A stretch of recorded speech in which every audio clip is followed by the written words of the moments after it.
Dear Ministers, Excellencies, distinguished guests, ladies and gentlemen, good morning and welcome to Riga. My name is Kārlis Balputnis and I will be your host today.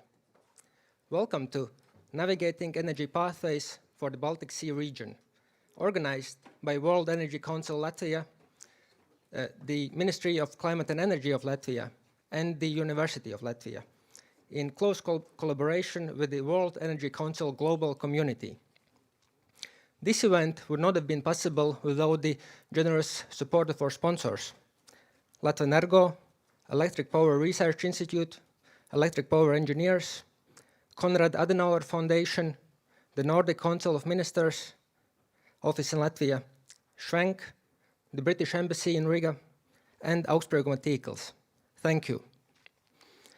Today, around 350 policymakers, industry leaders, innovators, regulators, civil society representatives, and community voices have gathered here at the University of Latvia House of Science to tackle the questions that will define this region's energy future. And for those joining us remotely, the conference is being broadcast online in Latvia, Lithuania, Estonia, and other places as well, via multiple channels. We are glad to have you with us as well. The Baltic Sea region stands at a remarkable turning point. Just a year ago, the Baltic states desynchronized from the Russian power grid and connected to the continental European system. A major milestone for energy sovereignty. But sovereignty alone is not enough. We must also build on it with generation capacity, with grid resilience, with competitive pricing, and crucially, with the trust and support of the communities in which these projects take shape. Today's conference is built around 5 big questions. What does the geopolitical landscape mean for our energy pathways? How do we match the growing demand for electricity with reliable, affordable supply? How do we finance a transition that delivers real economic value? How do we bring communities along as partners and not just as bystanders? And finally, what comes next? What are the concrete plans of the energy ministers in this room? Throughout most of the panel session today, we warmly invite your questions on Slido. You can find the Slido QR code either in the programs or your badge, or you can go straight to slido.com and enter the code #WEC2026.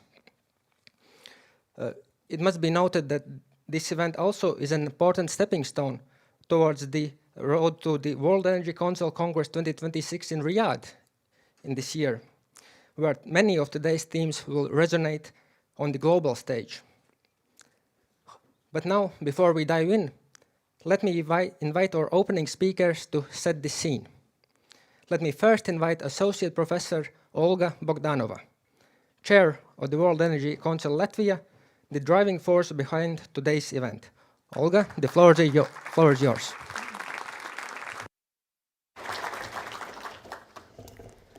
Good morning, honorable ministers, Assistant State Secretary of the United States, Ms. Hereza, Excellencies, distinguished guests, dear friends. More than a century ago, just after the World Energy Council was established, the Latvian Cabinet of Ministers created the World Energy Council Latvian National Committee. It united that time 3 field ministries and 5 NGOs, integrating in a global, politically neutral and professional forum built on trust, mutual support, high moral standards, and expertise sharing. Today, global energy landscape is more complicated than ever. We share the challenges facing how to ensure secure and affordable energy while accelerating transition toward sustainable future. None of the countries or sectors can do it alone. That's why learning and mutual support is more important than ever. The World Energy Council plays a vital role for taking this supportive role in creating synergies. This week, we celebrate also 1 year after the Baltic energy system was synchronized with the continental European network. This is an excellent example how, despite the very challengeable, technologically, financially, and politically complicated tasks, we can solve issues together, only working together. This gathering in Riga today, despite a very cold weather, despite demanding winter, becomes a warm, glowing heaven, welcoming shelter for partners from across Europe and beyond, for you to pause, to have insights, to deepen network. We are highly delighted to welcome our distinguished speakers from 12 countries and great guests from 19 countries, including Europe, the United States, Arab Emirates, and many other countries joining us online. I would like to have this event giving you an inspiration for meaningful conversations and very long-term successful cooperation. Thank you for coming. Thank you for being part of this community. And thank you for your dedication to building secure, affordable, and sustainable energy future. Thank you.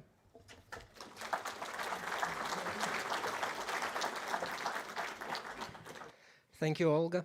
Next, I invite Kaspars Melnis, Minister of Climate and Energy of the Republic of Latvia. Minister Melnis has been instrumental in shaping Latvia's energy policy during a period of unprecedented change, including the exit from Brel and heightened interest in renewable energy deployment. Minister, please.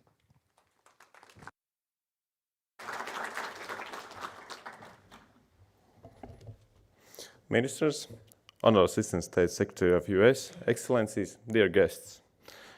Energy drives the evolution of modern society. We are surrounded by devices that consume it. It is the base of our communication, our comfort, and the backbone of our transportation systems. To innovate and provide essential service, our entrepreneurs rely on highly stable energy supplies, receiving sustainable energy at competitive price. And the question of energy cost is vital because it is a direct driver of our global competitiveness. Unfortunately, energy is also used as a weapon of influence and strategical targets. In 2022, Europe was under threat with an energy crisis. This year, Russia is carrying out terror against the peaceful people of Ukraine, leaving them without electricity and heat, essentially at the rear, especially vital during this cold winter. Evidently, the Ukrainian army is not so easy target as energy-producing systems. I offered my deepest compassion and wish the Ukrainian people strength and resilience. As for us, we have energy. However, it still relies on a historically important market. Our task is to learn from the past and from the current events on the front lines to build an energy system that is resilient, external influence. Is this possible today? Perhaps not instantly. Yet developing our energy sector as reducing dependency is a matter of our national security. It is not a simple task. Our turning import system established over decades in a monumental task. But it must be done for a better and safer tomorrow by forging new forms of cooperation, and we are doing it step by step. A prime example is the Baltic region, which successfully integrated into the European power grid a year ago, having previously operated effectively in so-called island mode and passing all technical tests, including fluid interest cooperations. And now we know sure that our system is stable and it could be stable in our hands.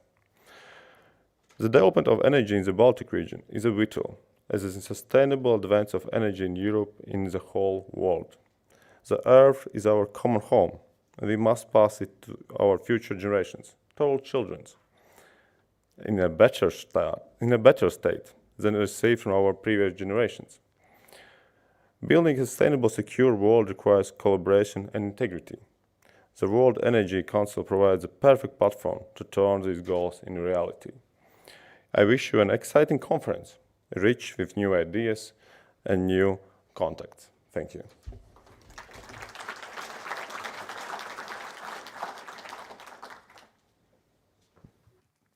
Thank you, Minister. Now let me invite Professor Gundars Bērziņš, Rector of the University of Latvia, our generous host today. Academia and energy policy are inevitably intertwined, highlighted also by us being here today in the House of Science. Professor, welcome.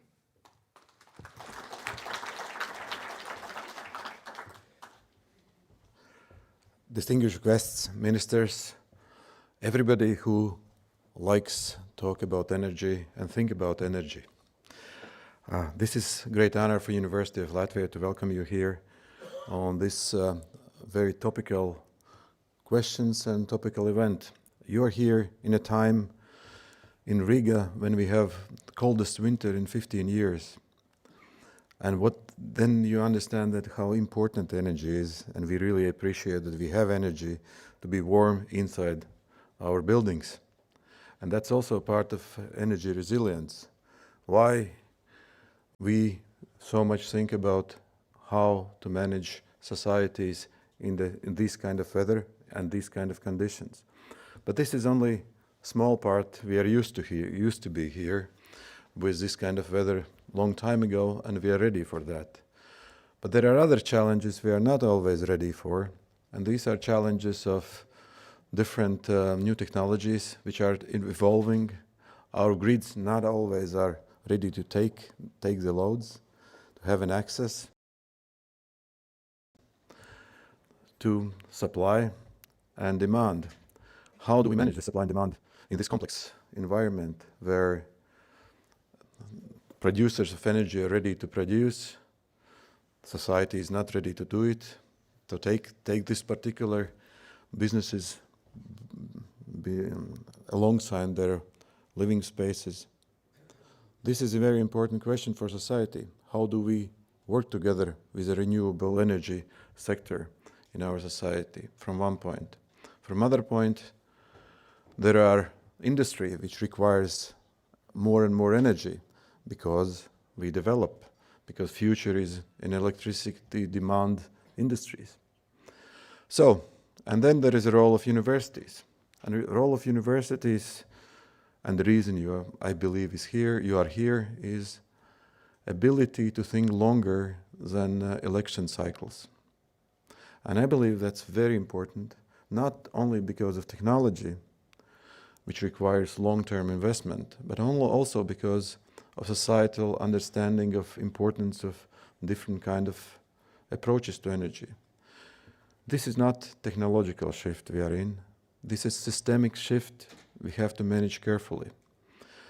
Let's discuss it in these days, have fruitful discussions, understand each other, and try to make our world a better place for the future. Thank you very much for being here.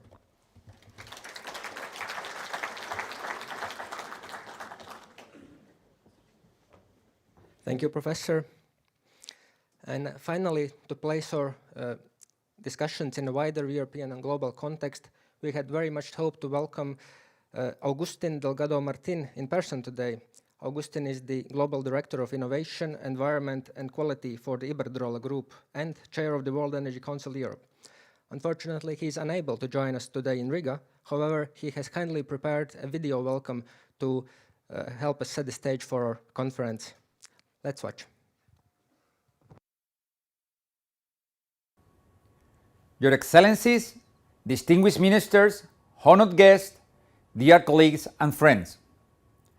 It is a great pleasure to join you, even if virtually, for this important gathering in Riga.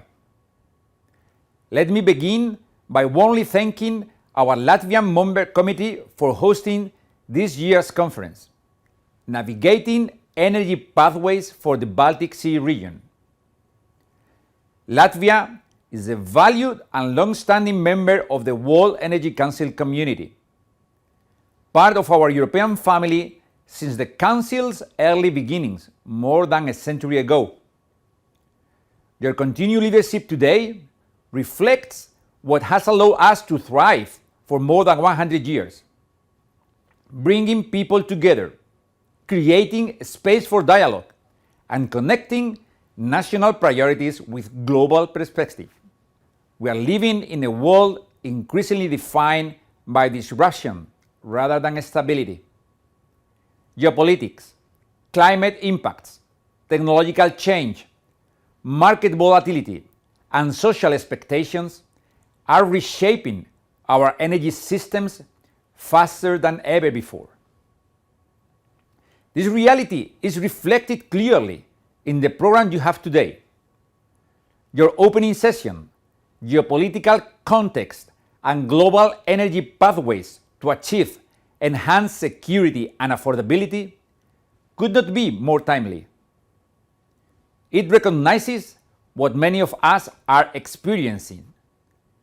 Geopolitics has become a central driver of energy policy, investment, and market behavior. In our soon-to-be-released 2026 World Energy Issues Monitor, energy leaders across regions once again highlighted geopolitical risks, supply security, and market fragmentation among their top uncertainties and concerns. The results confirms what we see on the ground. Energy is no longer only an economic or technical issue. It is increasingly strategic, political, and societal. In this environment, progress no longer follows linear plans. It depends on actionable foresight, flexible policies, and sustained innovative collaboration. It depends on our ability to adapt, to learn, and to work together across borders, sectors, and generations. And this is where the World Energy Council plays a unique role. Our enduring resolution remains clear: to find ever more effective ways to work together and to enable more and better energy for billions of lives and a healthy planet.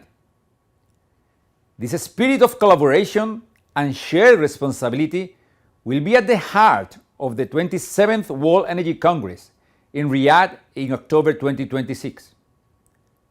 The World Energy Congress is not simply a conference. It is the kind of global stage that makes energy transitions happen.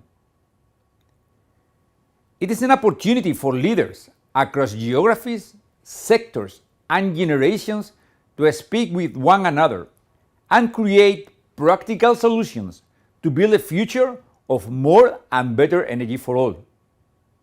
Today's program here in Riga reflects that same philosophy, bringing together policymakers, industry leaders, innovators, researchers, and young professionals to explore how we navigate energy pathways in an increasingly uncertain world.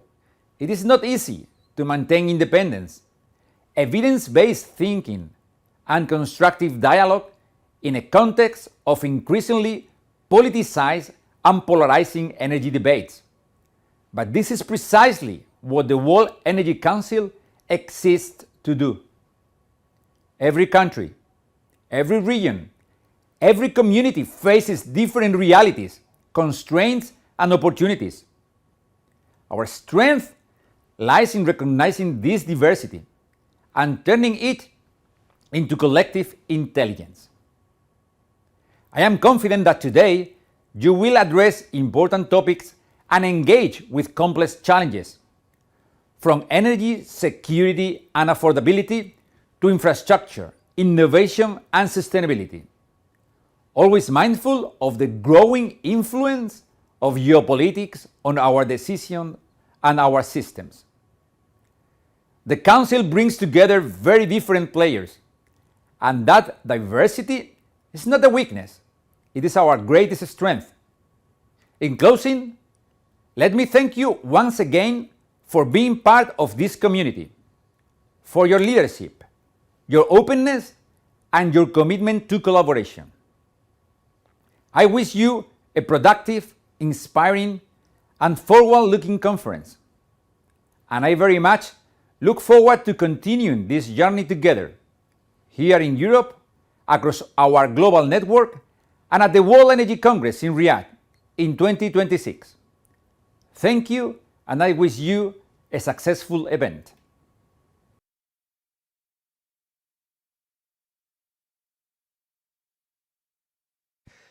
Thanks to Augustin for these kind words, and also to the prior speeches of the welcome speakers. I think what we heard today sets quite the right tone. It is urgency, ambition, and a call for collaboration. And with this in mind, we can now move to our first keynote conversation, geopolitical context and global energy pathways to achieve enhanced security and affordability. This session is chaired by Dr. Michael Howard, Chair Emeritus of the World Energy Council and former CEO of the Electric Power Research Institute. So he is someone who has shaped the global energy dialogue for decades and quite directly. And he will be joined in conversation by Catherine Heresa, Assistant Secretary of Energy at the United States Department of Energy, bringing a perspective straight from Washington on how the world's largest economy is navigating its energy future. Michael, Catherine, please. Appreciate it. Thank you.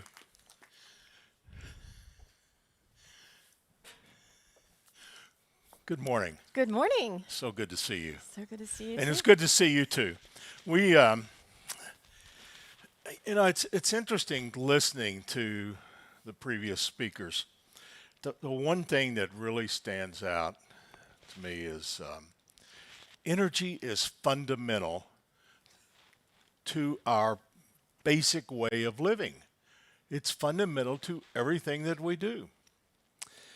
And so it is a privilege to be back here again at this meeting.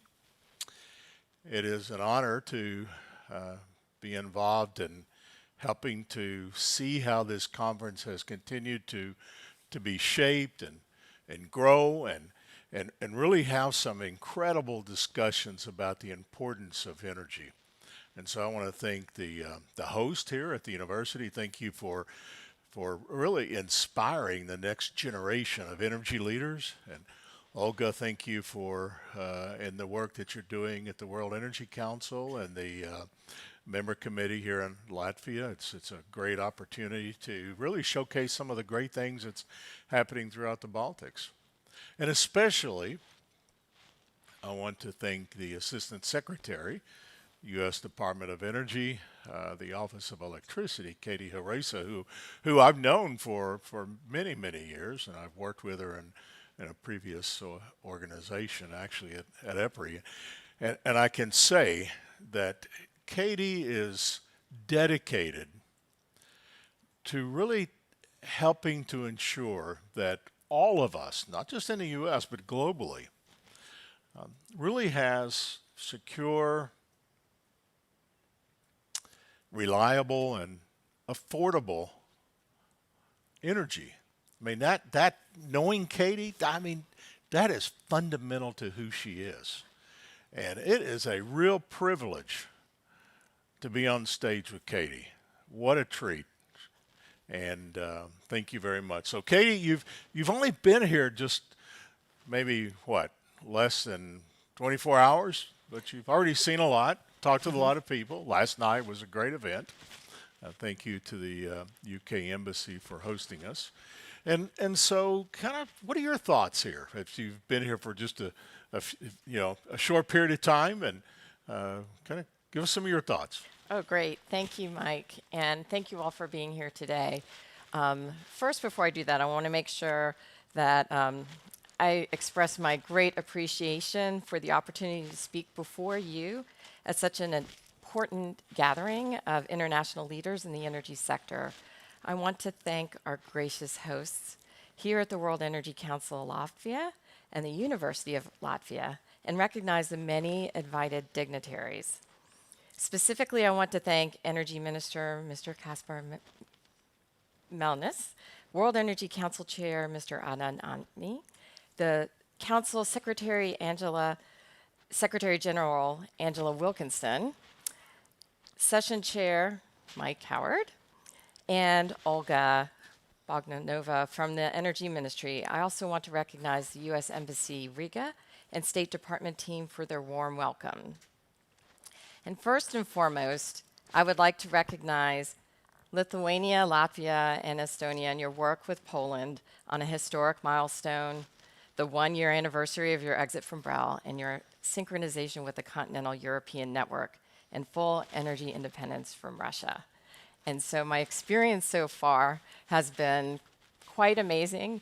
I think there's a lot of talk about the cold, but we actually have really cold weather in Washington, D.C. right now. It was kind of like prep for coming here. But it's been amazing. I got to see the Art Nouveau buildings last night during my walk, and a warm bowl of goulash to start. Great. Yeah. I want to make a comment about one of the things that you said. there's a poster right out front. It's about the synchronization with Europe. And it said on the very top, all of you should take a look at this. It says, "We did it." And when I came here and I saw that, I thought that exemplifies exactly the Baltic nations and Europe. You did it. That is a tremendous step toward providing not only affordable but secure electricity. And you've been focused on this for a couple of decades.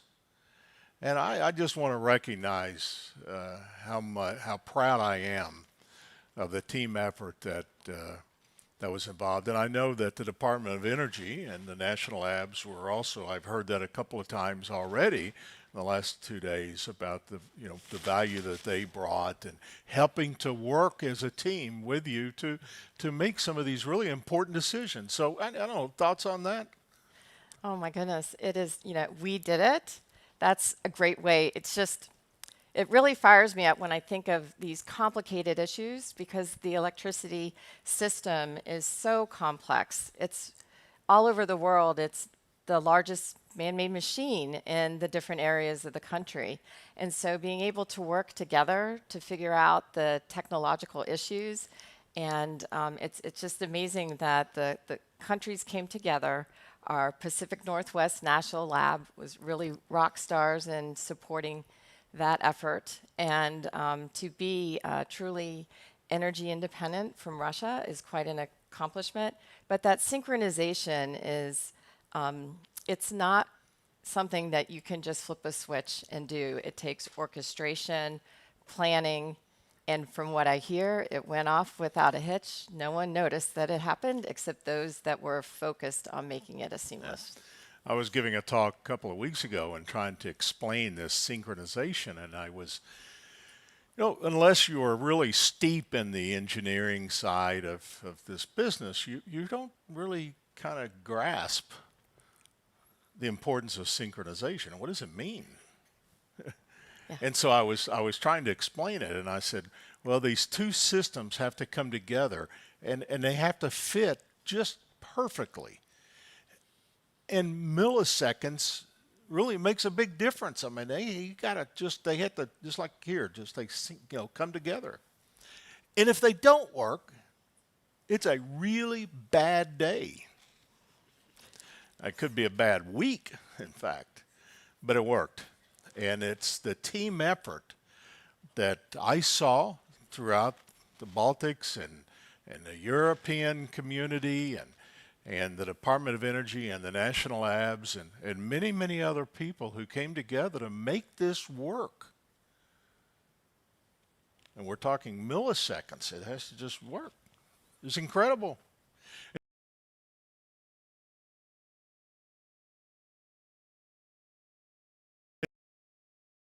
So for that, I really want all of us to give a round of applause to everyone that was out there that helped make this work, because we did it. So Katie, again, thank you for being here. I just think of the world of Katie and the dedication that she has, as I said. When you think about energy,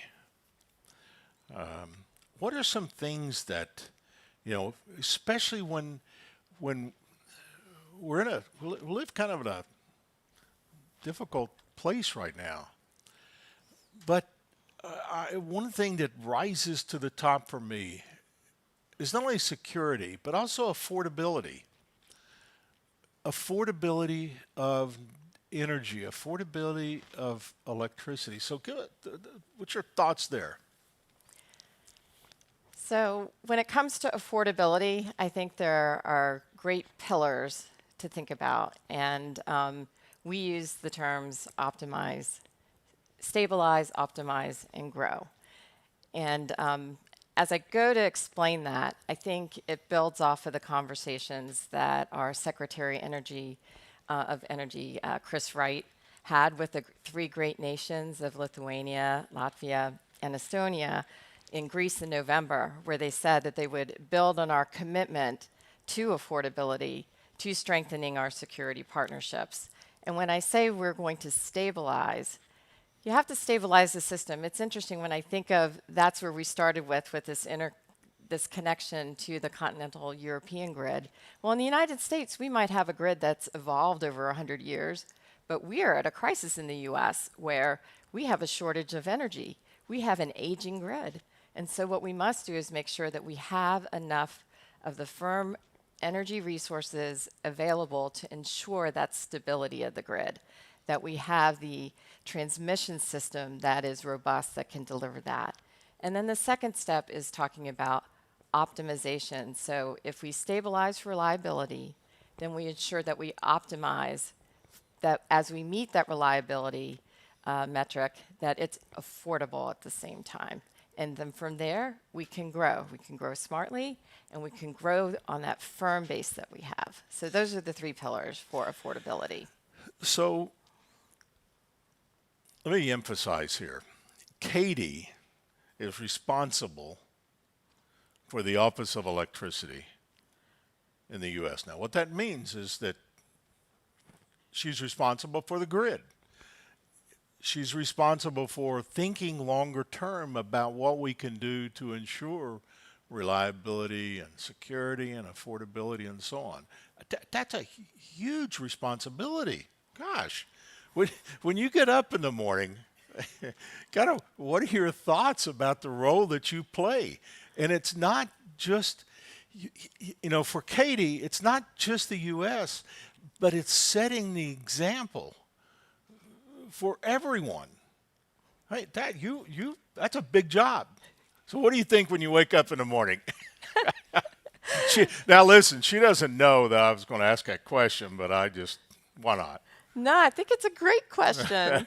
I think about, oh my goodness, I work for President Trump and I got to work at Trump speed. So it is an enormous responsibility, electricity, because as we all know so well, it's all about how we live. So the first thing that happens, the lights have to come on. Then you want to go take a hot shower, and then you need power in order to get to work. So making sure that that happens, to me, my goal is that we don't have to, that we can rely on it. It's there when we need it, 24/7. And so that those of us, all of us here in this room who are working round the clock to ensure that happens, I think about, who do I need to talk to today? What problems do we need to solve? What are the opportunities for tomorrow? So our office has traditionally been about R&D, thinking for the long term. But there's a huge component of my office now that is about deployment. So where can we deploy advanced grid technologies? Where can we deploy hybrid solutions so that we can improve the economics of the generation? So it's time. What's my time going to be like today when I wake up in the morning? It's the great thing about this industry is that we are always going to have geopolitical challenges. I mean, it doesn't make any difference where you live, when you live there.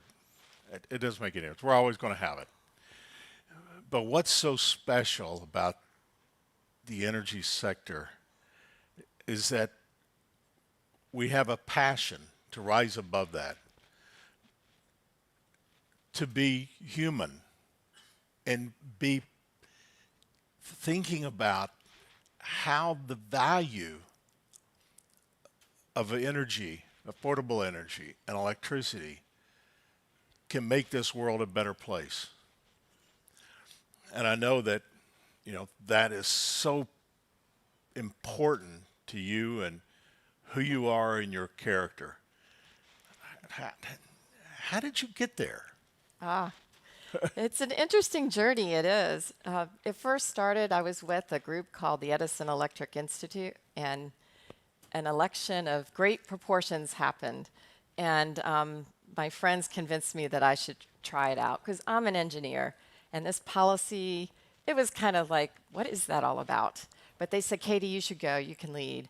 And I was honored enough to have President Trump nominate me, this go round, he nominated me again, but Energy Secretary Chris Wright nominated me for a confirmation. It's quite a process in the United States to get confirmed by the Senate.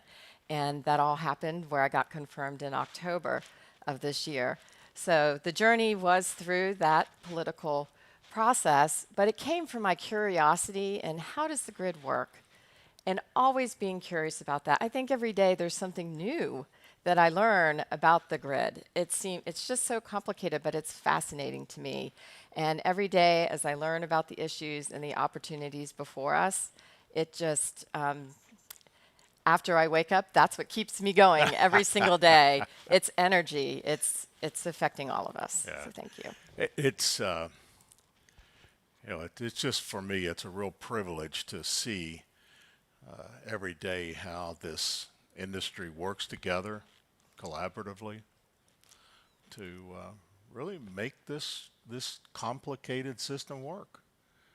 And to see many of the young people that are being trained and is going to come up and be leaders way beyond our tenure. We're really teaching a lot of young people to make sure that they step right in after us. And I know that's a passion of Katie, and I know that's what she stands for. And it's a passion of Olga too. I appreciate that. So when you think about, though, the future and the people that will come behind us, and you look out 20, 30 years from now, and you think about the technology innovation, and Katie is a technologist, as she said, she's an engineer.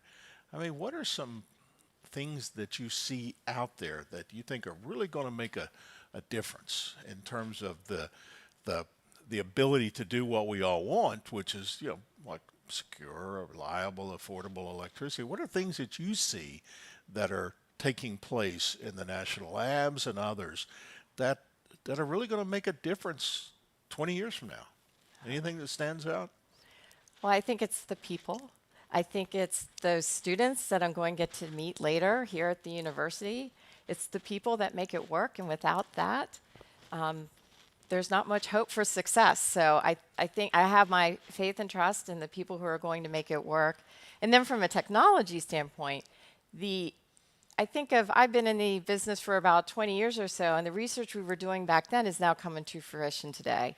So small modular nuclear reactors are right around the corner. That is going to change everything because it's firm, it's 24/7, and it is secure. Some of these technologies don't need to be refueled for as long as 10 years. So can you imagine like having technology that robust and strong? I also think of other technologies like battery storage.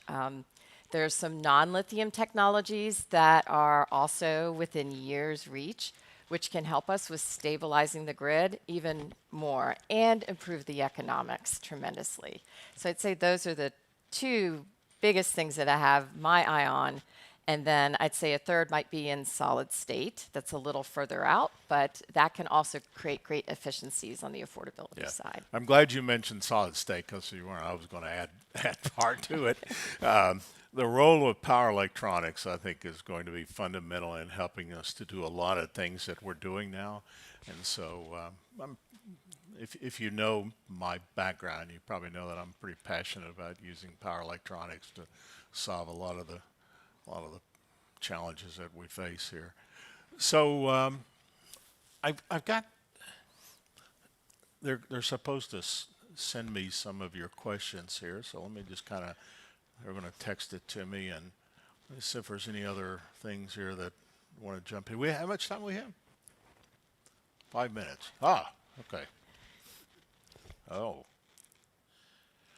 So here's an interesting one.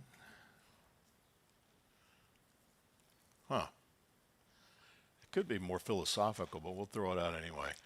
What are some of the trade-offs that you see in terms of energy leaders looking at the future, what are some of the trade-offs that we have to deal with? You know, is it possible that we can balance all of these things together, reliability, security, affordability, and so on, or do we need to think about one over the other? Well, I think of when it comes to affordability, reliability, and security, I think of affordability first, reliability always, and secure by design. So in a way, they're all at the same time. Yeah. And then I also think of energy addition, not subtraction. Energy addition helps to grow the GDP, and it makes all of us stronger and better off. It's important for human flourishing, which I think is a key thrust for the World Energy Council. We've always talked about that humanizing energy element. Yeah. And for me, I think that ability to come together like we're doing here, have a discussion, rise above any geopolitical issue, but think about humanity, think about society and how important this is, and think about the responsibility that we have and we owe to not only everybody here, but also future generations as a whole. To me, that's pretty important. Doesn't get a lot better than that. And when I think about Katie and what she stands for, and many of you, it's great to see you again. I know that several of you I know, and I've met over the years as part of my association with the World Energy Council and EPRI. It's incredible. It really is an honor. Katie, last words. Thank you.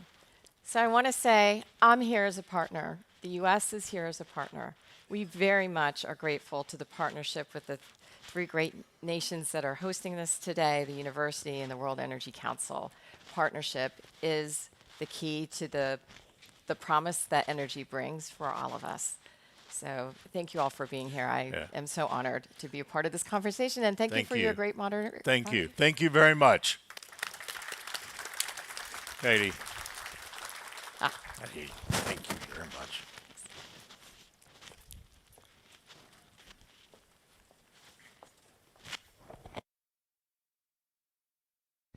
Thank you, Dr. Howard. Thank you, Ms. Reza.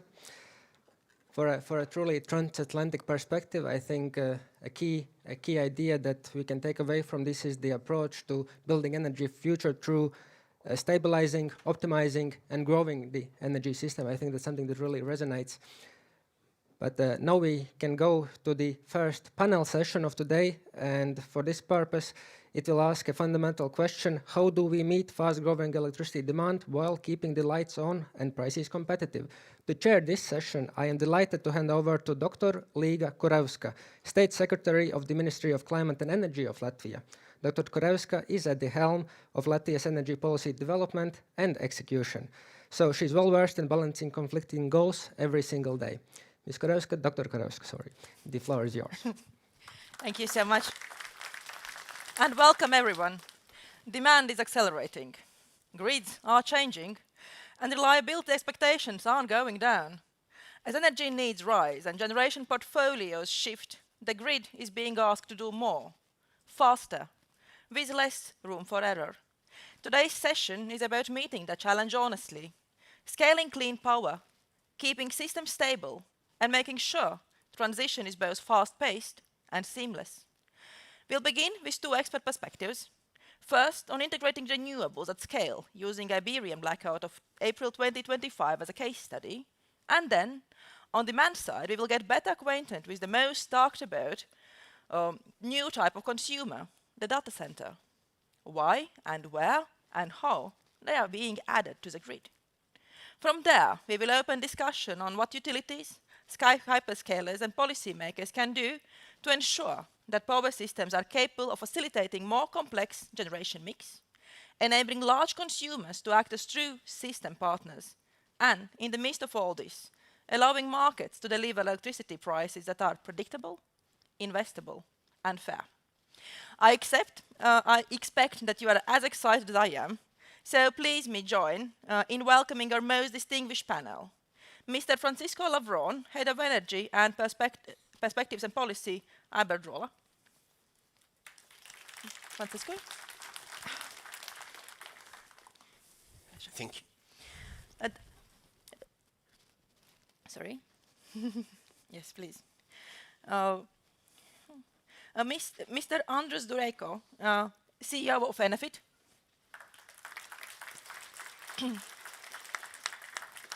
Hello.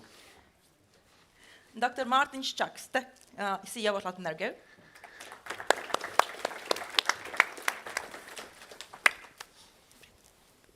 Dr. Renate Strasdiņa, National Technology Officer at Microsoft.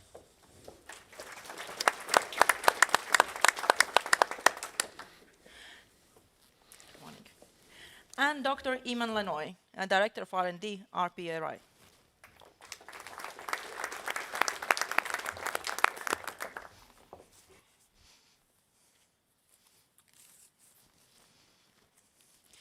So now, with no further ado, Iman, the first presentation is yours. The floor is yours, please go. Thank you. Okay, so thank you very much. Your Excellencies, Ministers, honored guests. So I was asked to give a brief overview of how we see the changes and challenges emerging in the grid and in power systems around the world. For those of you who don't know what EPRI is, it's a not-for-profit research institute with staff on 5 continents, with a mission very similar to WEC. It's to share ideas and understanding of what the future of electricity looks like and to bring that a little bit closer. I liked at the start Professor Berznin's introduction of people who like to talk and think about energy, and EPRI is certainly a place that is maybe obsessed with talking and thinking and doing energy. So what I wanted to do is to give you a quick view of how the world looks from our perspective to get the conversation going. So some statistics, charts to just start quickly. This is additions and retirements of generation capacity in Europe over the last 24 years. What you can see is we are adding recently 60 odd gigawatts of renewables per year, maybe a little bit more, most of which is solar, and 5 gigawatts batteries, and we are just about to start the major retirement phase of a lot of fossil plants. So the new generation of generation has emerged and is going to continue to emerge over the next couple of years. The scale of which is the addition of a country's worth of a big country's worth of generation each year. 60 gigawatts across Europe is a lot. Okay, and that rate has to increase if we are to hit the targets that are there across the European Union and the European states. On the other side, demand is also changing, and we have a lot of new demand appearing on power systems across the world. Electric vehicles, heat and cooling. The one that everybody wants to talk about at the moment is data centers, and we'll talk about that one later today or in the next session, next presentation. But this is a chart from the European Data Center Association, from their State of Data Centers report for 2026, showing IT load in Europe at 10 gigawatts as of 12 gigawatts as of the end of last year, and moving towards 30 gigawatts in 4 or 5 years' time. So that's the addition again of 20 gigawatts of very high utilization factor load once it's up and running, equivalent to adding a modern economy to Europe's economy in terms of energy demand. So that's a pretty good challenge to think about that. So as we advance the grid, as we advance electric systems, the challenges are out there. You know, to change things that have been in place for a long time and have worked, to change rapidly is a challenge that everybody has acknowledged so far. We're into this is day 42 of 2026, if you're keeping score. So far this year, we have a group inside of EPRI. Another benefit of talking with people who are obsessed with energy. that follows outages in grids around the world. So far this year, we've had 1 million people out in Portugal. The attack in Berlin that saw several tens to hundreds of thousands out, 200,000 out in Denver. We lost 5 gigawatts of industrial load in Spain, 800,000 out in Argentina, and as I said, we're on day 42 of the year so far. So the world is changing, the grids are changing, power systems are changing all around the world.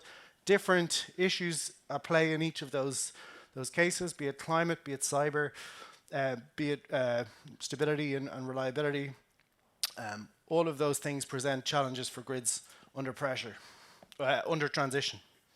In the last 2 to 3 years, we've seen some really big events in some of the major economies, starting with the California-Texas events in 2021, excuse me, Winter Storm Elliott on the US West Coast, East Coast, a very major blackout in Chile, a very major event in Czechia here in Europe, and then the Iberian event of last year of April. And we're going to spend a few minutes, I'm sure you've heard about it before. I'll give you what we understand of that event and then what that means for systems as they continue to transition. So if you take yourself to the 28th of April, what we saw day ahead was a system that needs to be operated at 70% renewables. That was what was in the market. This is a common kind of operational regime that power systems across the world will have to do day in, day out in the not too distant future. And Spain is amongst a set of grids and countries that do, and regions that do operate at that level quite regularly. So a high renewables day, medium load. Part of being in a big system is you have the problem of being with brothers and sisters and all kinds of family making noise in the house. And so you see oscillations across the European grid that start to influence how the grid is run on that day. So from the early morning all the way up to the blackout, the Iberian system was seeing oscillations against the European power system. And it's again something that has happened before, something that will probably happen again, and for which there is a plan. And that plan will have to continue to change as the grid changes. So it's a busy control room. I think you can try and put yourself in the Red Electrica control room. There's lots going on that morning to try to deal with the outages. What happened is, and I'm going to start the timer here. You can see at 12:32, we saw they saw rising voltages all across the grid, and then here we go. 57 seconds later, after a first DER trip, a second set of collector substations start to trip, and that initiates a cascade that trips then more renewable substations close by. The voltage continues to rise, more renewables trip, and that develops into a cascade that ultimately takes out the Iberian system and is arrested at the French border, although there is a little bit of spillover into France. So that, if you look at the time frame to go from the DER trips to the system blackout, that's just over 1.5 minutes. If you look at when the cascade started, that's 27 seconds. So that's pretty fast dynamics in a power system, and that's the power system that we're moving towards, a very fast power system as the grids continue to change. So what did the Iberian event tell us around the world that we should take note about? Well, there's a couple of big learnings that can be taken. So first is around system defense, how we set our grids up to be able to integrate all these new types of both generation, storage, new types of network, new types of demand with very fast dynamics means that our approach to protecting the power system and to ensuring that events can be isolated needs to continue to emerge. And that requires coordination from all the way up to markets down into the design of the assets that are added to the system. The second is around resource performance. you can ask a power electronics device, a solar plant, a wind plant, a battery plant, anything, to do whatever you want it to do. There are very many things that all of these assets can do, but how it stays coordinated with what that grid needs at that time, that's an ongoing issue to try to keep aligned. The issue between how the grid needs to operate and how the devices need to act at that time, and then ensuring the incentives are there to keep everything aligned. It's a issue that has been at the heart of blackouts since blackouts have started, but which was highlighted again in the context of the Iberian blackout. The third lesson is that if you want to operate a power system with far more assets on the system, far more devices, it's a complex thing, and there are a lot of moving parts. So we have existing policies and procedures in all systems to manage the key issues. But what we see is, as grids change extremely quickly, those policies and procedures become outdated. And what worked before doesn't now work in future, and actually in some cases can interfere with each other and make it worse. So there's a constant battle to keep how power systems from the markets, grid operations side, generation owner and generation operator side, our policies and procedures need to move at the speed that the system is moving. And that's a constant battle to keep those things aligned. And then the last thing is regulation and markets. In many cases, we see regulation ahead of the issue, and in some cases, we see regulation that lags an issue. And with the speed that power systems are changing, if those two things, the reality of what's happening on the system and then the regulatory environment or the market environment, the market design become out of alignment with the physics of the system, grids are open to a reliability event. And so we see that becoming a very big thing.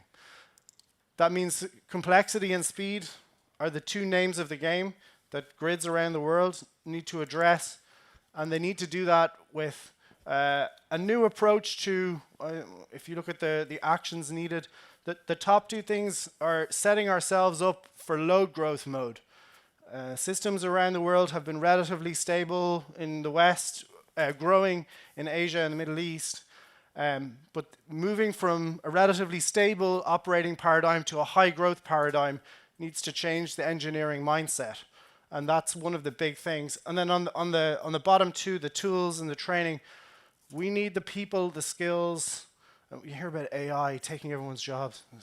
We need AI, and we need engineers, and we need engineers that are very good. And universities have an incredible role to play with that. So we need tools and people to be able to support this massive transition that's underway around the world.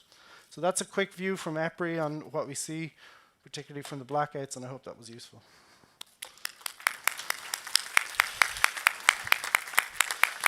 Thank you so much, Inon, on letting us peek inside what indeed happens when there is reliability or indeed unreliability event. So now, Father, please, Renate, tell us a bit more about those new data centers that will bring and not take our jobs.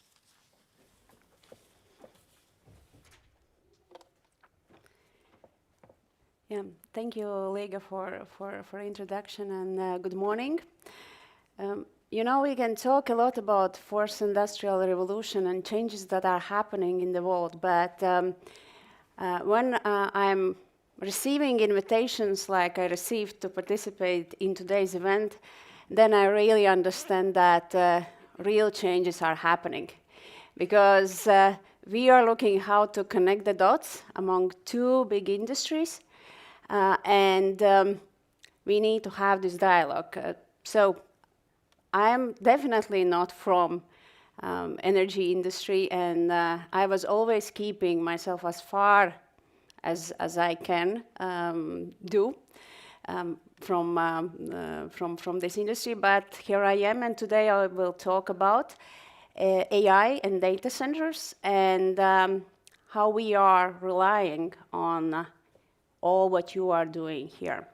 And in a way, I was happy to see that there is complexity and a lot of similar challenges to what I will be talking about, just from the perspective of IT industry. But AI was already mentioned. And what we see, AI is the fastest spreading technology in the world at the moment. So 1.2 billion users in 3 years. So this is unprecedented pace. And AI as a technology is very energy consuming. So these are the things that we cannot change. And the latest reports that we have seen also clearly shows that energy infrastructure choices can accelerate AI diffusion. And this is what I will be talking about today. So I will start with AI value chain. And the reason for this is that AI is not only energy consuming, but this is also very complex technology with a lot of stakeholders. And this is bringing a lot of value to us, but also this is raising a lot of questions that we need to answer together. I will talk about the cloud infrastructure and sustainability. How do we see this from data center perspective? And the last element will be around what we can do together or what we are doing already together. But let's start with the AI value chain. On one hand, technology stack that we know that is behind AI is something that is easy to explain. We go from chips to cloud to model to applications. But this doesn't really fully reflect the complexity of AI ecosystem. And that's why I suggest that we look at this as a value network. So this is dynamic system where there are many interdependent stakeholders who are both contributing to and benefiting from AI. And on the foundational layer, so on the infrastructure layer, we see three main elements. So these are electricity, connectivity, and computing. And this is what we are looking for always when we are making decisions about where are the next data centers, where are the next infrastructure elements that we will put in place. And of course, as much as those three are very important, and these are more technology related, digital and AI skilled workforce is as important as those three. And I will not cover this today, but for AI is also important that we have language resources, digital language resources in the countries. But then it's just the base level. So then we have the model layer, where there are a lot of stakeholders who are working on this and both benefiting from and contributing to this layer, and then application layer. Like, for example, when we have the breakthrough in large language models, so and this model can be or is supposed to be used in energy industry, so we will have both. So there will be contribution from the infrastructure layer to with data, and then the results will come back as an app, for example, for intelligent grid systems. And this is how it works. And the research shows that the AI diffusion is strong where we have foundation strong, and vice versa. Let's talk about cloud infrastructure, because this is the, as we are saying, substrate for artificial intelligence. But the footprint of data centers and fiber is not enough. So the electricity that is clean and that is reliable and that is available is playing a critical role there. And why it is also important to talk about electricity that is clean and available. All of the hyperscalers, and also we as hyperscaler, we have commitments, sustainability commitments that we are following through. And talking about the energy piece in those commitments, so this is the priority number one, because we committed that we will be carbon negative by 2030. And what we are doing to achieve this. So talking about our data centers, there are 4 main elements into this. So the first one is IT operational efficiency. So this is more on the technology level. Then we are investing into IT plant efficiency, data center infrastructure, and most probably the element that is the most interesting for this audience is energy consumptions. So we have the objective that 100% of energy needs to come from renewables. And what we are doing to achieve this. So first of all, we are partnering with the energy producers. We are entering into long-term renewable power purchase agreements. So this is the standard practice. And this is also how we are adding a substantial amount of carbon-free energy to the grid. And also, we are, in order to achieve this, we are using 24/7 matching systems like the practice that we now have in Sweden. And we are continuously also investing in AI-enabled energy efficiency projects that make our data centers more energy efficient. And this is one of the examples that is very close to this region. This is coming from Finland.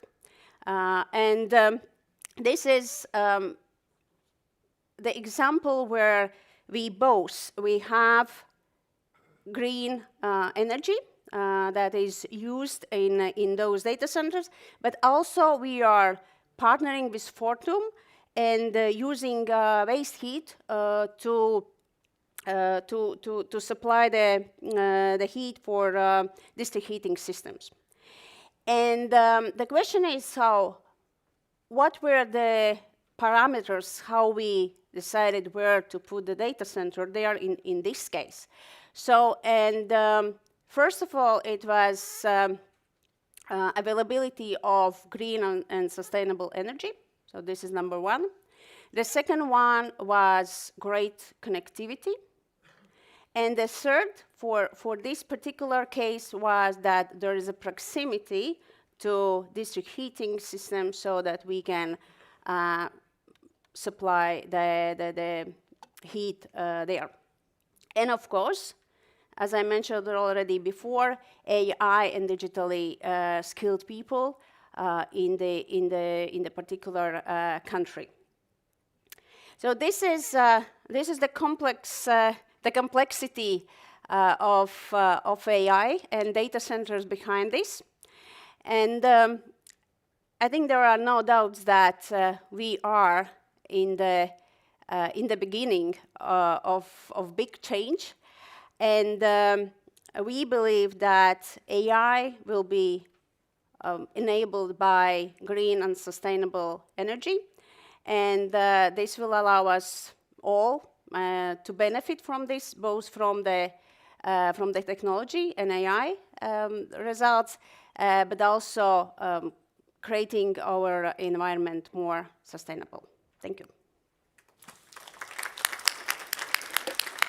Thank you so much, Renate. So, know that we have had the insights both from the grid perspective as well from consumers' perspective. I'd like to open our discussion. And so, in my professional life, the single most impactful event in energy sector has been the synchronization of the Baltic grid with common EU grid. And I remain very grateful to everyone who worked very hard to ensure its success, and I'm really happy that this was already mentioned in the first discussion today. But let me also indulge myself a little bit and frame the next question block, which relates to reliability in the light, or at least somewhat in the light, of the Baltic synchronization and the life after that. So I'd like to start with you, Martin. So it has been a year after synchronization. And what are your main observations and lessons learned regarding grid stability, resource flexibility, and where we are going? Yeah, first of all, I would like to thank all energy society in Latvia for this event, that we did it on a great level, and the first year shows that system is stable. We were tested with many events, including the cables and including Estonian friends with the battery recently, and it was still managed very well, and this is really great news to everybody. Concerning us as producers, then one thing is that we are now in 15 minutes market. We are in very distributed generation system, and that all makes it very digital and very complex system to manage. So a lot of investment in digital area and in artificial intelligence to manage that all today in the future. Another thing what we realized is that probably you cannot participate with all your production capacities in this balancing market, because there are many technical limitations what you can do and cannot, and that you realize only when you start to operate, and that was something to realize. And another thing is, of course, for us as a producers, we are in tier factor of equipment is something to think about, because participating in the balancing market, of course, there is a much more usage of the system, of not stable, but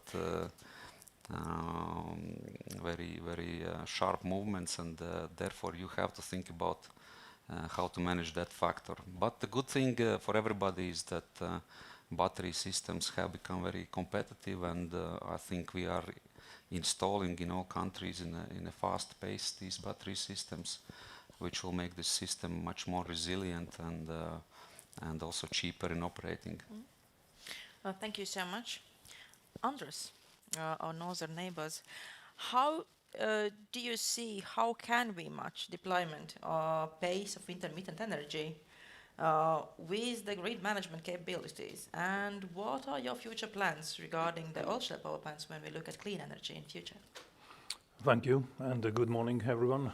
Good to be here in Riga and in middle of energy people from Latvia and around the world, and it's great to be here. It's a very complicated question. I maybe add on a couple of things what Martin's already said, and I think system after synchronization to European frequency room has been tested well. Recent test was really comparable to Iberdrola actually, because power electronics test for batteries knocked out 1,000 megawatts of DC connections to Finland, and energy system in Baltics recovered. It means that actually it was a comparable event, very fast happening, but system stability was saved this time, and that's really good. A couple of major tests, and it's showing that actually there is a grid resilience in the place. However, we should see what distributed and renewable sources are actually developing forward. Enefit has I think, Baltic largest renewable portfolio in terms of wind power and solar power. It means that lot of capacity, as called, what was the right word? It's intermittent. But what we have seen now after synchronization to European frequency room, there is a new market open for system services and also a balancing market. There is a number of different ways how system is balanced. It's also opened up new possibilities for wind power, and actually what we have seen during this 1 year, wind generation resource is actually perceived as a steady source of energy. It means that with AI and also IT technology, it's actually possible to make wind power as a base generation source of energy. And what we see also in the Baltics, I think it's a good development. During January, if we look, it's generally perceived as no wind, no solar, but actually during January, wind was second largest generation source of energy during this cold time, and accounted 21% of consumption and 30% of production in the Baltic area. We have to consider here we are importing 30%. It means that the wind has already considerable share in our generation. Gas power plants are still number one, but all other sources are smaller. And it means that it is an important source for future clean energy, and we don't have many other sources here, unless if we don't take in consideration nuclear, which is also very appealing. In terms of oil shale contributed to 15% of January production in the Baltic level. In Estonia, it's 1/3. It means that it has an important role for grid stability, balancing also fluctuation of non-dispatchable energy sources, renewables, and also keeping Baltic grid frequency steady. When it comes to our plans, of course, we are building at the moment for a fast-reacting gas-based fast-reacting gas power plant in order to balance wind and solar. It's ongoing. It's up and running 2028, hopefully. That's a huge demand on such assets on the market. It means that there's a competition who will get generation resources, who not. I guess data centers also is one of the competitors. And also what we see if we go forward, customer side, our customers also trying to get more stable price signals, also investing in energy generation resource. It means that all needs a balancing. What we are discussing at the moment is how to afford replacement of oil shale-based generation. It is a costly. Of course, also reliability of a gas supply. We don't have issues with that, but adding more gas dependency on energy generation is also increasing certain risks. But of course, this has been mitigated. And the bigger question is capex and also investors' trust, how to actually get return on investments, because taking in consideration only Estonia, we need more dispatchable capacity, 1,000 megawatts, and also replacing oil shale is another 1,000 megawatts. We are approximately speaking here 2 billion euros investment in a short period of time. We will not secure return on investment, and this is a real challenge. It means that before we solve this acquisition, oil shale power generation remains as a stable resource for many years, what we can foresee. Of course, adding renewables is ongoing, and it means that balancing those demands is really on a table. Yesterday in Estonia was an interesting conference. Always we need to think out of box. There was set out idea to build the world's largest nuclear station in the Baltics, 8 gigawatts, I guess. It's largest in that case, and such ideas also around. But let's see how they evolved. But this is a really game changer. Is this idea will develop ahead? But there's many options. We need to pick the right one and keep greed in balance. Absolutely agree with you. As two of my Baltic colleagues already mentioned, so the event that was referred is from the 20th of January this year, which I assume most people manage similarly to synchronization not to see. And again, my gratitude and comments to the engineers working on system balancing, because again, 1,000 megawatt lost demand is basically similar to 1/3 of Baltic demand at that point. Happened very quickly, and we managed to not to even go in island mode. So that's great. However, we hear often that the grid becomes less stable over time. So a question to you, Francisco. What are the lessons from the last April's blackout in Iberia, and how should the system planning evolve? What are the renewable impact on system reliability? And do you see that these kinds of events are more like one-off and we can prepare against them, or it is something inevitable and we have to live with them? Thank you. First of all, thank you for having me with you today. I mean, Spain used to be showcased for, integrating very well renewables, high shares of renewables, and now we are showcased for, the blackout, so it was much nicer before that.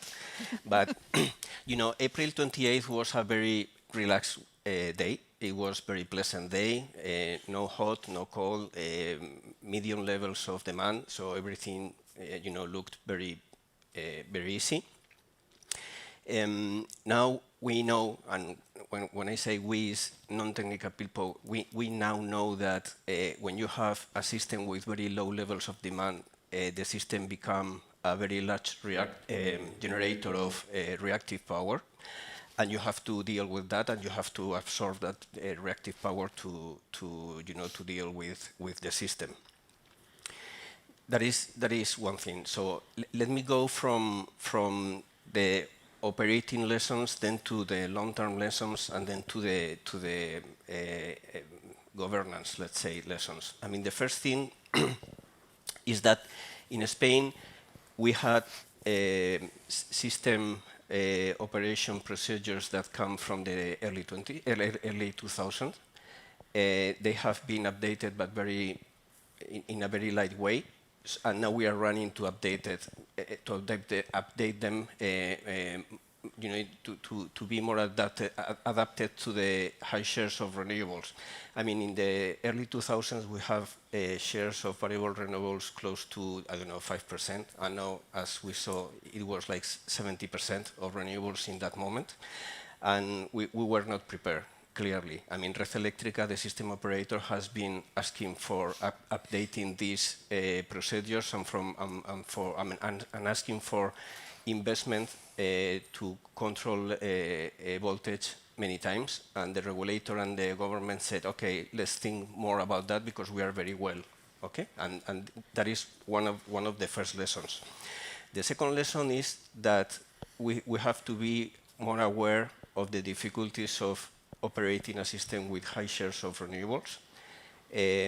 NSOE, the transmission system operators in Europe, recommends to have levels of inertia in the system above 2 seconds. In that day, Spain had 3 seconds, so it seemed okay. But the problem is that that inertia was not evenly distributed. So in the north of Spain, we have 3 seconds, and in the south of Spain, we had a little bit above 1 second, so clearly below the recommended levels. And this is very important because we all are very familiar with frequency, And to deal with frequency, you have to deal with all the system assets, and this is okay. But to deal with voltage is very local. So it doesn't matter if in the north of Spain we have 3, 4, 5 seconds of inertia. In the south of Spain we had only 1 second, and this was clearly not enough to handle with the system fluctuations. In the previous days, also very similar in terms of climate or weather, we already had problems, and some of the large consumers were disconnected from the system. And in that day, even though that we know that the system had problems, in the south of Spain, we had only 1 second for inertia, and this is not enough, clearly. Another lesson for the operating level is, this is like a silly thing, but it's important. All the assets are set to trip at the same voltage level, and this is crazy, because if you reach that level, everything starts tripping together, and this is something stupid, and we have to learn from that, and we have to coordinate all the assets to trip at different levels, for example. Okay, let's go to a more long-term lessons, let's say investment. I mean, the first thing is that in Spain, we didn't invest, although Red Eléctrica asked for it, we didn't invest in voltage control assets. We don't have batteries, we don't have synchronous condensers, and this is not correct. Now, Red Eléctrica is asking again for that, and we are running to put them on, and and this is important. The second thing is that we have to reinforce grids. So grids have to grow as demand grows, but also it has to become much more smart and resilient to all these things. So it has to be digitalized and be prepared to operate with variable voltage. The third thing is that we need to have also some synchronous generation connected to the grid, because if not, that happens that we don't reach the levels of inertia needed in the system. And for example, in Spain we have CCGTs, and this is good, but we are asking for a capacity payment, because if you want to keep these CCGTs connected to the system, you need a business model that is good for them. And now CCGTs are expected to operate below 10% of utilization, and with those low levels of utilization, it's very difficult to make them viable in the system. The fourth thing is blackout capabilities. I think that in Spain we reacted very well. Basically in 12 hours the system was up and running, basically. But you have to be aware that, I mean, in Spain we are connected to France, to Morocco. They helped a lot in in putting the system running again. We have also hydro black start capabilities, and this is good. But you have to make sure that you have this prepared for for these things, because they can come again. And going beyond that to let's say governance or structural changes. I mean, the first thing is that this, I mean, operating the system is very technical. I'm also an engineer by studies, but I have never worked as an engineer, and I have learned a lot about operating the system in the last year. And this is quite technical and quite difficult. So we have to separate politics and system operation. This is very important. In Spain, for example, we have a very, and this is not politically correct, but in Spain we have a very complex system of governance, because Red Eléctrica, the system operator, is at the same time is the system operator and the transmission owner. And this is a private listed company, but at the same time, the government has a big share of this company. So the government is the one who appoints the chairman of Red Eléctrica. So you have the government, a public listed company, a system operator, and a transmission owner, all mixed. And I think that this is not good, but because at the end you have different incentives to operate this. And my last thing is insisting in this is listen listen to the engineers. I mean, Red Eléctrica has been asking for a long time to invest in control system, I mean, in voltage control systems, to update the grid, to update the procedures, and we haven't done that. And we were not prepared to what happened in April 28th. And I think that we have to listen to engineers and we have to rely on what they say and to be prepared, because if not, then we will have problems again. Thank you so much, and I also want to commend you that we know that we fly in planes are safer because aerospace industry is sharing also bad stories and lessons learned from mistakes. And I'm really happy to see that also in energy sector we're moving there. Despite energy and reliability being part of competitive landscape, sharing this means that we better lives for everybody. So thank you so much that also in not so happy lessons learned and that you shared. So this, I think, moves us to our next block of discussions. Why are we trying so hard to keep the lights on, our consumers? So on the topic of consumer needs, I would love to start with you, Renate. So you represent here on this distinguished panel somebody who consumes electricity, particularly the hyperscalers or data centers. And very often we hear the question, how do data centers choose its location? So in the case of Microsoft, how the location is chosen, what are the challenges and what are the advantages?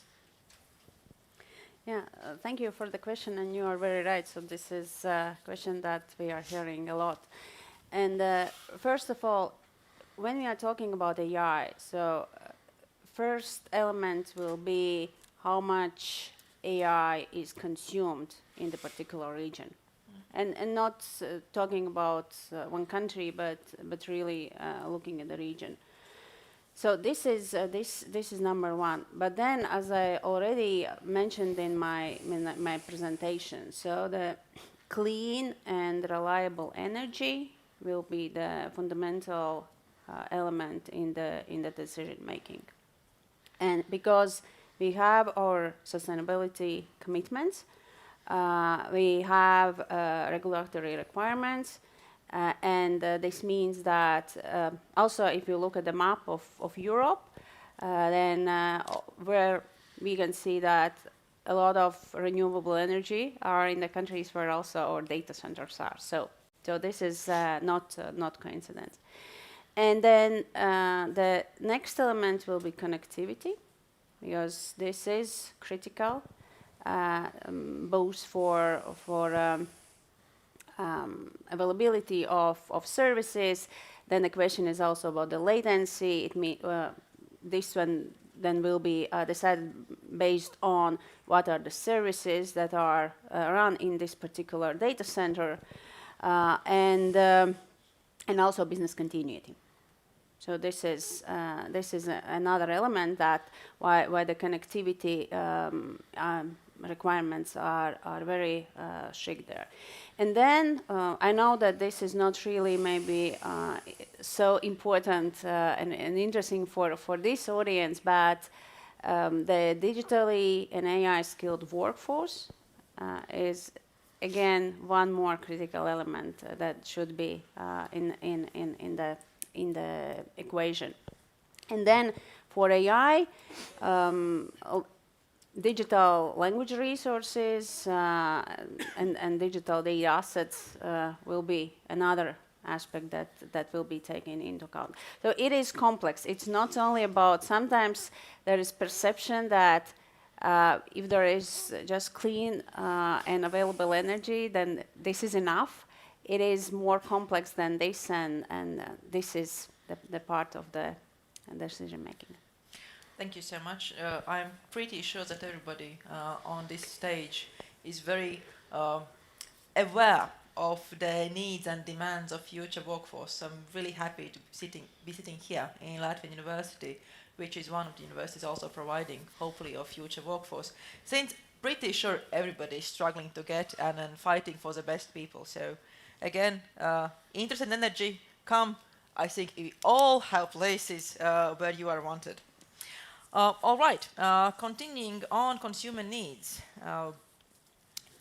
Iman, On the utility side, what, in your opinion, are the market signals and standards that would best enable data centers to become integrated part of the system, not just a large consumer that you have to work around? Yeah, it's a good question. So at EPRI, we have a project with about 70 participants across the data center owner-operator side, OEMs, utilities, grid operators, to really, it's called DC Flex, to try and look at this. And the premise is, if we need to move really fast, the deployment timeframes for generation and network assets is less than the time frame that I showed on the deployment curve earlier. And there's not a lot of latent available space on grids for load right now. We've kind of grown into the grid that we have. So in order to facilitate faster connection and rather than waiting until the grid is built, flexibility might open a pathway to that.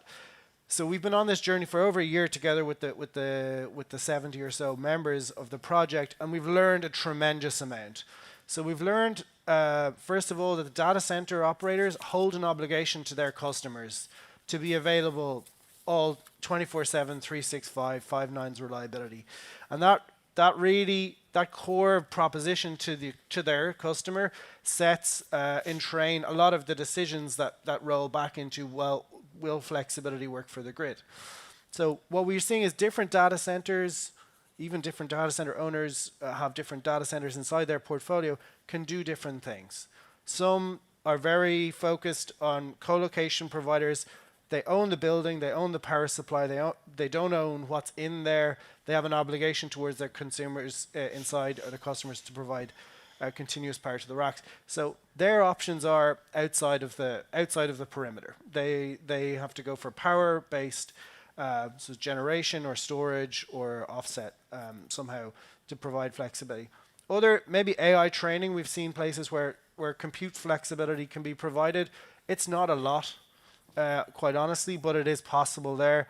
And then in the middle, there's the cloud services that, in some cases, have already, historically provided flexibility during times of emergency. And as I'm from Dublin, it's one of the hubs in Europe for data center locations.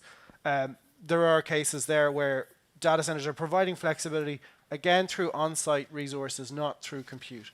So we're seeing different operators achieve flexibility different ways.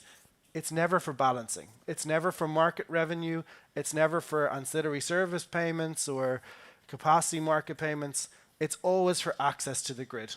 And so what we see is a very strong message is flexibility may be possible if it's designed for, if the requirements are transparent, and if it's able to accelerate connection to the grid. Mm-hmm. Market signals are not enough. Regular day-ahead balancing market signals, not strong enough to be able to incentivize flexibility. The only thing that's strong enough is connection time frame. We're really working on addressing that problem, trying to characterize it, what kind of flexibility actually helps in accessing the grid quicker, and helping data center designers understand that. Data centers, especially at the big scale, are designed like aircraft. You have different customers for the aircraft. You specify a different way, maybe different engine, different layout, but fundamentally an A320 is an A320, okay? Mm-hmm. And then they're replaced every 4 years, 5 years with a new design. But the designers need to know how to design for flexibility and the kind of flexibility that will get them connected to the grid. So we're working with that to try and help specify what that looks like. Thank you so much for that insight. So at this point, the new balancing member data center, not yet there. It may be there as a condition to try to get faster access, and that's the route that it shows up in reality. Mm-hmm. But the incentive is grid connection. Mm-hmm. And then, Francisco, I know that there are some interesting joint projects for Iberdrola and data centers. Can you share a bit on that? What are the benefits, and perhaps some insights from other countries where you've seen good lessons learned, where big consumers pair up also with grids? Yeah, of course. So basically, until now, Iberdrola has been, let's say, a standard supplier of electricity for data centers. I mean, we have PPAs in Europe and in the US signed in the last years, and it was okay. But now, as we are seeing, the growth in data centers are causing new challenges for them, for the supply specifically. So we decided that there was value on having a closer alliance with data center developers.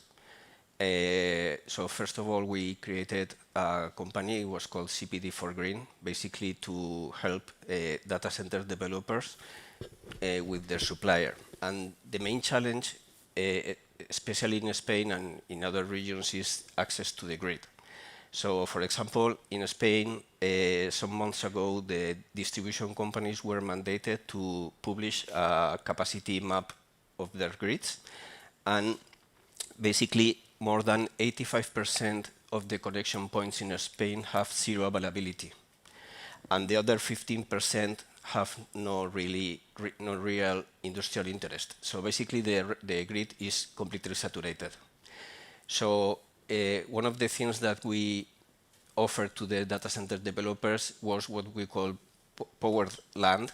So basically, it's a land well sited for a data center with access to grid capacity. So we know very well the grid in Spain. We have generation assets all over the place. So we help to find the land plot with access capacity. And very recently, we have created a joint venture with Echelon. Echelon is a data center developer in Europe. And with this joint venture, we are providing this power land, but we are also accompanying them with more services to help them with the electricity supply. I mean, we are helping them to design all the assets for the connection. We are helping them with all the backup systems. Of course, we are providing 24/7 renewable electricity for their data centers. And basically, this is to help them to integrate the data centers in the power sector and to have all this clean supply for their working. All right. And you touched upon the PPAs and clean electricity, so that's also a good headway for our last discussion block. What is a good price? So, the best for last. I'll start with you, Martin.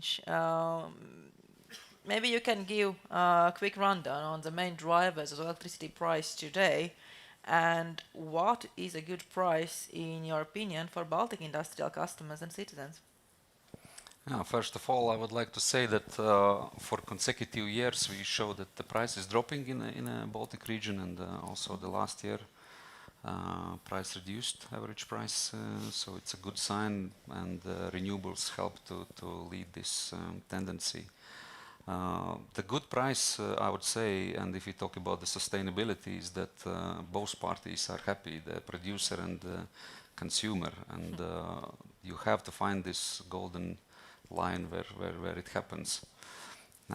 It's maybe too early to talk in Baltic states. We still need to invest in renewables, but there is this issue with the Nord Pool pricing as it's built, the market, then actually it's not very well suited for the renewable energy if it starts to dominate the market. And we see a lot of negative pricing and other issues, which of course stops the new investment in renewables. And then of course it's very important that you have some other options like long-term PPAs or CFDs or other solutions, because we see that for instance in Sweden or northern neighbors, for instance onshore wind development has stopped because simply you cannot make any FID without any other solutions. So this is a little bit a chicken-egg question about state strategy, country strategy. Do you want to be a forerunner with energy and then attract demand, but then you need to support it somehow with some CFDs or PPAs? Otherwise, I would say that at some point it will be very complex to adjust demand-supply momentum, and it could, of course, stop new investments in renewables. All right. And then colleague Anders. You mentioned a lot about improving the system and needing new investments and finding the new balance in this current reality. How do you see how can we reconcile customer demand for low prices with these investment needs? And do you think perhaps energy market, is it too complicated? Is it just the right way? Do we need more products? Do we need some changes in the market exchange? Thank you. I think energy market is not too complicated. Rather, we have chosen in Europe way of steer energy market via pricing, and that has led us in the situation. Actually, we have developed a lot of renewables. It has enabled average yearly price lowering. That's good. But on the other hand, we have created high fluctuations. It means between zero prices and very high prices, and usually customers doesn't like this situation very much, because this is, I think it's even worse when stable, maybe not so low price. And second, what we have created now, it was mentioned before, Nord Pool pricing, but it's not Nord Pool, but it's our pricing is a marginal pricing. This is actually, it was chosen to enable renewable growth, and this has actually happened, and this is a very steady policy what we have had. On contrary, now we actually have a dispatchable power sources investment issue. We can't invest against the market, and that's leads us to a situation at what technology to choose and how to enable price lowering in this situation. And that's a really complex formula to be solved, but it's not the energy market question, because we have chosen this path in energy market. How to solve it? I think main problem for a customer is really because yearly average price is lowering, going lower year by year, not maybe with enough speed, but it's still going.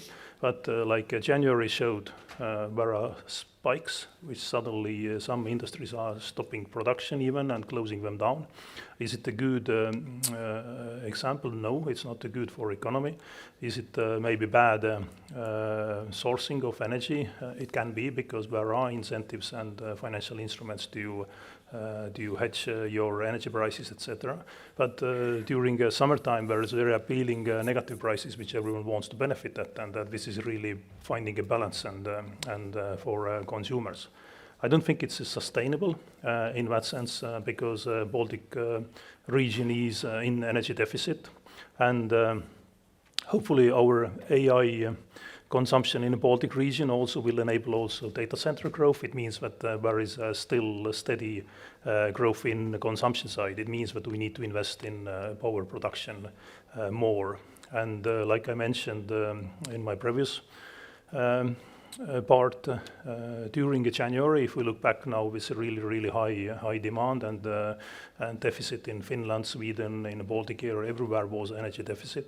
Prices went up, but only one generation was below average, was a wind production. It means that current choices without subsidies doesn't give much room for investments anywhere else than renewable production and wind sources. We need to over-dimension it. It will lead to overproduction during windy and summertime. Various mechanisms in that. It's a battery storage and also different options to store energy when it's too much, but there is no other sources unless there is subsidy-based dispatchable power investments. It means that both options actually are increasing price for end customers, because low renewable price will be compensated by grid investments and also energy balancing needs. It means that we have to make a right choice here in Baltics, what assets will bring us in future. But direction from customer side is very steady. It has to be clean energy, no question. It has to be steady in the price fluctuations, and it means affordability. But unfortunate trend is that the demand is growing, and only way to help us out is to invest more and into clean energy resources. And there's no other. But January data shows very well. Especially, we need to say thanks to Lithuania, because this is really clearly wind production which helped out the Baltic area during a January energy deficit time. And but actually, he's proven we don't need to hesitate, and we have to go forward. Thank you. So, is it really so? I understand also from your presentation that at least for Microsoft, clean energy is non-negotiable. But about flexibility, overall price, long-term agreements, how do you choose, and is it even possible currently to find good electricity producers for you and your needs? Yeah, so for us, good electricity prices, I just can confirm what Anders just said, so it's long-term, clean and predictable. So this is what we mean by good electricity price. And the instruments that we are using right now, these are those long-term renewable power purchase agreements in the countries where we have data centers. But at the same time, we are also investing a lot to be more energy efficient. And also, even though I was saying that AI is energy consuming technology, but the investments in chips, investments in the next layers of the technology are also continuing, and we see better and better results. So that's why it's on both sides. So we are, as a technology provider, we are investing to make it more energy efficient, but we will continue to invest into clean energy in order to achieve our sustainability goals. Because we can expect that now with AI diffusion, depending on the country. So we have countries, and if we are looking at Europe, then we are already consuming quite a lot of AI on average. Some countries are more, some less. We can expect that the usage of the technology will grow because more and more companies will realize the value from those applications. So it means that we will need to continue investment in both, in making this technology more energy efficient, but also making sure that we have energy as a foundation to run this technology. Mm-hmm. All right. So this has brought us also to our overall conclusion of this session. And in the end, I'd like to ask all of you a question where I would be happy if you could share your personal view. And again, I understand that these topics are always complex and you need to find a balance. But if you have to choose, what, in your opinion, drives today's reality? Do we first need abundant, affordable generation? Do we need long-term power purchase agreements before we can see strong generation development, so that it is consumption-driven system? Or what we need is strong grids, and everything else will follow and join.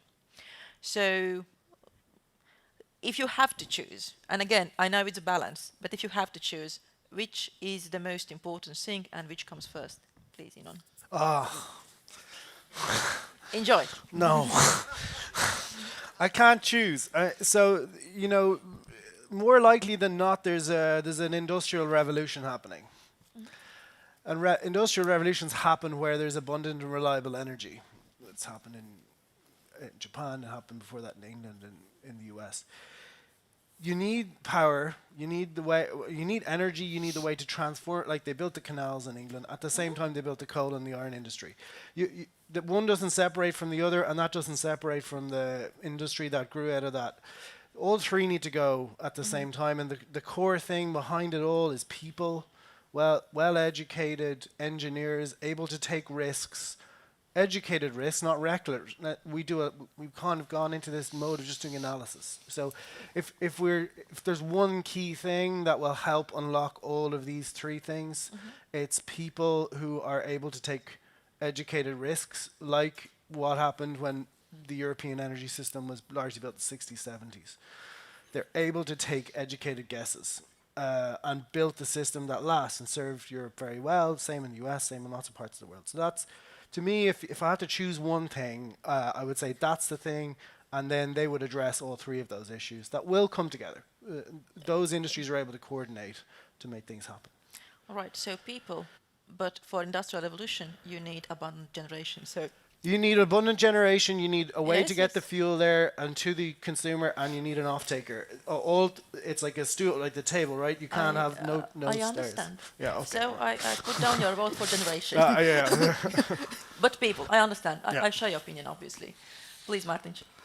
Yes, I think that in the current world also countries compete, and the energy sector is one of the things which is of course the workforce, and then the energy abundance or availability is very important to attract industry to your country, and therefore I think of course you need to make some investment upfront, and which maybe then waits a little bit for the consumption to pull up. So I would go for that. Excellent, thank you. 2 votes for generation. So Andres. Yeah, I follow the same line. Consumption will happen. We see it already, and it means that artificially focusing on consumption, it also helps in grid conditions, etc. I think grid-wise, we are, let's say, the improvements are needed, but we could manage. And if we look at Baltic region has 40% of energy deficit, that's a clear sign. But it's not abundant, but we need at least 5 gigawatts more production in the region, but it will be enough. Abundant is also good, but I'm for generation need as a first priority. But all other aspects are also important. Yeah, aim high. But I agree, very much so. Francesco. Okay, I will give you another point of view. So from my experience, what you need is infrastructure. If you don't have infrastructure, you don't have generation and you don't have demand. And infrastructure takes a long time to develop. So if you want to deploy renewables, if you want to deploy any other kind of generation, if you want demand to flourish, you need to set the infrastructure before the demand is there. So for me, very clearly, infrastructure is the key, to develop first before generation and demand. Excellent. And Renata? Yeah, you are the experts there, so you will choose which of 3 is the right one. But from my side, especially for this region, it is critical that we have all the instruments to be resilient, also from technology perspective, because we have a lot of technology. But resilience is the key, so that we can continue work under any circumstances, and the technology will adapt. So this is important, I think. All right. So to conclude today's panel, again, impossible to say everything. There were fantastic things, and thank you so much for sharing your opinions and your experiences. These types of discussions truly help us all to expand also our views. But if I have to put a summary to it, so we need generation. That was what that won in our little vote. We very much need grids, and I marked you also as grids because resilience is grids. And in all of that, we have to remember about people, because people make this happen, and people are whom we serve. So with that in mind, I thank so much for my distinguished panel, and I wish you all a very good day, and I think that now we will have a break. But Carlos will join us as well. Thank you so much. Thank you so much. Yes, thank you, Olga. Thank you, dear panelists. I think we got some very good insights but we can take them to the next session. We can take them to the coffee break. So after the coffee break, we resume at 11:30 sharp, and I must say that we will start exactly at the time, so make sure to return about a minute earlier. Unless, of course, you have some excellent networking opportunities, then do use and utilize them. Thank you.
people are still coming to this room, but I think we have reached critical mass, so we can resume.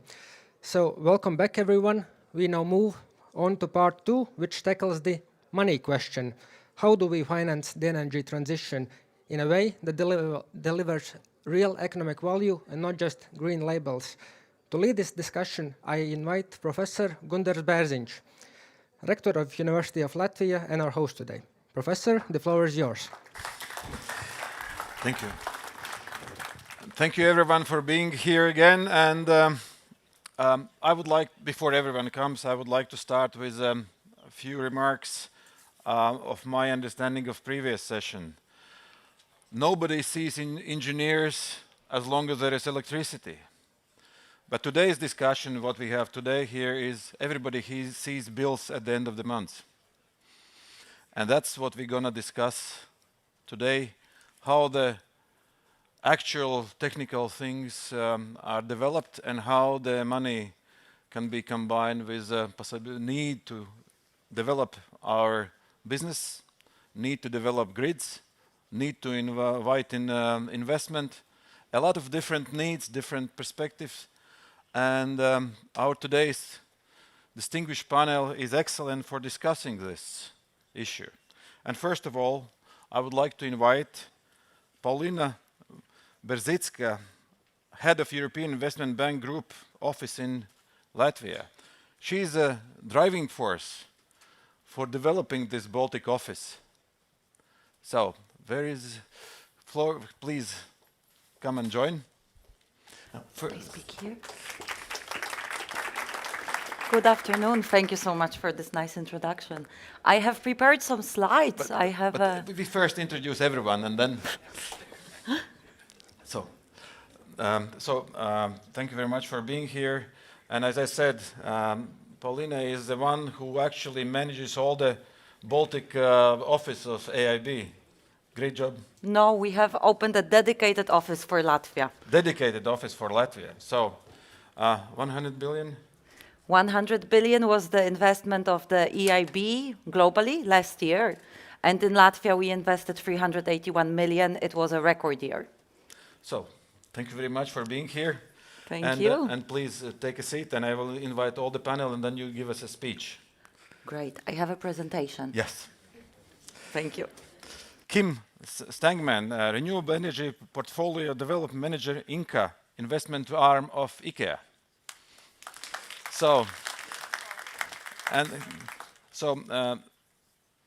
Kim is the one who is figuring out, is this investment good or is this investment not good? And how to deal with that we will discuss today. Thank you very much for being here. Michael Kozlov, member of European Court of Auditors, and how the state and the projects and everything comes together with the Court of Auditors, which are financing everything, controlling everything what European Union finances. Yes, thank you, Gundars. I think I would like also to thank the organizers, because it takes a certain courage to invite a representative of a external audit institutions with a professional skepticism and a bit of a critical view to think. So really glad to be here and to take part in this panel. Thank you. Thank you very much. And then Hala Balozo, founder, board chair, chief vision officer, electric power engineers from United States. Thank you very much for being here. Thank you. Extensive knowledge of engineering and grids.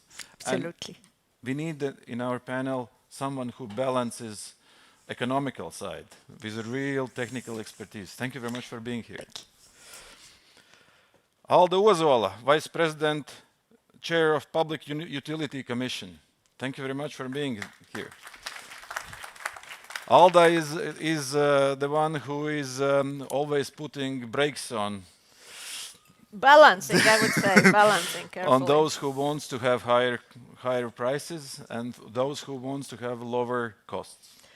Thank you. I would still return to balancing. Thank you. Pleased to be here. Thank you very much. Please take a seat. And Stefan Kopfer, CEO 50 Hertz Transmissions, Germany. biggest one, or almost the biggest one. Not the biggest one, but the one who is working mainly in the Baltic Sea and the eastern part of Germany, so responsible for the cooperation, interconnectors. So happy to be here. Thank you very much from Germany, please. And we share one seat, huh? I will stand, please. But we start with AIB. AIB, as we just heard, 100 billion year investment, and mostly in renewables. That is a big investment, and I believe that Paulina will explain us in what is really happening in the investment side of renewable business. Thank you very much, and please, floor is yours. Thank you, Gunter. You go there. So.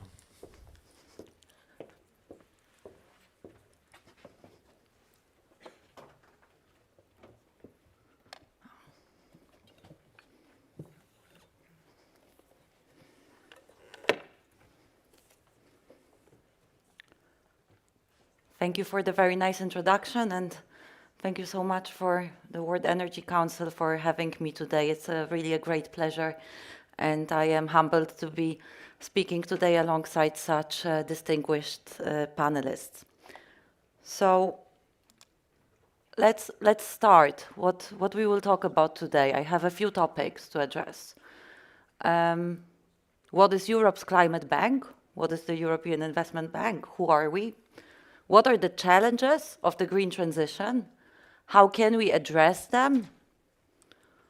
And then how have we actually addressed them? I will talk about examples, and I will talk about what's next. So let me start by saying a few words about Europe's climate bank. But first, let's warm up. Question to the audience. What do you think? What is the annual energy bill paid by the European Union? So is it 300 billion after China and the US? Is it 350? We are the second energy importer after China. Or is it 400 billion annually? I know there are a lot of specialists here today. So shall I reveal the answer? Usually in these quizzes, it's the most shocking answer that is the correct one. So indeed, it's 400 billion. This is the EU paradox. So despite our aggressive transition efforts, the EU remains the world's most expensive energy importer. It is actually more than 400 billion annually, the cost of importing fossil fuels. So there is clearly something to talk about. Now let me introduce the EIB. The European Investment Bank was established by the Treaty of Rome, and we are owned by the European member states, we are governed by the European member states, and we are here to serve the European member states. So it is one of the largest multilateral lenders and borrowers in the world. We raise funds on international capital markets. We have, thanks to our shareholders, of course, we have a AAA credit rating, which then allows us to pass on those favorable conditions to our borrowers. It's a crowding in bank, so we do not compete. We want to crowd in private capital. That's the purpose of our work. And we have actually mobilized over, this is a crazy amount, but we have mobilized over 5 trillion euros in capital since the bank was established in 1958. So the bank is based in Luxembourg with more than 4,000 staff, but we have offices all around the world, and I am the head of the EIB Group Riga office, which was just recently established last year. Now we have one dedicated office in each Baltic states. The European Investment Bank is also a responsible finance provider. What does it mean? It means that we monitor the environmental and social sustainability of all our investment projects. We monitor ourselves, so we monitor our own environmental footprint, our own greenhouse gas emissions and the gas emissions of projects with significant impact. We appraise all aspects of a project, so not only the finance element alone, but also human, technological, and natural resources that are used in any project. We exclude certain economic activities. And finally, given our reputation that we have to uphold, transparency matters. And we look at a strong governance and strong accountability of all of our partners. 6 years ago, the European Investment Bank launched what we call the Climate Bank Roadmap, a roadmap to becoming the climate bank. This was in 2020. We came out with extremely ambitious goals, one of them being 1 trillion euros of investment mobilized by 2030. Again, huge figures, but it's actually happening. So we are fully on track with this goal. And we have already mobilized 740 billion between 2021 and 2025. Now, what the bank is focusing on going forward is innovation, security, and simplification in the context of the green transition. Why? Why do we focus on innovation, security, and simplification? I move on to my favorite slide of this presentation. Mind the gap, the two eyes. So what are the two eyes of the green transition? It's the dual challenge of innovation and investment that have to go hand in hand to make the climate transition happen. So innovation is what we need to develop new technologies, and investment is what is needed to replace the existing technologies with clean tech. We have a financing gap of more than 400 billion euros annually to meet the climate goals. And on the innovation side, the technologies that are not yet available will actually deliver 30% of the emissions reductions that we need to reach our net zero targets.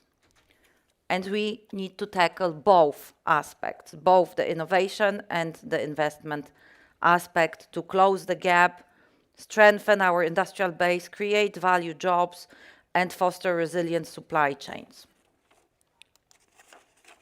I do have some good news as well. So global energy investments are actually quite large. In 2024, they exceeded 3 trillion globally. The ratio to fossil fuels is 2 to 1. So the world is investing twice as much into clean energy as it is into fossil fuels. Just a few years ago, that was the opposite. So we have really already made a shift. The same ratio in Europe is actually 10 to 1. So for every €1 invested into fossil fuels in the European Union, we actually invest 10 euros in clean energy. So the money is really going where our mouth is. But the bottle is still half empty.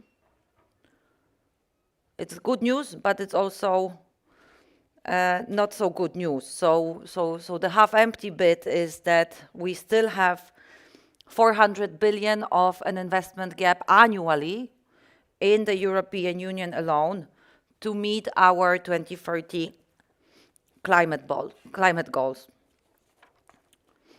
But talking about bottles, there is another bottle that is still half empty. It is the widening innovation gap. So here in the European Union, and I'm speaking today at the university, we have a really vibrant R&D scene.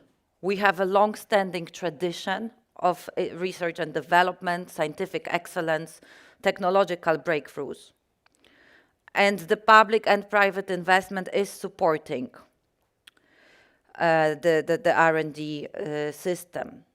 But we have a huge scale-up gap. The problem is not in terms of developing ideas. We have the ideas. The problem is scaling them up. So despite the strong foundation that we have, European firms are only investing half as much as their US counterparts into R&D, when expressed as a percentage of GDP. The Draghi report estimated this gap at 270 billion per year. When we compare Europe and the US in terms of venture capital, the gap is only for venture capital 80 billion annually. And then it continues widening as we move on to further growth stages. So the challenge is really not the invention alone, but the ability to scale the invention. And how can we do that?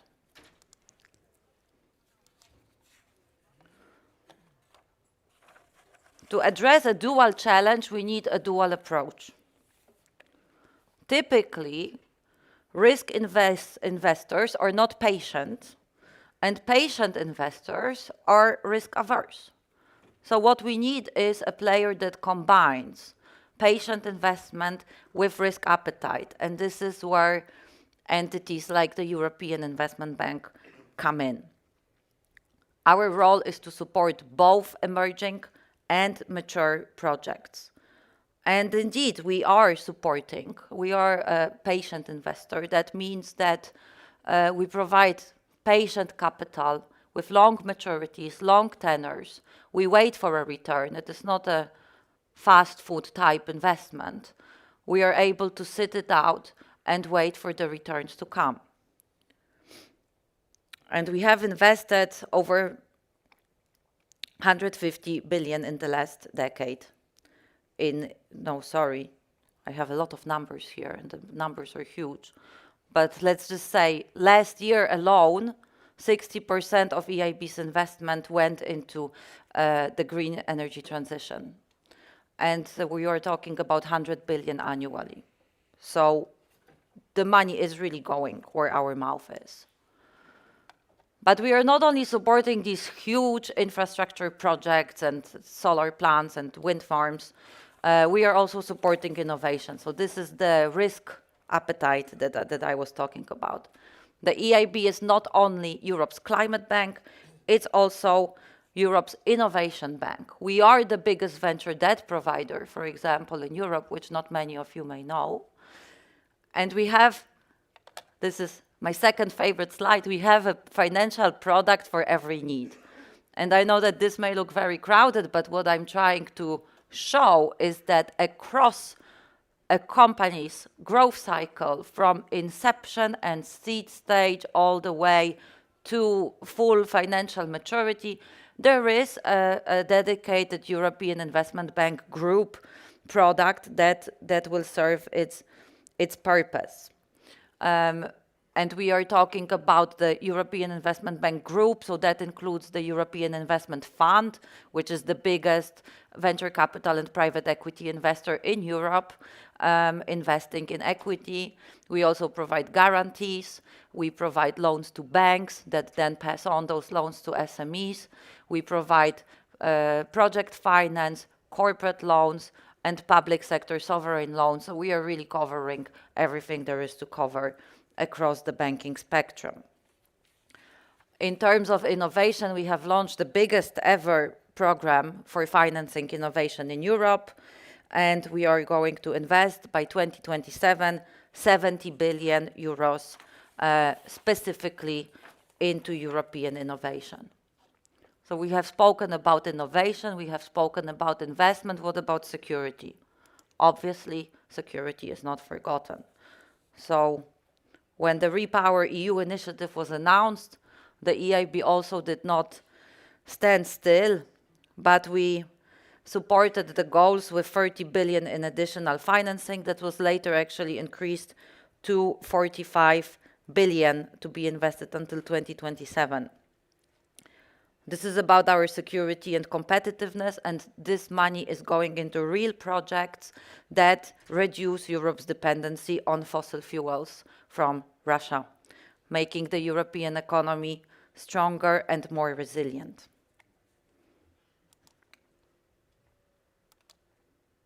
We are powering Europe. So we've spoken about the 100 billion, 60% of it went into green projects. And I have heard a lot of people talking about the business case. Where is the business case? I don't know. For us, the business case is clear. It has not changed. The political realities are shifting. We are focusing on security. We are focusing on competitiveness. But we remain committed to being Europe's climate bank. An energy revolution in Europe is already in full swing. And we are continuing to build on our strengths. So the EIB can help you do that if you are part, probably you are part of the green energy revolution. The EIB has a lot of products that can help you, and partnering with the bank is not only about money. It's about the signaling effect, the reputation. It's about the extremely deep due diligence that we do. And it's also about working with us over time. So we provide advisory services to our clients. We don't only provide the money. We are actually supporting the system from bottom up. This is a report that I had the pleasure of contributing to about unlocking the hydrogen economy. It was written some maybe six years ago already, before the EIB had made a single investment into hydrogen. So we sat down, we looked at the market, what can be done, how do we unlock investments in this new emerging thematic. And what we did actually, we created a dedicated advisory program that identified the hydrogen champions in Europe. We teamed up together with the Clean Hydrogen Alliance, and we supported them. And I'm happy to say that the EIB has now also already financed over 1 billion directly into hydrogen projects. So this is what we do. We look at the markets, and then we work with the project promoters on designing creative solutions to the challenges. What do we do in Latvia? We have been active in Latvia since 1994, and last year was the record year following the opening of the office. So 380 million was invested in Latvia last year, and the lion's share of that actually went to sustainable energy and the green transition. So we have 3 big transactions that are benefiting actually everyone that is the ones that live here, so most of the people sitting in this room. We provided a 200 million loan to Latvenergo to renovate the existing, to upgrade the existing energy distribution network. We helped Riga Udens, Riga Water, upgrade its water supply network to also align it with environmental standards and improve its climate resilience. And we teamed up with Sunli, providing a 35 million loan to Sunli to build solar parks in Latvia that will produce enough electricity, clean electricity, for up to 180 households, 180,000 households to be powered. And that was without government subsidies. So we are working already and things are happening. I have a lot of projects I can mention. As I said, it's 60% of our business, so most projects that the EIB finance are connected to the green transition. But I just want to give you a few examples. So there are the usual players like wind farms, but I think we have also some more interesting points. So for example, last year we financed in Castilla-La Mancha a green hydrogen production plant in Spain. So that's actually, it is possible. If anybody wonders whether financing for hydrogen exists, it does. We financed the high voltage direct current link connecting Ireland and France.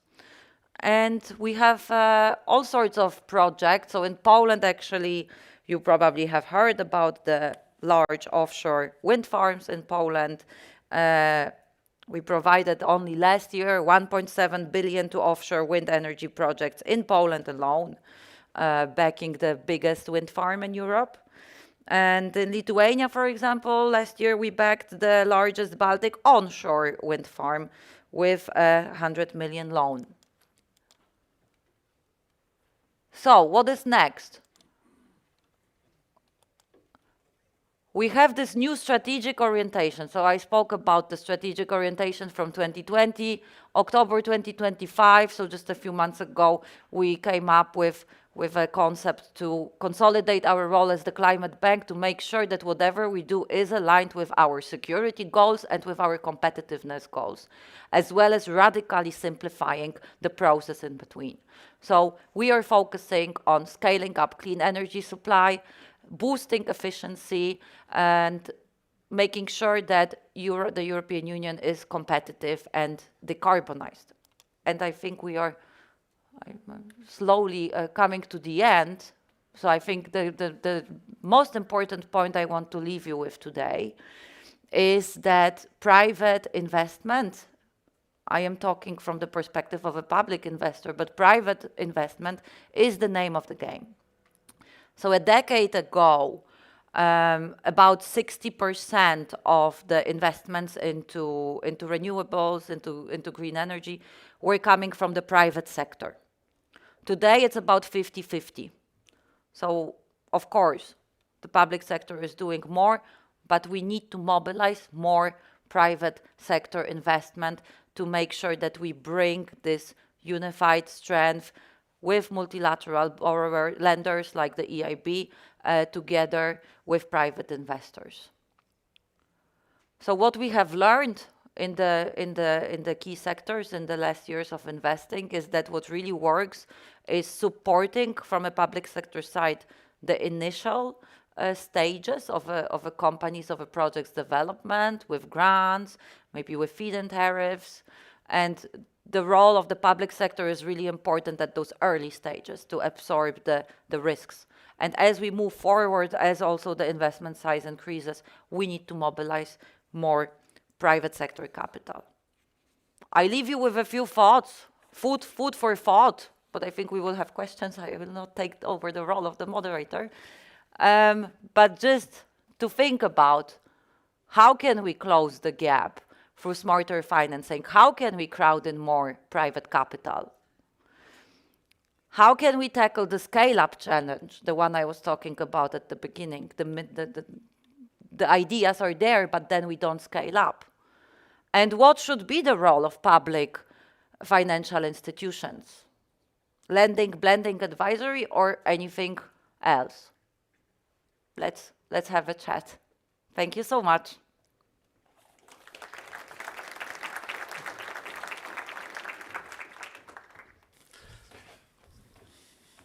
Paulina, thank you very much for this very deep dive into how to finance, how the financing works, and what achievements are for your business operations. And I believe the answering your questions you just put, there's one mental question: are grids social good or individual or business endeavor? And I believe this is mentally for people, it's not decision. They believe that's a state has to provide, and that's a social activity and function of the state. And I believe we have a discussion on this one. Who is responsible for providing electricity to the consumers and to the businesses? Businesses or social or state? Thank you very much for those inputs, and yeah, thank you. And I can now join here, and I would like to continue with actually asking Paulina you the basic question I believe everybody in the audience thinks about. What makes projects truly bankable today? There is no one answer on what makes a project bankable other than the ability to repay the bank debt. So it's very simple in that sense. At a bank, when we look at the project, we look at the cash flow. So we look at the free cash flow, the money that is available for debt repayment. And the question is, how do you make sure that there is enough money for that? There are different ways of approaching this, right? So in project finance, you have a capital mix, right? So you will have loans, you will have also equity investors investing stakes into a project. You may need to have more equity if the project is more risky, right? So you will be able to take less of a loan. That's one solution. You may be able to secure a guarantee, so maybe from a government or from a national promotional bank that will cover the repayment of your debt in case the project is not able to do so. So really there are a lot of different options. That the venture debt is also a really fun instrument because you are mixing equity features with debt features. So you can have a loan, but then in case you don't repay the loan, then maybe the bank will take some of your shares. So there are really, from a banker's perspective, there are so many ways we can make a project bankable. It's really a matter of flexibility and adaptability. I would not say there is one solution. This is why we have 4,000 people working on these projects. Thank you very much. And just a small little follow-up question. And what do you think about this very unpredictable, how to say, stage of the market we are in at the moment for bankability of the project? How to tackle this one?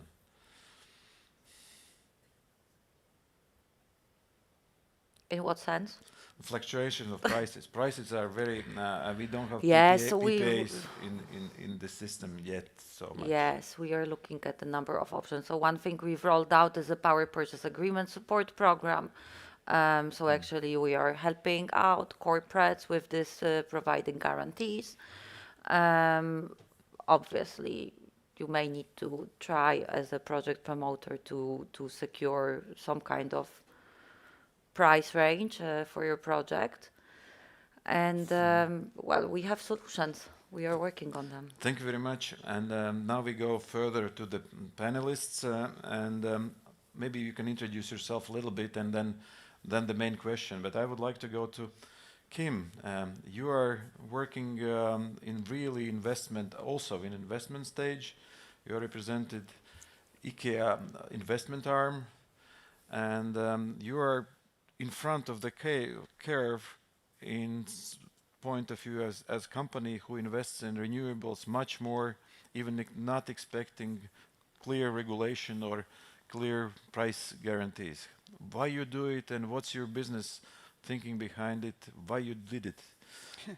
We indeed have a sometimes different approach than other investors. Maybe to start with explaining indeed who I am. So I'm part of Inca Group.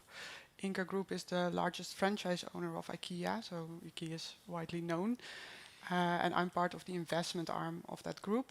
And we're responsible for making investments for long-term resilience for basically IKEA and being able to provide affordable and sustainable furniture. And I think that's also the key point. Our goal is to offer sustainable and affordable furniture. And that's the IKEA way forward. We believe in affordability, sustainability, and accessibility. So it's close, you probably recognize it's close to the energy trilemma as well. And we look at that from that perspective. So for us, it's never a decision between sustainability or affordability. It's embedded in everything we do. It's how we design the furniture. It's how we do investments in renewables. It's how we do investments in circular and forestry. And we're having a long-term perspective.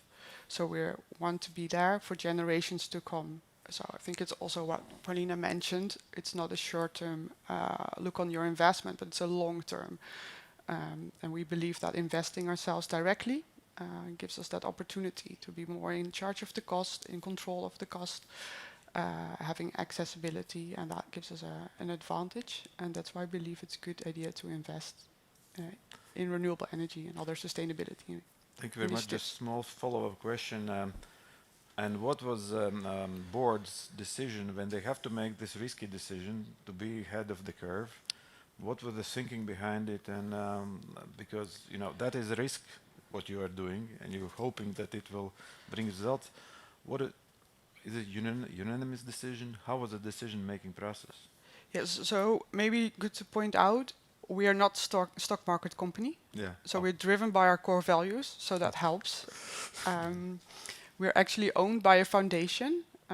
So in the end, all the returns are going for 58% back in the company, and 50% is going to the foundation, which they spend on also climate positive initiatives at their choice. It's basically circular. So because we invest, we are able to lower the cost. We are able to reach more customers, furniture customers. And that money we can reinvest in sustainability. So going ahead of the curve, not per se we are going ahead, we are taking a different approach. And yes, sometimes we're leading. We do believe business should lead by example, and when we're taking proud of being able to do that. We're working closely together with regulations if we believe we think we can make a difference by giving our point of view and our business perspective on how we can do investments. So from that perspective, yes. Thank you very much. And now I would like to go to Michael, who is working in Court of Auditors.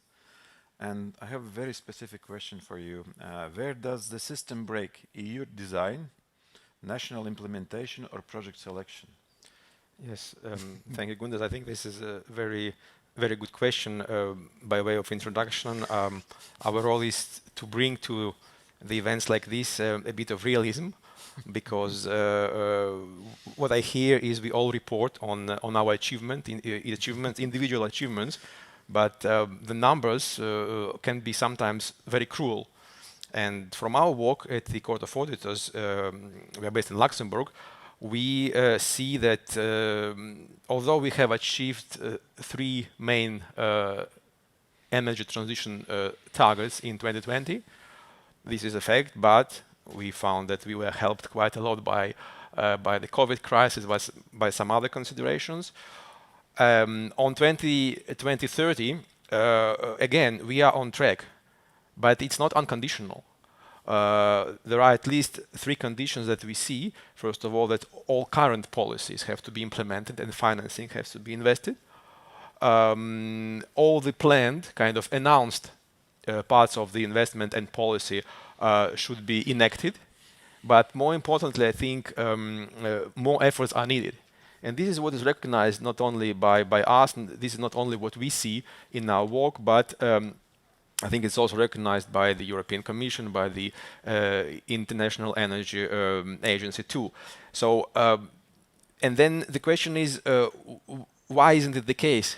And what we see is that, just to settle the stage, there is a bit of a disconnect between what decisions are being made at the EU level and how all this is being implemented at national level. There's a lot of diversity, a lot of different approaches, and this alignment between the two is sometimes missing. And for me, it actually represents kind of an opportunity cost, because the EU budget that contributes quite a lot, especially in countries like Latvia, in the Baltic region in general, these funds are limited.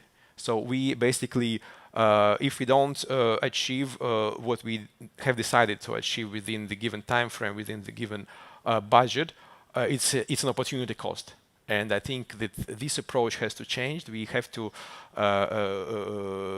make a common effort from Brussels, but also from national governments, really, to make sure that we achieve what we have promised.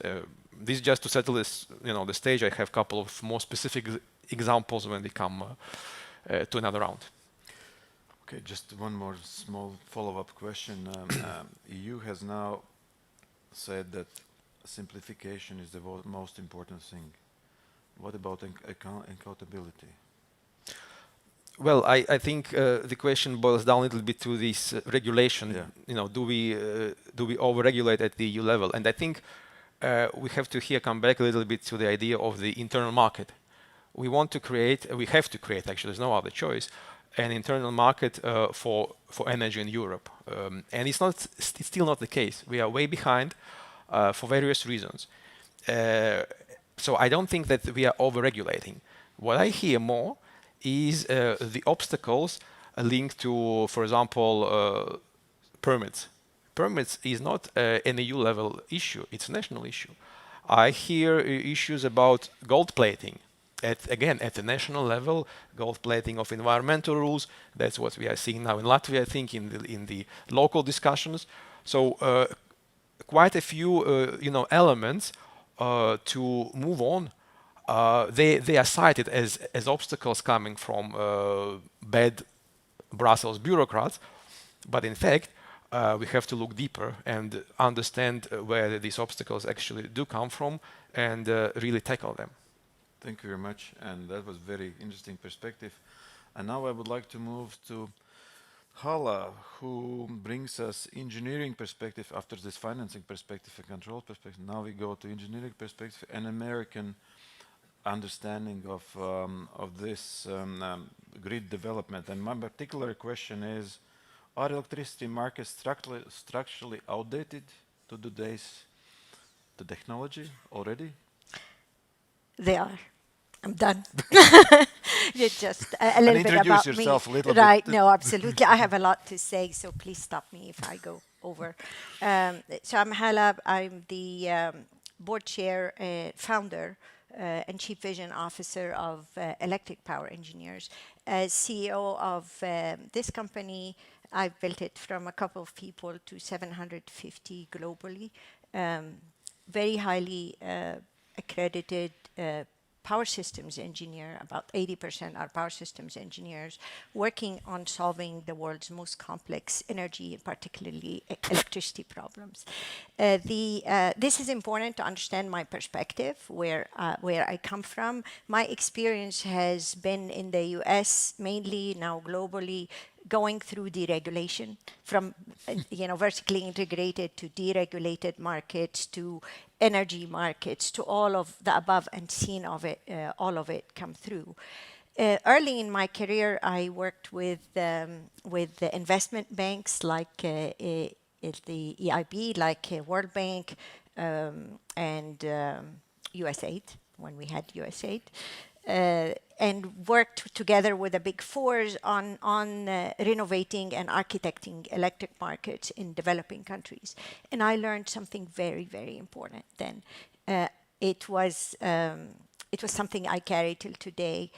Electricity, energy, but electricity in particular, is essential to the welfare, to the existence of human beings. That's 25 years ago. If electricity becomes at any time unaffordable or unreliable, nations fall to their knees. So I've kept that with me. Our company focuses on affordable, in doing everything we do for utilities, for resource developers, wind, solar, data centers, regulators, government, etc.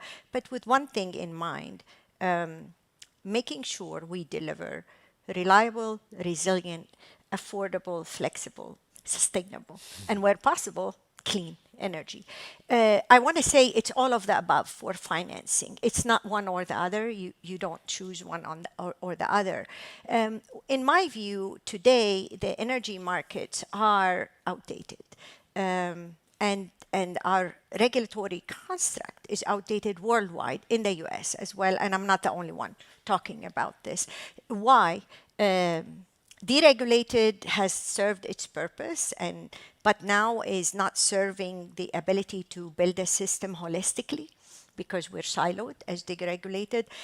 Very regulated, as we heard, is also not what we need right now because we're moving at a fast pace with new technology, very high load growth, etc. Right? So what's the answer? And I want to try to give an example from the United States of what's the answer.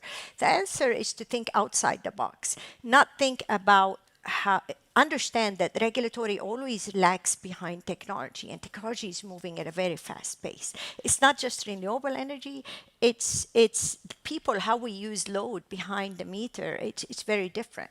So we need to rethink how we do things. We need to open up regulatory and ask ourselves, should regulatory and policy play the role of taking those metrics, or 4 or 5 that we talked about, put metrics to them, and the regulator job would be to unleash engineering and finance and economics to identify not project by project, but system holistic solutions that employ flexibility and efficiency so that we can come up with a low cost. And only when we do that can we catch up with the fast pace of change that's happening. That's just a follow-up question. You see, it's easy to say system cost recovery, but everybody is project-based. You know, each individual investor based their own investment. How do you tackle this issue? Yes. So of course, I'm an engineer. I'm going to come at it from an engineering perspective. But if you have fast pace of change in anything, if you want to redo your home or to convert your car to electric car, you have to think about all the components, price, cost, weight, everything. So you need to, I believe we should go to a reset point where we bring engineers and economists in one room. We do a master plan for each of our regions because every region is different. Then we invite competitive we need to give structure. Then you invite the project-based things. We need this type of generation here. We can take this type of load here. We need to leverage these resources in these areas. So you provide a structure. Because yes, you still have to do project by project, but when the project is part of an integrated plan, the cost effectiveness and the return on investment or the ability to pay back the loan becomes good. So I'll give you just one example, data centers in the US, right? When we started, it's a bottleneck like everywhere.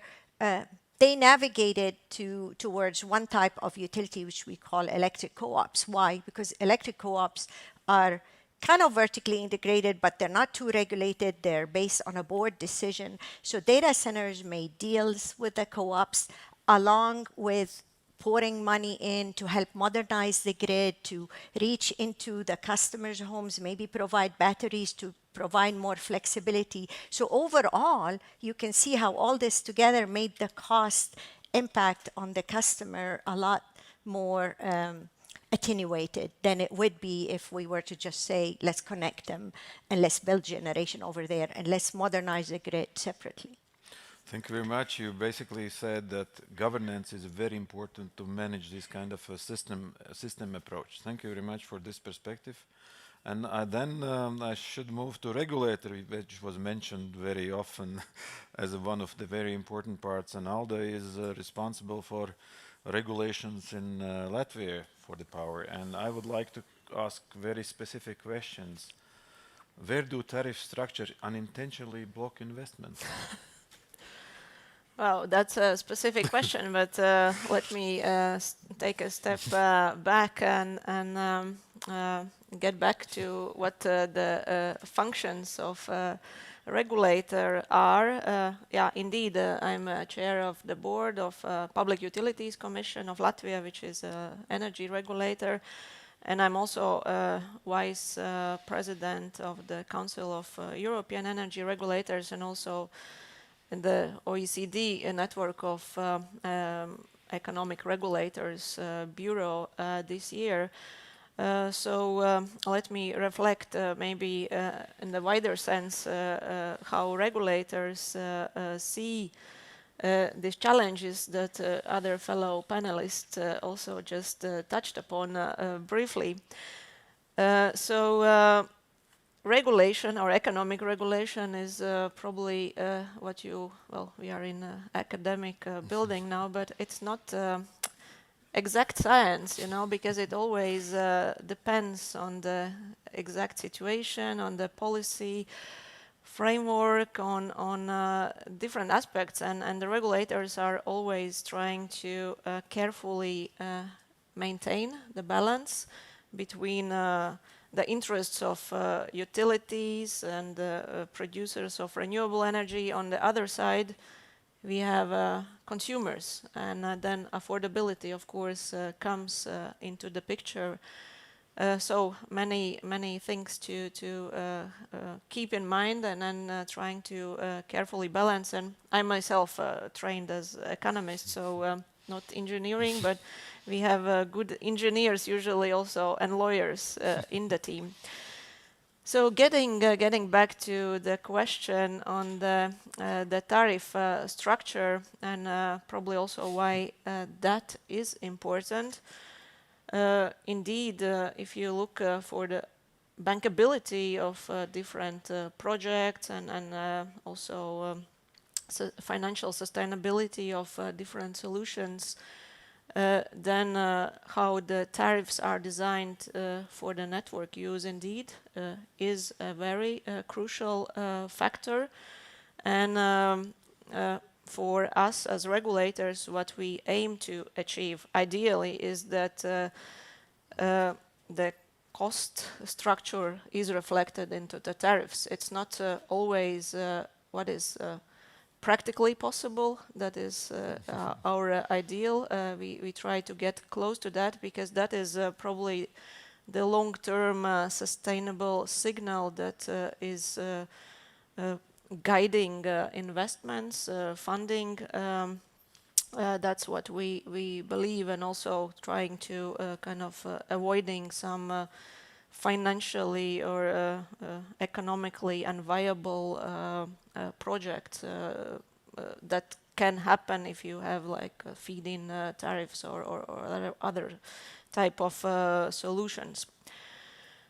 What else for a regulator probably in the tariff structure? Of course, I do fully agree with Hala that technology is developing fast and regulation is often not going along at the same pace, whereas at the same time regulatory stability is something that utilities and also investors are looking forward. And often I like to think that regulators are the ones trying to keep their head cool, trying to be rational, and sometimes it might feel that we are not doing fast enough and not the decisions are not speedy enough, whereas it is also that we try to see also the broader political policy landscape in mind, affordability issues, and also of course the sustainability of utilities. And we do try also to support and new technologies coming into market. We have also introduced the regulatory sandbox. So we have, like in Latvia now, we have 2 projects in pipeline. Hopefully, getting back to the tariff structure, we will soon be able to see in real life whether different tariff structure can help electrification of the heating sector, for example. So we are looking for these real-life examples to be able to judge whether some more shifts are required. Thank you very much for this very deep explanation. And I remembered that Kim said, yes, and we want to participate in suggesting this regulation, that this sandbox approach maybe is a very nice way. Maybe you can comment on this one. I think what Alda mentioned is, yes, indeed, stability on regulations is also very important. You mentioned indeed taking risks. I think projects, you have financial risk, it's a volatile market. Price drops were mentioned, which of course is not helping for investing in renewable energy. But having stable regulations, looking forward and not on short term, that's very important as well, because that's part of de-risking a project actually. And yes, indeed, we like to be in close contact to discuss that, because like Ada mentioned, there are multiple angles, so the regulator needs to take into account, and it's very important to take a business perspective, but also the others should be leveled out, and it's good to be able to be participating in the discussions to help moving things forward. Thank you very much. Yes, please. Can you hear me? You know, I just love this conversation. See, I'm almost at the edge of my chair. But I want to just emphasize for those who don't know, regulatory lags lags usually, not because it's not fast enough, because it needs trust and certainty in technology. And that's necessary because regulatory is protecting. So that's why we have to find that, mark this is flexible regulatory. It's something we never thought about. So tariffs, where there is talk about tariffs becoming not just dynamic by day, but actually changing over time. So how can regulatory even allow that? Because one day you're doing, heating, accommodating heating or accommodating EVs or renewables. The next day you're hydrogen or something else that behaves differently. So it's really flexible regulatory and regulatory is necessary, very necessary, because financing without regulatory cannot move forward because that's a certainty. Every time in the US we've seen a hint of regulatory change, everything financing freezes until they see what's going to happen next. So, very important, your job is really important, we just understood. Thank you very much. And now I would like to go to Stefan. And Stefan, I believe, biggest one in Germany, almost the biggest one. But the very important question for you is, do higher renewable necessary rise costs of system, and how do you deal with that one, if it's yes? Yeah, thanks for Gundas. First of all, a few remarks about 50 Hertz, because not all of you will be so familiar with 50 Hertz. Like you mentioned it, Gundas, 50 Hertz is a transmission system operator responsible for the eastern part of Germany, Berlin, Hamburg, and also for all the offshore wind projects, interconnectors in the Baltic Sea. Just a few days ago at the Hamburg summit, 50 Hertz, together with our Danish colleagues of Energinet and the Prime Minister of Denmark, Mette Frederiksen, and the German Chancellor Friedrich Merz signed about this project, Bornholm Energy Island, which is about European cooperation, harvesting the offshore potential in the Baltic Sea. And that's something we discuss also with our TSO colleagues and the governments here in the Baltic states for the potential in front of the Baltic states. So, coming to your question, Gundas, thanks for that, because we have heard a lot of messages about visions, ambitions, also ethical impetus for realizing these kind of energy transition. But we should all be aware, and you mentioned it, that many of the investment decisions at the moment are based on a regulatory framework or based on a political ambition, at least in the European Union. And we should also be aware that this political support is at risk. So it is our responsibility to drive this energy transition as cheap as possible, as affordable as possible. Because if this doesn't work, people will not support it in the midterm and the long term. And also if IKEA Foundation, for example, is investing maybe with a different cost-benefit approach as others, most private investors in the energy transition will look at their profits in the mid and long term. So how do we organize it as cost efficient as possible? And one comment first, we should stop telling people that energy transition is a free lunch. You mentioned system cost, Gunnar. And obviously it is a lot of investment needed for the energy system of the future. 50 Hertz will invest only in 2026 more than 5 billion euros in the grid infrastructure. And that's only one of 4 TSOs in Germany. So you can imagine, what about the more than 30 TSOs in Europe to be invested in the grid infrastructure? So there is no free lunch. It comes with a cost, and people have to be aware for that. Second remark, size the ambitions of the energy transition. We have seen in the Hamburg summit that once again we talked about 300 gigawatt of offshore wind projects in the North Sea. But do we need these kind of 300 gigawatt offshore projects? Every 2 gigawatt grid connection for an offshore wind park in the North Sea costs between 3 and 4 billion euros. So if only 200 gigawatt are sufficient to fulfill the needs, it is much more affordable.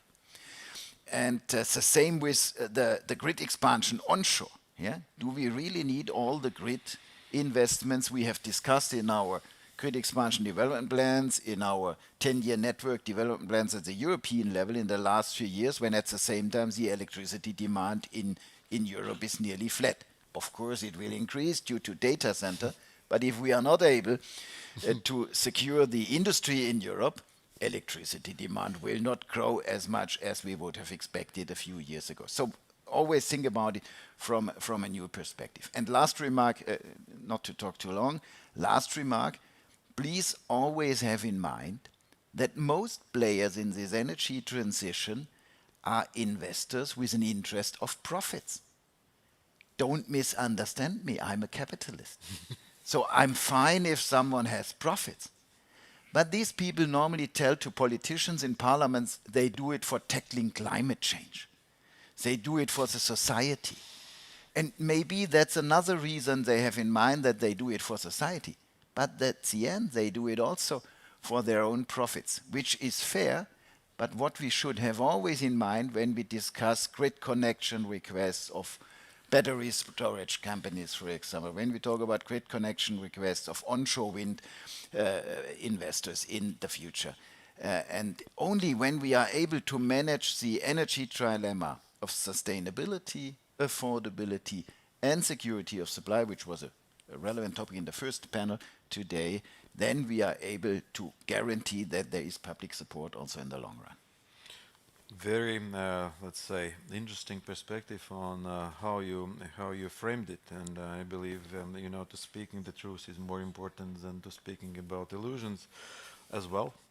But my question to you, follow-up question, would be that how do you see the concept of you as a grid provider, localized production, localized consumption, or grids will solve everything? No, I think when we have in mind that only the 4 TSOs in Germany have to invest several hundred billion euros in the grid infrastructure, of course, every investment behind the meter, so combining generation and demand very locally, obviously welcome. On the other hand, it's also obvious that, for example, the offshore wind farms in the Danish territories close to Bornholm can generate electricity cheaper as some national offshore wind farm projects in Germany in the North Sea. Then we shouldn't look at it with a national perspective. Then we should realize and harvest the European potential. So, like it was mentioned by Michaels earlier today, the single market for energy in the European Union is a success story. I'm fully convinced of it. And this market needs, of course, also a great infrastructure. Thank you very much. And this is why I ask this question, because this is really the people discussing production, consumption. Can we localize it, or should we pay for a very expensive grids? United States, I believe, is exactly on. Maybe you can, Hala, what's United States' perspective on the same question? United States is many countries within one country, and you see, I mean, we just talked about offshore wind being affordable one place and another, so it's all about things. But there is, I've been speaking about this for a long time, but I see a lot of utilities and areas going towards grid of grids, we want to call it. So we have the technology right now to do microgrid and localized virtual power plants and in interaction with the big grid system to make it more affordable. So the direction, that's definitely where we're going. It's going to take a long time to master that because it requires system changes and what have you. But it goes back also to one very important thing, which to what you said, we just heard right now, integrated systems, planning and understanding and operation are very, very necessary, because how do you leverage the efficiencies at the end, the distributed resources, the demand response, the virtual power plants with the nuclear, with the SMR, with the wind, with the solar, all of it in a cost-effective way, and affordability is key. So that is also becoming very important in the US. Integrated systems planning, every utility and ISO is starting to invest with our company in building the systems to do that. Thank you very much. You are all so knowledgeable, and that's the reason I want to ask you a very challenging question. When you do your optimization in your decision-making process, what do you take first, costs or competitiveness of energy? So, who wants to start? I can kick off, Yeah. and maybe also I see there are some questions from the audience coming. I was just going through my reports to get you the data. So there's always this question of competitiveness, which I'm not sure why. The question comes up. There is apparently in Latvia a very strong perception that the energy transition and the new regulations are bringing with it much more risks than opportunities. So the EIB ran a survey last year, the investment survey in Latvia, and we found that the perception here was actually among the worst in the European Union and significantly below the European Union average. So I am asked repeatedly, well, is it worthwhile to invest in the green transition? I say yes, of course. So I have the data from Spain. So back in 2019, the prices on the Spanish wholesale energy market were among the highest in the European Union, 70 euros per megawatt hour. And as you know, there has been a lot of investment into renewables in Spain, a lot of it financed by the EIB. And now, actually, the prices have dropped. So it's down to around 60 euros per megawatt hour, which is among the lowest in the European Union. So I think Spain is a case study, a case in point, showing that the transition to green energy is actually also a transition to savings for all of us and for the citizens that are then paying for the energy with their monthly bill. And we did similar studies in Italy. The EIB engineers also checked what was the difference, studying one specific plant, and they found that it was 20% cheaper, the electricity coming out of the plant, versus comparing to fossil fuels. So all the data that I have here in front of me definitely confirms that it is a profitable transition. And then I think there was a second question about... I think there are a lot of questions, and they keep on coming from anonymous people. I liked it very much.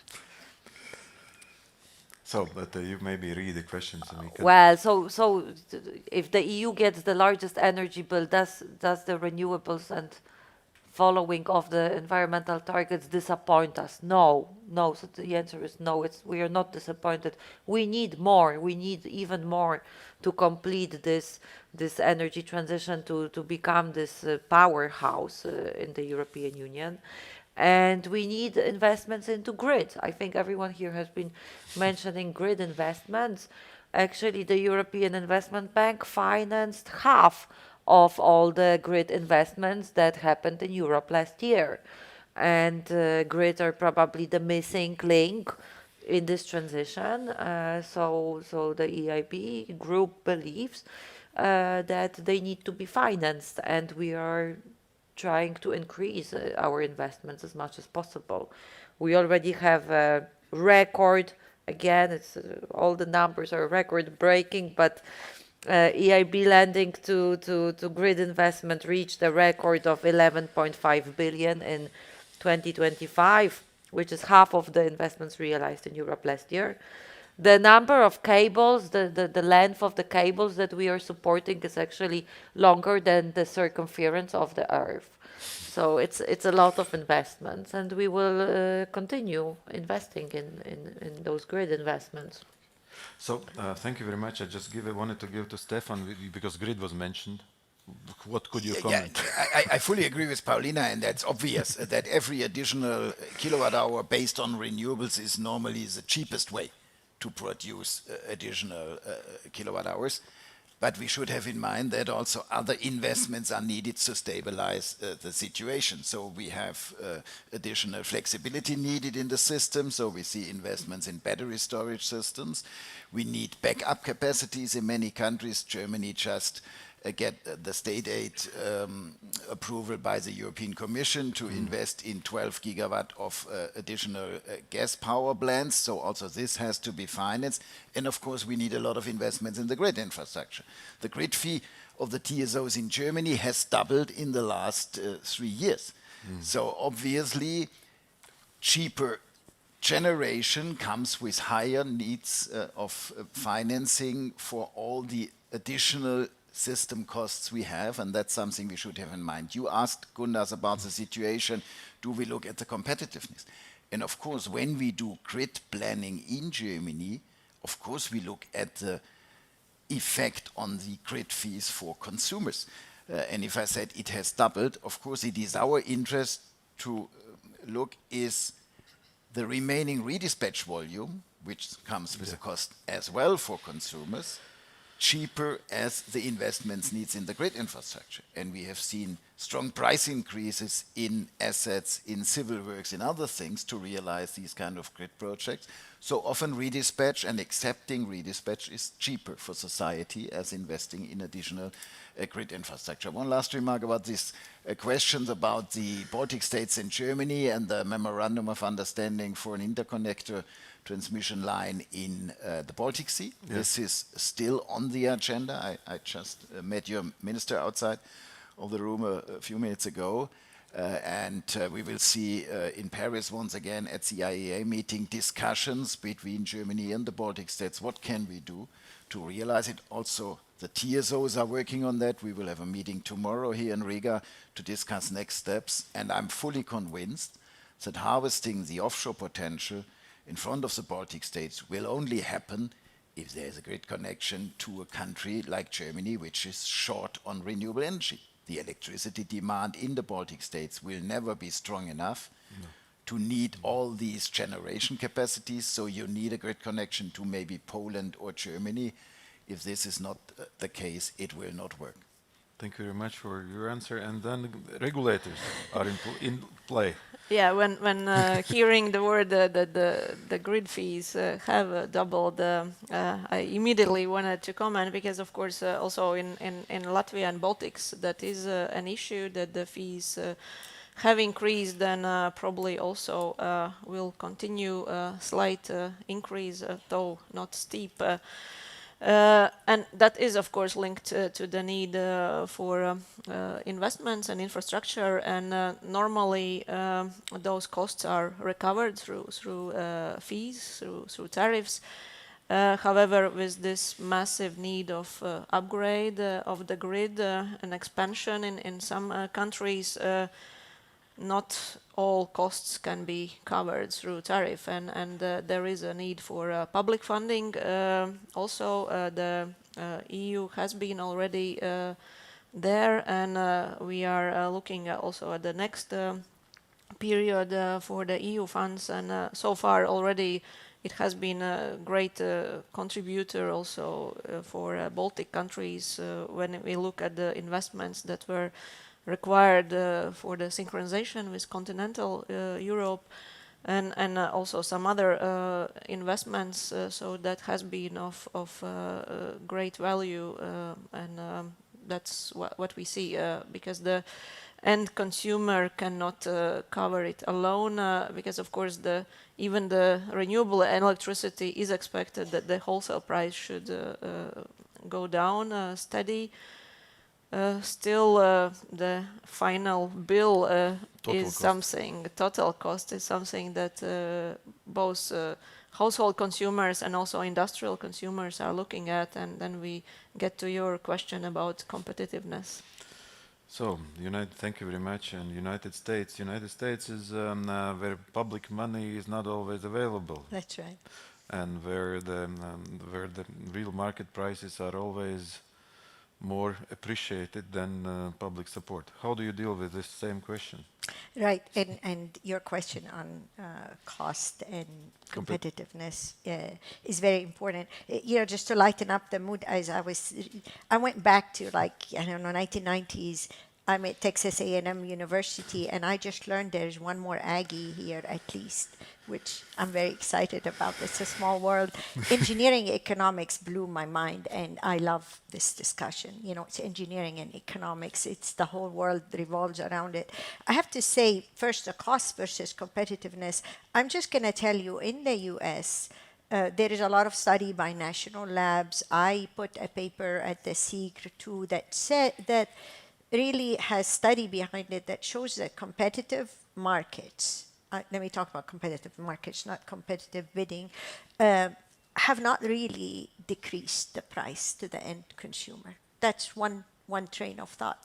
To me, cost is more important, and cost that is relatively controlled and understood by people who are taking bids and looking at bids. It's super important to reduce the cost that goes to the end consumer, because competitive markets are great for commodities that are not essential.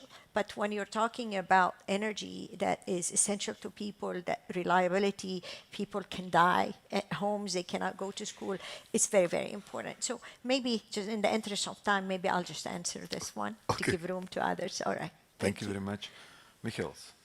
Yes, I would like to bring into discussion this idea of cross-border investment, because colleagues mentioned investment in grids, but I think this cross-border concept is something that was maybe missing until now in the discussion. And Stefan said, well, the internal energy market is a success in Europe. We found that it's not maybe 100% the case. And I think one of the best indicators is electricity price differentials among member states, which are still huge.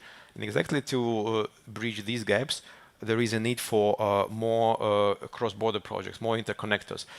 And now, I think what's important, we had some good examples also in the Baltics. This is desynchronization project, I think, was helped to a large extent, or at least brought forward by funds from the Repower EU that was mentioned by Paulina. So I think it's a good example, and we need more examples like this. And also in the context of thinking about the next multi-annual EU budget, whereby the resources might be more limited than they are now, I think the highest value added for the regions in the Union, but also for the Union as such, is exactly in these cross-border projects. So when Paulina said we put our money where our mouth is, I would agree, but not completely, because sometimes we don't finance enough these cross-border projects, and at national level the priorities are given to local level projects. And I think this is a little bit a missed opportunity to use the EU funds, the funds of the EU budget, more effectively than they're doing now. So I think my contribution to this discussion would be really pull together the efforts and propose more and finance more cross-border projects in Union. Thank you very much, and that's a very good point, and Stefan was talking about it. And so how we balance whole system, and we look on the system level, not on an individual country level or project level. But Kim, your competitiveness costs, you are in both sides now playing. Well, it's difficult for me to comment on the grid, because I look more from a project level as being responsible for renewable development projects in multiple countries. So I see grid conjunctions and increasing grid costs in multiple markets, and I see the effect also for us as an investor. Grid costs are making investments more difficult, for sure, especially lower prices, higher costs. That's not going well together if you want to invest. But overall, I think it is important, what Stefan mentioned, investing in renewables, it's not a free sandwich. And also we as an investor, we expect a return on the investment. And in order to do that, we look at lowest cost, because I think with lowest cost, you increase your competitive position. And it's depending on regulators, it's depending on in the political climate, how we can improve that. And for an investor, it's super important, and for us particularly. So in general, our policy is that we want to go merchant, so be exposed to the market prices, which means it's very volatile, in order to be able to be competitive. And we look at that cost angle. And if we choose our projects or the locations where we want to invest, we look at the lowest cost of energy, and because we can bring that in the long term as well. So I think that's important to take along as well, and also from but it's more difficult from the grid angle to integrate, because yes, the grid conjunctions are usually also on places where it's more interesting to invest in renewables because the resources are higher. That's why you have the conjunction at that location. So I think there's always a balance between also the consumers, where then, for example, data centers would invest, so you have the better connection.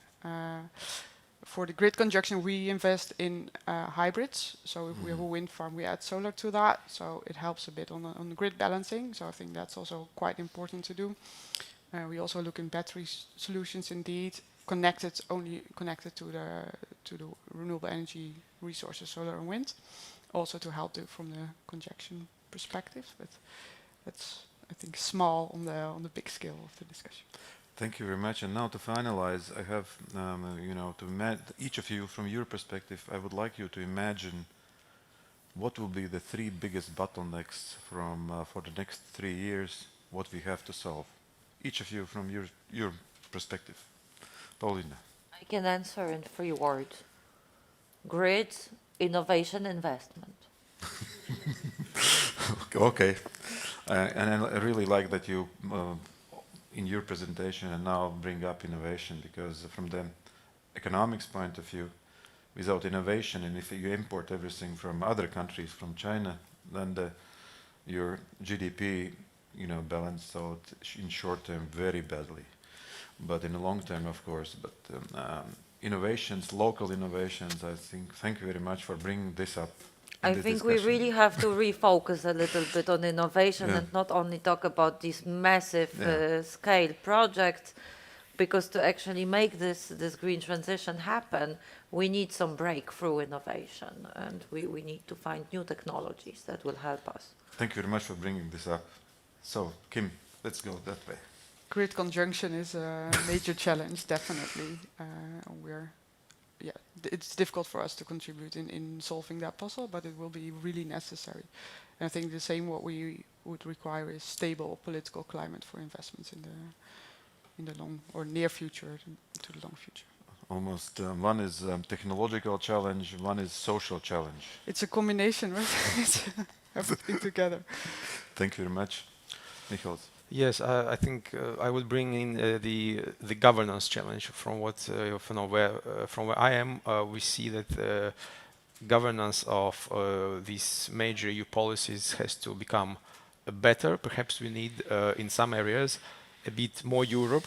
I know there are a lot of vested interest in energy policy, but I think if we should look at Europe as a single kind of entity or unity for the purposes of energy policy, and I think this has to do with governance, with improvements of governance. So I hope our legislators, policymakers at the European and national level will think about this carefully and really make sure that there is more pressure to move things forward together. Thank you. Hala. So many bottlenecks. I will talk about figuring out a new grid architecture and systems to, in order, I agree with Paulina, innovation is plenty. We just don't have the systems and the architecture to leverage all of that fast enough. So I think our real bottleneck to transition from here to there in an affordable, reliable way and clean way requires really people understanding that we have to reinvent and sit together and collaborate and make the architecture of the grid and the regulatory and policy and engineering married. Thank you very much. Very good. So, Olga.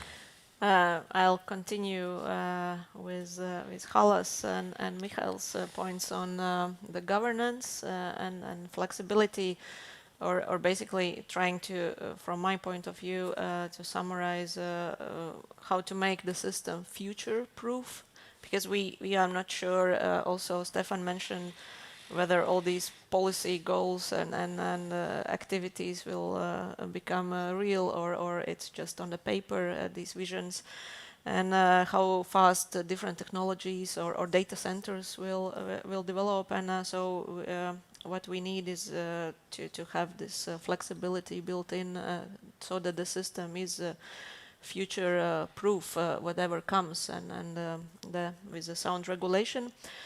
And another aspect I would like to bring in is demand response. It seems that in the Baltics it's still not used potential, and that's something we also have to work both as a regulator, but also together with policy makers and other stakeholders to utilize that potential, also empowering, educating consumers.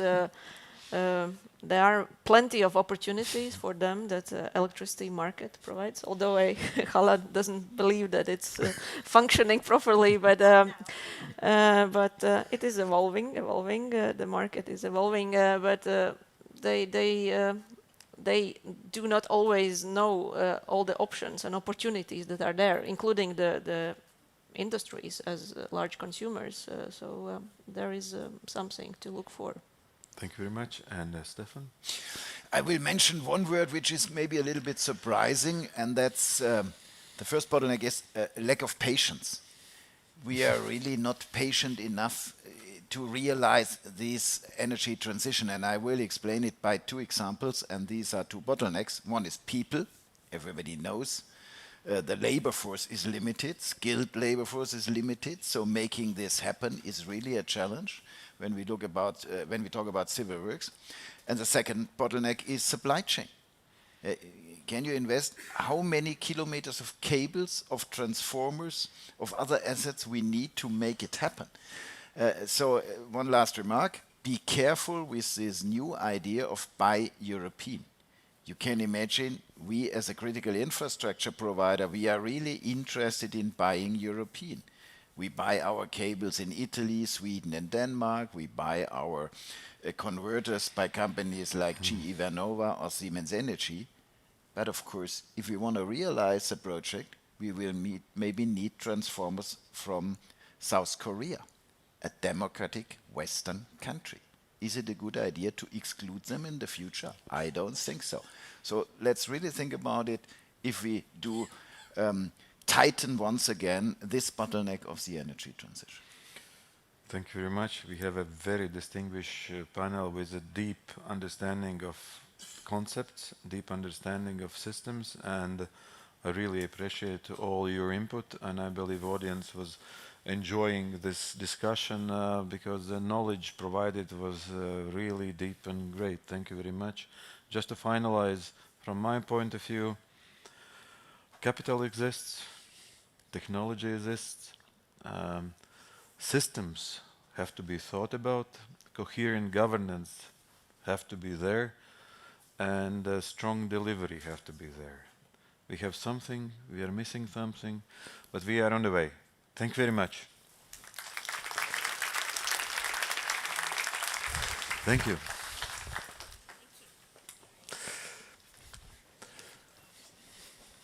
Thank you, Professor Berzinch, and thank you to all the panelists. I think we've heard quite a clear message on what is needed. The money is there. We just have to figure out how to best use it and how to find holistic ways to invest in projects. However, now I have the honor to announce quite a special presentation. We are looking forward to the World Energy Congress this October, and to speak about that I have the pleasure of inviting Dr. Yasser Al-Turki, Chief Advisor and Assistant Minister for Electricity Affairs at the Ministry of Energy of Saudi Arabia and Secretary General of World Energy Council, Saudi Arabia. So, Dr. Al-Turki, please, the podium is yours.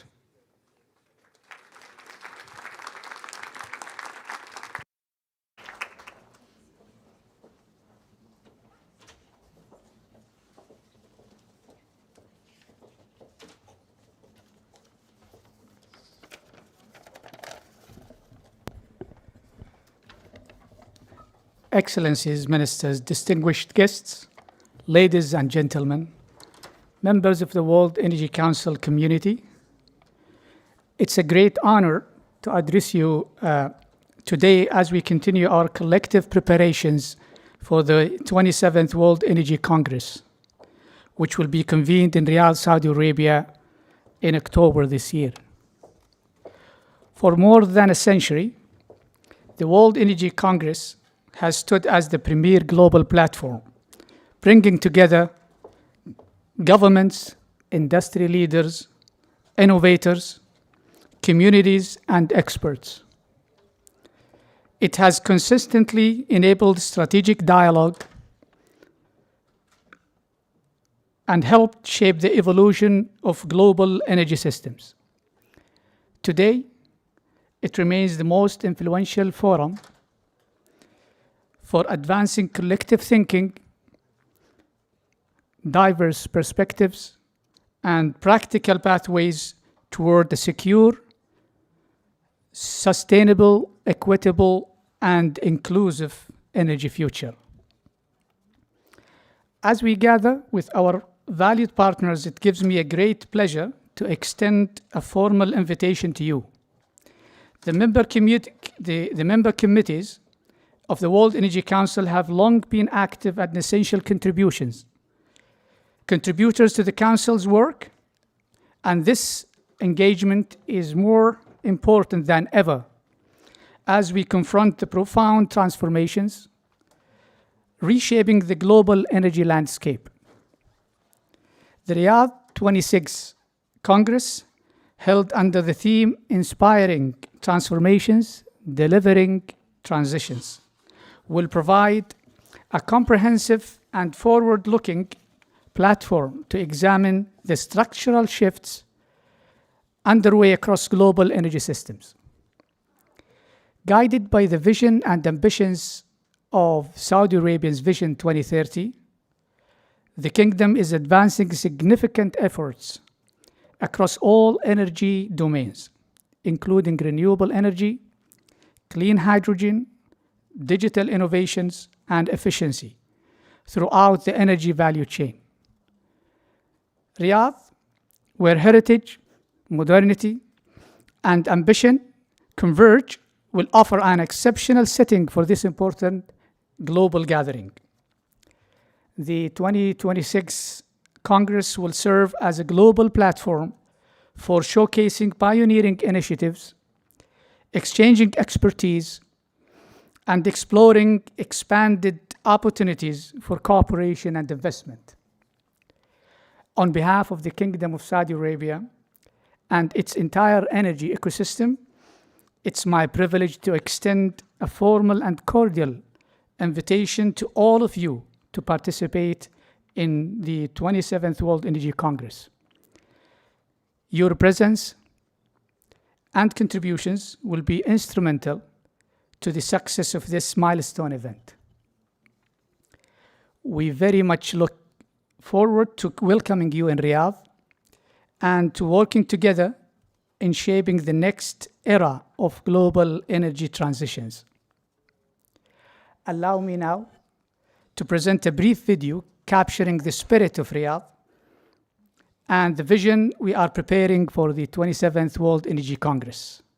Thank you.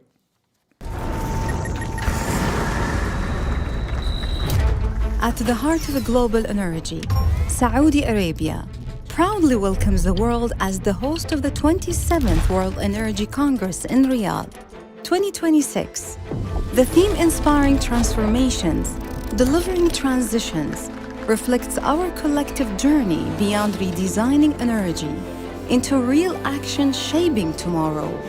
Saudi Arabia is advancing clean energy solutions, carbon capture hubs in Jubail and Yanbu, renewable projects across the kingdom, and the world's largest hydrogen plant in Neom, showcasing a carefully managed balance trilemma between the three dimensions. Already more than 63 gigawatts of renewable projects have been tendered, with 12.3 gigawatts connected to the grid, powering millions of lives. Guided by Vision 2030, we are building an energy system that is clean, secure, and accessible, delivering growth while protecting our planet. The future of energy belongs to all of us. Join Saudi Arabia and Riyadh 2026, where together we will inspire transformations and deliver transitions.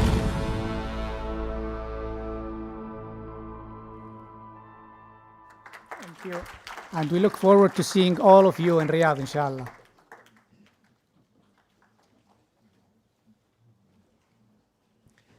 Thank you, Dr. Al-Turki. We look forward to Riyadh. Now, lunch is served, and we reconvene at 2:30. But I want to remind to everyone who registered in the morning for laboratory tours to go to the registration desks at the time indicated in your ticket. Other than that, thank you. We can now network at the lunch.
welcome back everyone. I hope you've had a good lunch and very stimulating and fruitful conversations. While some people are still flowing back in the room, just a bit of technical information. A reminder that on the last page of your program, you can find the conference bingo. Whenever you hear the phrases that are in that bingo card, you can cross them out, and should you cross them all out, you can go to the reception desk for a small prize. Well, if you're one of the first, that is. So, returning to the topic at hand. This morning, we talked about what to build and how to pay for it. This afternoon, we tackled the question that can make or break everything. Will communities accept it? Part 3 is about community engagement, understanding why people resist energy and other industrial projects, and more importantly, what actually works to build mutual support. To chair this session, I invite Associate Professor Juris Spiridonos of Riseba University, who also served as Vice Chair of the Administrative Board at the EU Agency for the Cooperation of Energy Regulators. So, Juris combines deep regulatory expertise with commitment to inclusive governance. Juris, over to you. Thank you very much, and this is not all my positions, I have more. And one more personal note, if the organizers put your segment of the conference after the lunch, so probably you did something very bad to them in your previous life. So my colleagues reported back to me who attended the previous segments that at one point of the time you were very sleepy, so, you know, I'll try to do something about that. I proposed my panel to continue this in French, but pourquoi pas? They somehow resisted, but you know, we're a German-dominated panel this time. But at the end of the days, so me is not that important. What is important are people who are with me on this panel, and I'll start asking them to take the seats here next to me. So the first one is Jörg Andreas Kruger, the president of NABU. Please join.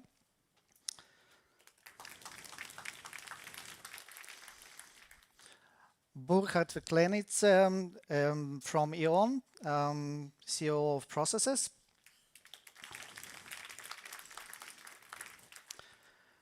Morgan Hagelskar, Head of Renewable Energy at Andel.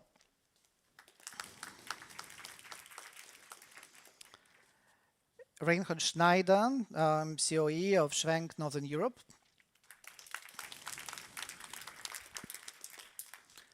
And Lina Grady from European Bank of Reconstruction and Development, Head of Green Cities. So, but you know, this is a very popular panel, probably because of me, because I am a nice guy. So we have even more people than we have the chairs. So one is mine. But before we start the discussion, I will ask one of the very distinguished colleagues to deliver a speech and presentation to hit us up. And this colleague is Nina Kvide Endelvossen, Director for Nordic Council of Ministers. Welcome.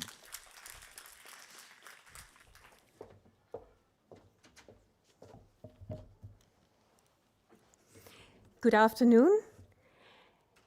Ladies and gentlemen, it's a pleasure being here today. As we discuss community engagement and steps towards energy security and affordability, I speak on behalf of the Nordic Council of Ministers, representing 8 Nordic countries and governments, an institution that has been in Latvia and in the Baltic states for 35 years this year. When our office was established in 1991, the Nordic countries supported Latvia in strengthening democratic governance and independence. Today, our cooperation has matured into a partnership of equals, especially in the field of energy security and renewable development. And this shift reflects a simple truth. In a time defined by fast-moving geopolitical shifts and rising uncertainty, the push towards cleaner energy takes on a new meaning. It's no longer an environmental priority, but a very important strategic element for how Europe remains independent with the right to live in a free democracy. Across the Baltic region, diversification energy sources reduces vulnerability to geopolitical unfair and unjust pressure, global price shocks, and climate impacts. Therefore, I can also assure you that the Nordic-Baltic collaboration has never been more needed than today, and it has never been stronger than today. Latvia's hydropower, wind potential across the country, and offshore bioenergy in rural municipalities and decentralized solar can be a very balanced energy mix system. If we build it together with the local communities and we build it on public trust. So, why does community support matters? Local acceptance is not a nice to have, it's the cornerstone as an enabler of a quicker and smoother energy transformation. Projects that secure early and broad communication engagement face fewer delays, carry lower legal and political risks, and tend to operate more smoothly once they're built. We often label opposition as NIMBY, not in my backyard. But this label hides the real issues. People are not against new energy projects, including renewable energy projects.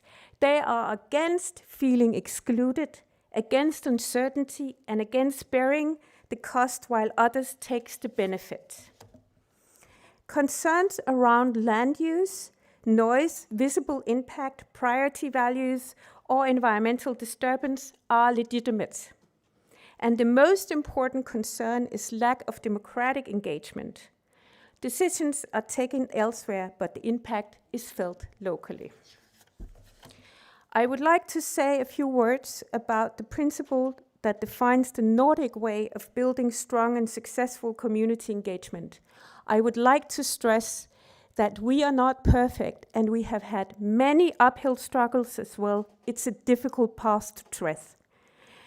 Early transparency engagements. Communities are brought in from the very beginning, not at the permit or construction phase. It has to be done by legislators and developers. Economic and practical benefits at the local level are essential. Residents must be able to see clear financial and visible tangible results, e.g. lower electrical prices or job opportunities. Shared ownership, when residents are given the opportunity to hold partial ownership, their interest might align with the project in a long term. One of the clearest examples is Denmark's community-owned offshore wind model, the Middle Ground Cooperative. Often cited worldwide as a blueprint for how shared ownership can be built on trust, strengthen social acceptance, and accelerate the transition to renewable energy. The Middle Ground offshore wind project in Copenhagen showed how shared ownership can ease public concern around visible renewable infrastructure. Half of the wind farm was owned by citizen shareholders, giving thousands of residents a direct share in the project and helping build acceptance for a large offshore installation close to the city. Clear communication and early engagement were central to the process. Public tours, open information, and transparent planning helped address questions about location, noise, and visible impact. As a result, the Middle Ground became a well-supported urban project and an early example of how community involvement could enable renewable development in a constrained urban setting. While the Middle Ground shows how shared ownership can support renewable energy projects outside urban areas, Copenhagen Hill illustrates a different urban approach, integrating essential energy infrastructure directly into the city in a way that is both functional and publicly accessible. Built to replace an older waste-to-energy plant, Copenhagen Hill processes municipality waste and supplies heat and electricity to tens of thousands of households, making it a central part of Copenhagen's decarbonization strategy. Its design demonstrates how large energy facilities can fit organically into dense urban environments. The building combines industrial operations with a public space with a rooftop ski slope, hiking paths, and climbing walls. Where Copenhagen Hills shows how energy infrastructure can become part of everyday urban life, Onstadblåheia in the northern Norway offer a landscape-based example of long-term cooperation with the local community. The wind farm outside Sortland consists of 14 turbines built in an area with strong and steady wind conditions. From the start, the project relied heavily on local contractors, giving companies in the region a significant beneficial construction advantage and experience with large-scale international projects. This local involvement helped build trust and earn the confidence of the local community. Since operations began, the wind farm has continued to work closely with residents through annual community funds and support programs. Applications for fundings are reviewed locally to reflect community priorities, and recent allocations have supported everything from renovating of a community center to equipment for sport clubs and youth activities. This project shows how consistent engagement and visible local benefits can help large energy projects coexist with nearby communities. To conclude, getting local community on board is not a one-off communication task. It's a business choice. It's a business model. The Nordics shows that when developers share benefit, power, and information, when they listen and adapt, cooperation becomes possible. And that cooperation becomes even more valuable in a world where stable, homegrown energy matters more than ever. The Baltic Sea region and Europe stands at a decisive moment. If we fail to act, the environmental, economic, and geopolitical consequences will be far more severe than the short-term impact of new infrastructure. But the success of this transition will depend not only on where we build, but how we build it.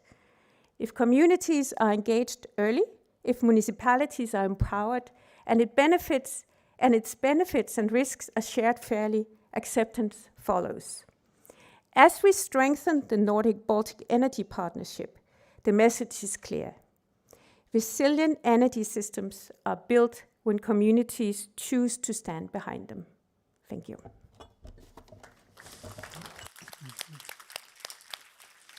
Thank you very much. I think this country made a clear choice many years ago, being perceived for itself, for the other world as a Nordic country. So thank you very much for the voice of the Nordic Council, which very much is aligned with what country believes in. Before we start being more, let's say, alive and react to what people say to each other, we have one more presentation, no pressure, so you have to be extremely entertaining because I see their faces and, you know, it's different from probably the morning. But Jörg Andreas, please, the floor is yours and presentation. Thank you for the friendly introduction and the low pressure. I hope I can be a little bit live as well. And okay. So my name is Jörg Andreas Krüger, and as mentioned, I'm president of the Nature and Biodiversity Conservation Union from Germany. And I have been invited to share some experiences which we have made with the renewable energies and the rise of renewable energies in Germany over the last 30 years. My organization is a quite old one. We are funded in 1899, volunteer-driven, so we have 77,000 volunteers. And no picture at the wall anymore. 70, maybe it comes back.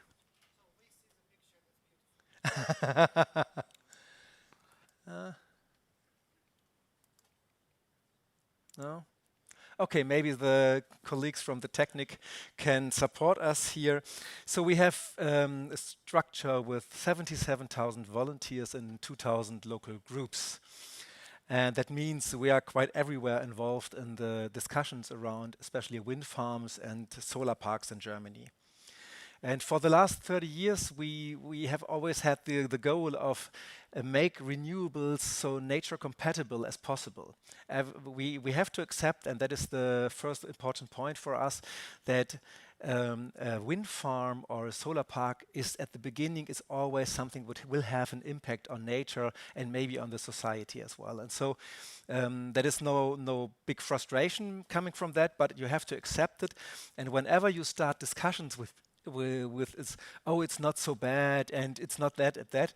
No, that is the worst thing what you can do from our experience at the beginning of a discourse, since you have to accept, yes, we have to change something. We do it for climate change reasons. We have to work on a better future, and let us find a solution to make the impact as less harmful as it is possible. In Germany, we have been quite successful with that. We have now 28,700 windmills in Germany and something around 40,000 hectares of solar parks, which sounds a lot, but that means that we at the moment have just 1% of the area is covered by wind farms, and 0.1% is covered by solar parks, and the government has the goal to double both of the areas. So we will have a continuation of discussion in the near future. At the end means that we have thousands of wind parks with a lot of bad cases in the past, especially at the beginning of building up wind farms. We have seen a lot of wind farms with negative impact on protected areas and on birds and raptors and storks and sometimes on bats. On the other hand, we have seen more very, very, very good examples, well planned, well made, in a good cooperation and co-design, like as Nina mentioned, with the local communities. And we have some ugly projects as well, where you end up in a situation with hundreds of lawsuits. So where's nothing possible anymore, and that is the high risk of renewable energies when you do it not together with the region, when you've tried to do renewable energies against the region. Let's start with an overview about the different causes for local opposition. So we have on one side the environmental risks, and that is this part where we are as an NGO focusing most on it. You have the potential destruction or degradation of habitats and flyways. You have the collision of birds, insects, bats, and others. And you have the questions of noise, of the concrete in the soil, and all these other things. For all these topics, we have tons of studies now and tons of mitigation measures and things which you can do. So you could do only the environmental things in a rather scientific way of discussion. And on the other hand, you have these discussions coming up from the local population. Yeah, these are sometimes general. They don't believe in the human impact on climate, climate change deniers. Then you have people who have frustration about other decisions of the government. They don't believe in things coming up from Berlin or from the state capital. Then you have all these questions with regard to, is the value of my house changing? Do I hear noise at night? And so questions which you can answer in a very good way. And then, and that is the one where we are talking a lot about, you have these reasons and causes where we often say, that's just NIMBY, not in my backyard. And I think it's worth to look a little bit more into the details there as well. For sure, you have some rural fantasies and things which people have in their mind on one hand, but we shouldn't underestimate that we have a lot of rural regions where the local population has a very strong emotional binding to their homeland. For generations, they grew up there, their grandparents grew up there, and every change there is really a big change for their whole family and for everything what is important to them in their life. And so I always say that is something more different than these NIMBYs which are against everything, and we should look into the ways how to deal with it. Because it's possible to find compromises, And the low-hanging fruit is, from our point of view, the good spatial planning. So that means that you, at the regional level, sit together and say, let's identify, let's find the places and the areas where the conflicts are small. You don't find an area without any conflicts, that's clear, but let's find them where the conflicts are small. And then the second point is you have to be very transparent about all that. And if you bring that together, and then you can have good examples and progresses like we have in Schleswig-Holstein. That is the German state in the north, between Baltic and North Sea. They managed to build up to 3,000 wind mills within 10, 12 years without a single lawsuit from the environmental side. Just about spatial planning. They had their discussions in the spatial planning processes, yes, for sure, but they always managed to find a compromise, so that was really a good progress then, and 3,000 turbines in 10 to 12 years is really something really important for the transition of the energy system. If you're talking about small conflicts, and then the link of coming from the regional level to the local level, then it's important again to go back to these NIMBY or not NIMBY reasons for opposition. It's always important to accept, okay, we come here and we want to change all the things which you are used to. So let's be open about that. And we accept that you are against this and that you are a little bit angry about it and that you have many, many questions. Let's find a model where we sit together and that we where you can ask your questions, where we can give you the answers. And let's make it clear that it's completely okay to be skeptical at the beginning. All these communication, and Stefan Kapferer mentioned that in the session before lunch as well, where we come up in the situation, okay, we are coming here, we are fighting and combating climate change, and if you're against this, you're just having understood the urgency of climate change things and so on. That will not be helpful, and that is then something what is making the problems bigger than smaller. And what is important for these local discussions as well is that you have to have the driving forces of the social system in the discussion. So you have to have the mayor or the members of the local county parliament or a good representative of the wind farms. You have to have them there, and it's not that you have some just people from the authorities coming, explaining a little bit. You have to have people who take leadership role on that and say, we have to do it and trust me, and that is the way forward. Whenever we don't have these leadership in the room or these change agents in the room, then the discussions will become very, very hard and tough, and they will take longer. In these discussions, and I have done that dozens of times, you have sometimes this very upset atmosphere, and you will be booed out and so on. But it's important always to try to get at least 70 to 80% of the people to think about all that what you are talking about.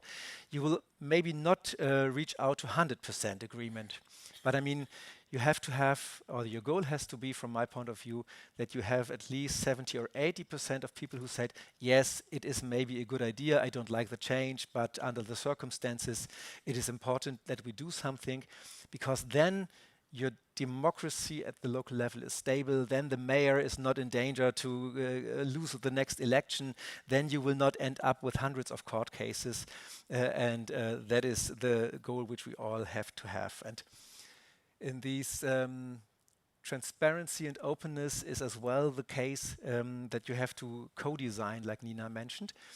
It's important sometimes just to change the area and the location of one single wind turbine away from the village, put it on the other side on your wind park, and then you can have a little bit more agreement on that. From these basics and fundamentals, which we have to use normally for everything what we do in the rural regions, we have to go to instruments. As I said, is these round tables and written agreements at the regional level can be a very successful and powerful instrument. We have many states in Germany where NABU and other environmental NGOs, together with the wind company associations and the local governments and the state governments, have a written contract at the end and say, we agree on the criteria for how we identify the areas, we agree on the targets, so we want to have 2.2% of the area in Lower Saxony, for example, or we agree on specific measures for the protection of protected areas or for birds and so on.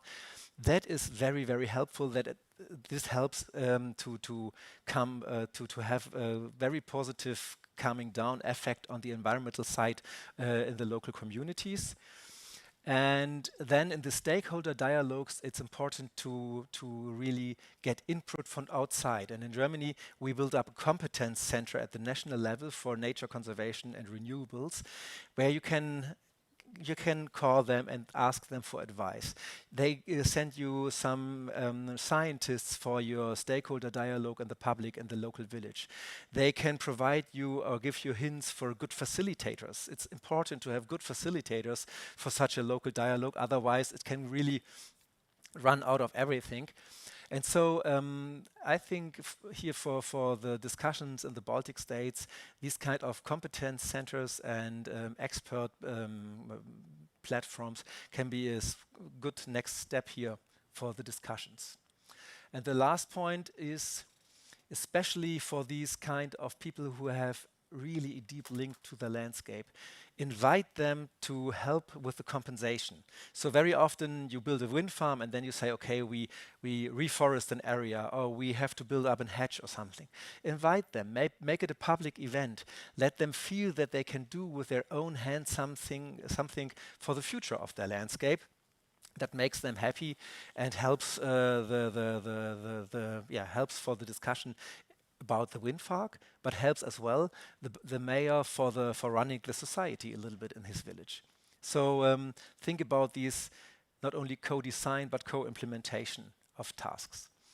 And my last slide are the key messages. Start with the communication at the earliest point in time, whenever you normally think, oh, maybe I need a little bit more to do, but no, start that. Be reliable and be transparent. So you can easily talk about costs and how much energy you have to produce with a wind park. Otherwise, it's not affordable.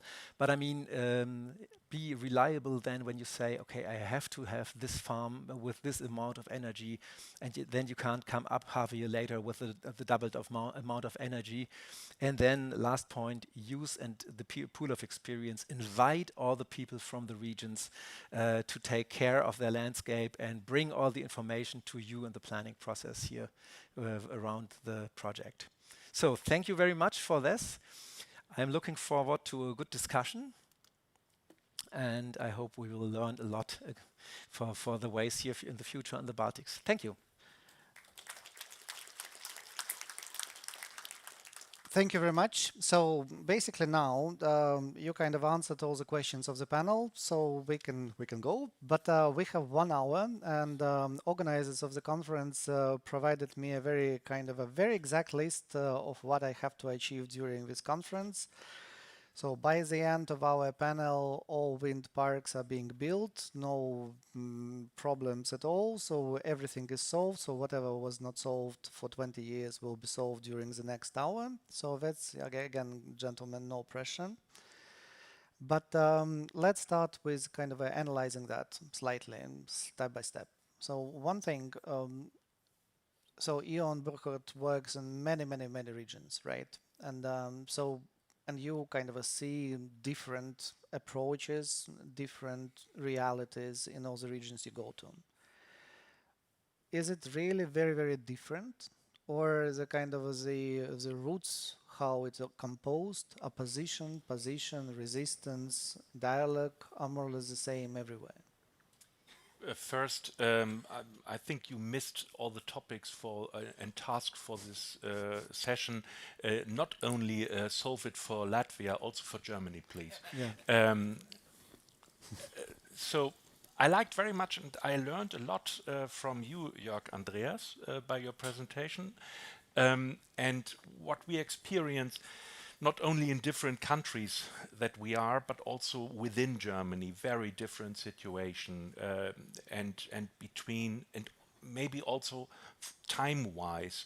10 years ago it was different from now, and not everywhere around. It's also very local driven. And when you mentioned the project management and the importance, which is absolutely crucial as a project manager, to communicate, to be reliable, to be transparent, I think it's also the same for politicians.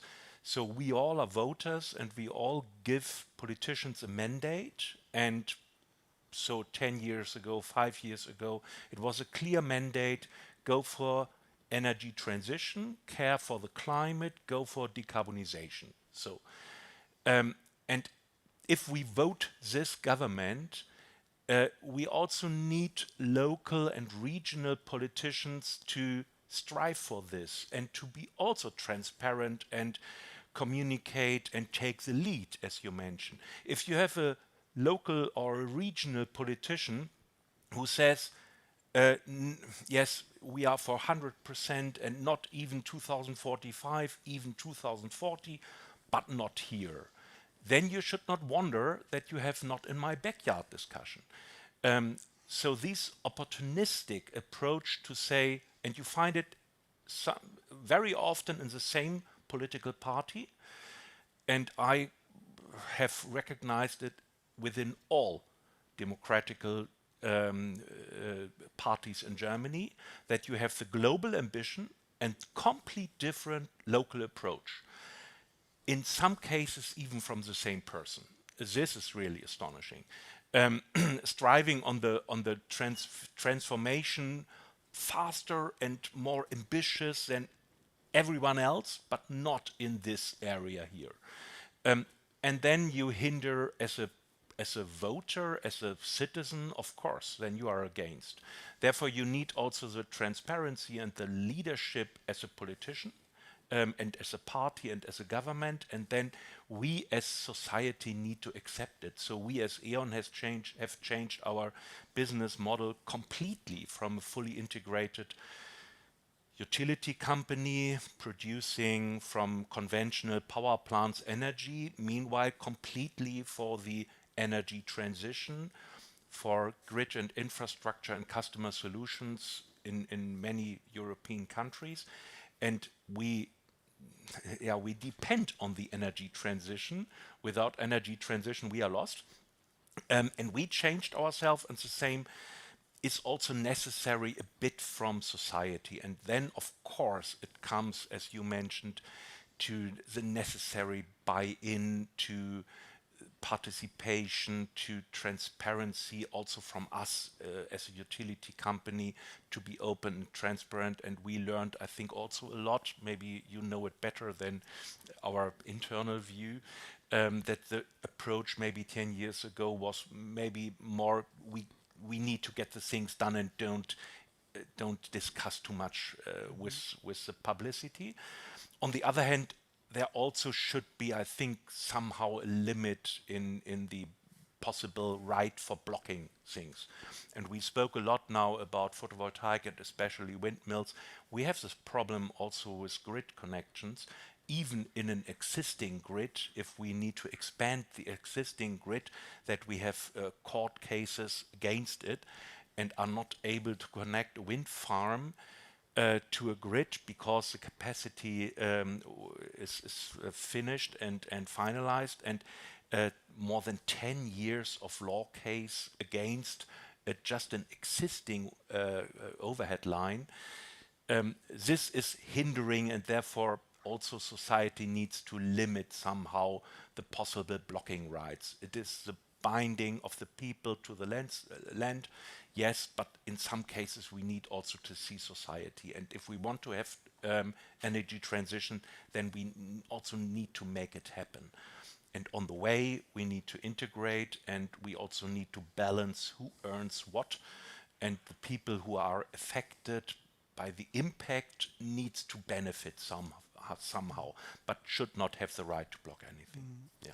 Thank you, and I think you mentioned that case of a person being opposing his own decisions. That's very common. So that's I guess people who come from Latvia recognize the situation very well.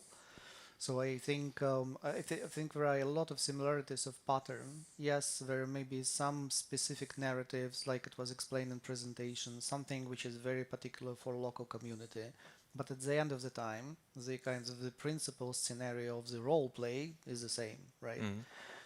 Morgan's in the beginning, Nina mentioned democracy is a kind of a democratic principles, and you are representing 400,000 members in your cooperative. So for me, it's pretty democratic. What's your perspective on that? What is your perspective about this opposition, the source of opposition, and how? And we can definitely expand into this next topic. How do you deal with the opposition? Yes, and thank you. Just to explain, the few of you in the room who Andel is, I don't know if you are familiar with the company. It is a cooperatively owned company in Denmark, the greatest or the biggest company into energy and also fiber optics infrastructure. So we have actually 3 business units. One of them is, which I'm responsible for, is the renewable, where we are building solar panels and onshore wind and power to X and batteries, and also facilitating offshore wind. And then we have a business unit concentrating on grid connections, which means that we are facilitating the DSO, the distributed connection for the grid. And then we have a third business unit, which is more consumer-based, where we are dealing with infrastructure for electrical vehicles and also energy consumption. So we actually covers all of the value chain here, and we are a group that are owned on a cooperatively basic. That means that all the residents in Zealand, the eastern of Denmark, actually have a share into this company. Of course, that gives us a lot of backing when we are talking about neighbor engagement and community engagement, and the very good points here. But I think our lessons right now, and I can only speak on behalf of our company, and the natural of Denmark is that when we ask people around us, are they against or are they not against, or are they happy with the infrastructure and renewable energies, windmills, wind farms on the land? Actually, 93% of them do not see any disturbance when they live very close to this. So there must be 7% that actually have tried it on their own body, that are the voice of the town. And it only takes one headline in the newspaper or one post on Instagram to support that. So how do we deal with that? And we actually made a survey both in 2023 and we repeated it last year again, where we facilitated the opportunity for households to come out and live near a onshore wind farm. Then we take it from perception to fact, and I think that's actually one of the dimensions in your question here, and actually it showed a very high positive impact for the people that has been out living it. Actually, we had the first campaign, we had over 1,200 bookings for getting out living. I think every hotel here in Riga would be more than happy to have that many bookings for one night. And the 2 years after here, last year, we have more than 2,000 bookings. And on the social medias, we have more than 2 million positive response on this campaign. So that's one of the angles in it, I think, is to come from an information perspective where you take perceptions into fact and have a fact and information-based conversation instead of what you just have rumors and what you think is right. So that is one of the key elements. The other is trustworthy dialogue. I think that was a very good point of view that you presented here earlier in this debate to facilitate this debate. Is trustworthy information. Will there be shadows from a windmill? Yes, of course. Will there be noise? Yes, of course. No doubt about that. But can we cope with it? Yes, of course. We can do that. But take these discussion in an open-minded way, and that leads me to the third point here in this beginning remark, and that is to actually listen to what has been said. Because if we as developer do not listen, and if we as a group do not listen, then it'll be the mayor's problem in the daily supermarket when he meets the neighbors and the communities, and when he meets them at the football court in the weekends. So if we do not listen and take that responsibility, then it will hit back to us as a boomerang. And when we listen in our company, it's about how we make the design, the layout of the design, and early involvement, yes, but even though not only early development, but also implementing these kind of good ideas that are coming up. And I must say that, especially in Denmark, I don't know about all the other countries in Europe and here in the Baltic, but I think that if we go a few years back, it has more been the Wild West for developers because of high margin and everything. So what we feel, or what we see when we come out right now as a developer, is that we need to really overload the information to gain that respect as developer. And of course, as a cooperatively owned business with 400,000 shareholders, then they will pick up the phone when we call them, if I should say it that way. Mm. Thank you. And you see, you mentioned you open, so each of you open up kind of a dimension we can spend hours in talking about, starting with conflicting political messages or divisive ideas or social media use for kind of attracting more attention to whatever kind of information people want to share. And that's true. So all this exists, and I guess we will not be able to solve all of that, but it's good to mention.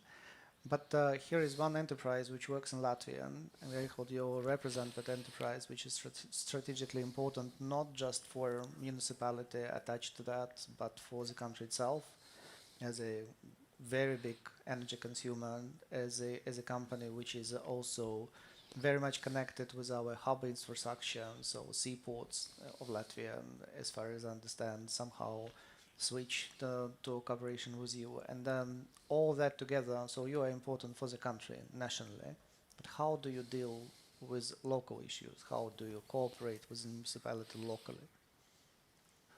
I think it's one of the most important topics we have. We always want to be a good neighbor. Maybe for those who don't know us too much, and what we are mainly talking about now is, so we are the only cement plant here in Latvia, and we have a long history here, and we produce around 1 million ton of cement, and a lot of that goes into export. So we are one of the biggest exporters as well.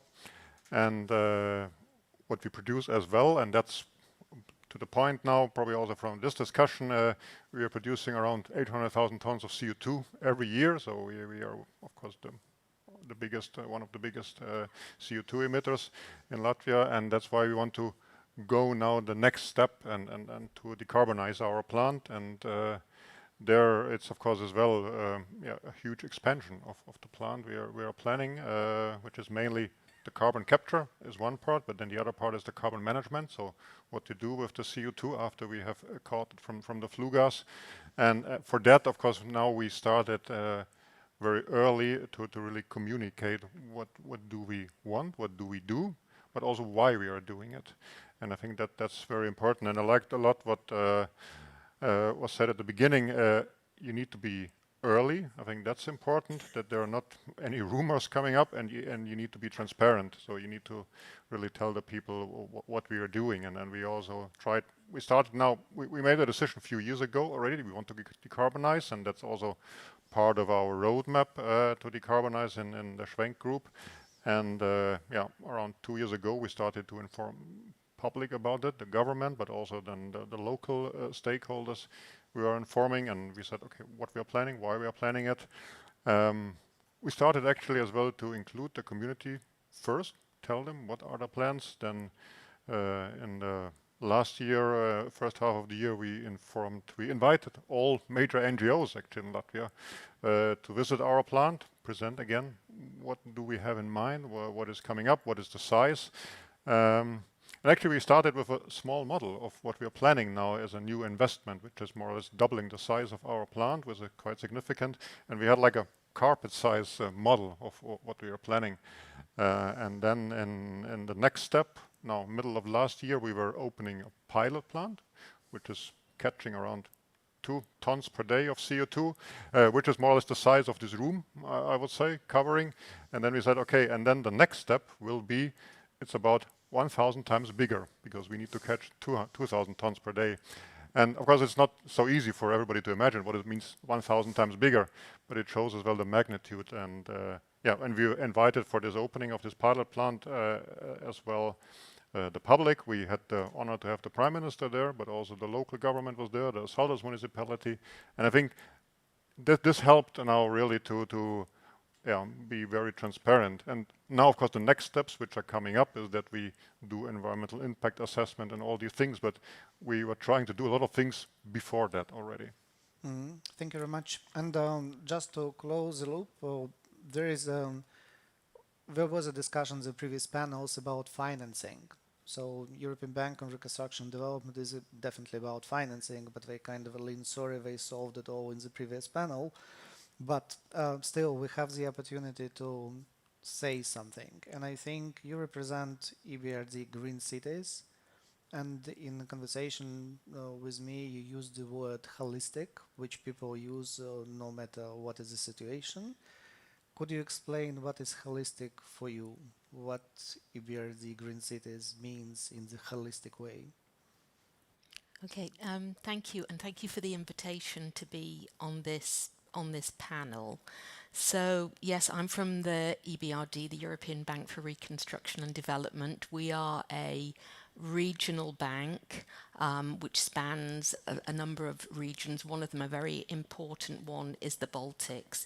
And within that organisation, I am in the project team, and I now lead a programme called Green Cities, which focuses on investing in cities. And just going to that first question about the joined up approach, what EBRD does through this programme is look at the needs of the city holistically. So we will work with a city and deliver what is known as a Green City Action Plan. And in that Green City Action Plan, we will look at the needs of the city in terms of water, transport, waste, energy, and identify the key projects. So maybe the best thing to do is to give you an example of how this works, because we have a network of cities across our region, 60 cities. One of them is very close to here, it's in Vilnius. So we worked with Vilnius on the first green sustainable project, and that was the financing of electric trolley buses. Just looking at this whole energy piece as well, what we would typically do when we're looking at a project like this is also have a look how we can incorporate solar solutions as well, so rooftop solar on depots. We didn't do it in Vilnius, but we do it in many other geographies. So on the basis of that, this sort of city commitment, EBRD undertook a Green City Action Plan, which looks at both mitigation solutions and resilience solutions as well. So based on that Green City Action Plan, energy efficiency in buildings, which I don't think much has been said about, but that is the other side of the equation. And following that, we supported retrofitting of a large number of public buildings, both in Vilnius and other parts of Lithuania, and that was done in collaboration with the EU Net Zero Cities initiative. So also I need to talk about I'm going to talk about the financing, and I'm going to talk about this all-important consultation. At the end of the day, it's that people matter. So, I mean, EBRD, we are lucky because we have both public and private sector lending housed under the same roof. So in the city space, and I think it all comes down to what's been said about this empowerment of the city, we want to work with the city. We want to work with the utility company, whether it be public or private sector. So at one end of the spectrum, not so much in this region, but we will lend to the city, but through the sovereign. What we will typically do in the Baltics is that we will lend directly to the city or to a utility company, whether it be public and private. So if I can just go back to that Vilnius trolley bus, because I think that's a very good example of how we work. So that was a loan to the bus company against a PSA, so that was an obligation from the city. And also we are a sort of a quasi-development bank as well, so we were able to bring in a concessional loan, and there was also a grant portion to that. We can also do bond issuance as well, and just connected to this whole energy piece, EBRD supported a bond issuance in Zagreb, and there it was a sustainability-linked bond, and one of the KPIs is linked to building up renewable energy in Zagreb. So I think what I'm saying to you here, we do sort of holistic, wide spectrum of financing. Energy is very important to that. I know that Nina spoke about solar, localized solar, and we have supported that on a number of occasions, including in Gaziantep in Turkey, and also we're looking at localized hydro in Tbilisi. And then this issue of stakeholder engagement, involvement of the community, key for infrastructure, triggers many sensitivities. So, and so I picked up what Andreas said about engaging the community early. And when we are undertaking these green city action plans, so sort of low carbon pathways, also with a increasingly with a strong resilience and nature element, we will involve the community throughout that process. So it's these projects are not even at pre-feasibility stage, so it gives the community the opportunity to air its views. And I'll just say one last thing. When I was one of two people who pioneered green cities 10 years ago in 2016, no surprises, after the 2015 Paris Agreement. And we focused very much on a methodology to identify investments. But as the program has gone along, the stakeholder engagement element of what we do, it's become increasingly important. Thank you very much, and this is a reaction to your presentation. So you can definitely add something more, but you can you'll listen to what were the initial reaction to what you said, and I guess there is a lot of things you can add additionally to what you already mentioned. Yeah, I mean, I'm really happy to hear that we all more or less agree about that.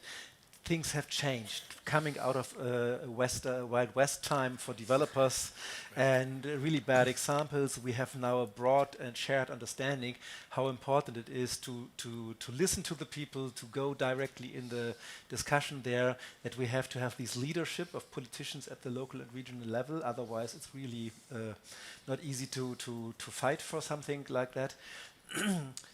And I think we can go now a little bit more into the details of how should the quality be, and do we need different approaches for different regions. When we see the recent developments in Germany, then we say we have areas of the country in the north where you have already 5 to 6 or 7% of the areas covered by wind farms. And some of these areas are still interested in having more, and others say, come on, is that still the fair share of burden, which we have here, if you compare that to the south of Bavaria, for example, where we have almost 0 wind farms and renewables. And that is something what you can't solve at the local level anymore. And that means it brings it back to the federal level, or to the, at least to the state level.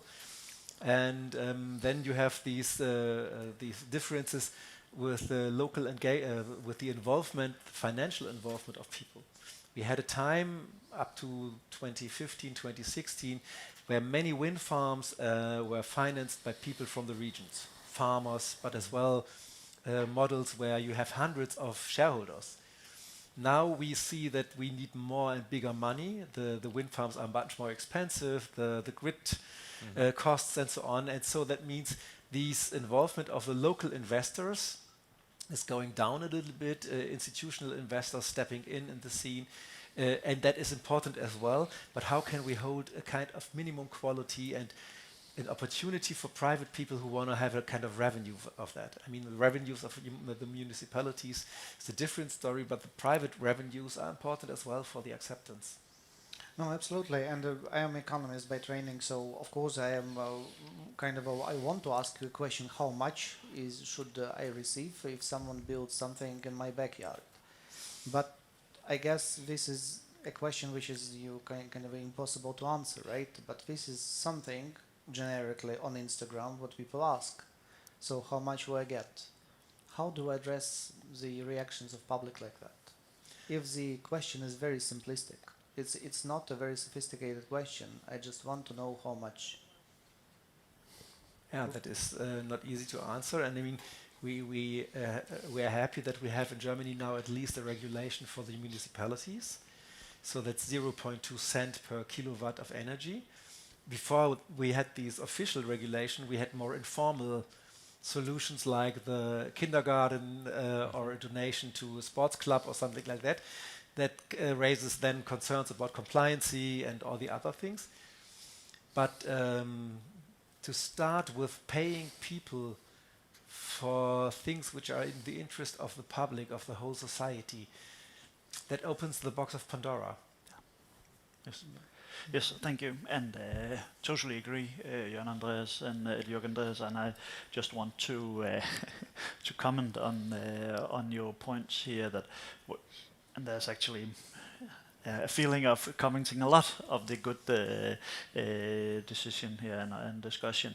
One thing first is that we made a survey in Denmark saying that if we were supposed to build a solar panel farm or a wind farm near to or close to neighbors, communities, what is most important for you? Is that compensation or is that information? And actually information and involvement was much higher than compensation. We have a regulatory framework or body in Denmark that ensures that, of course, it's not the farmers, but the near neighbor that will be compensated. I think you have the same system in Germany as well, and perhaps also here. And we were actually willing to double that, but they didn't want it. They want to be more involved in the programs. Yeah. And what we see now, and what we see more and more due to especially critical infrastructure that obtains a lot of landscapes, not in the cities, not in the suburbs, but in the outskirts, is that why are we going to use our land for energy that are used into the big cities? Why are we going to facilitate that? And why can't you just have solar panels on your rooftops and so on?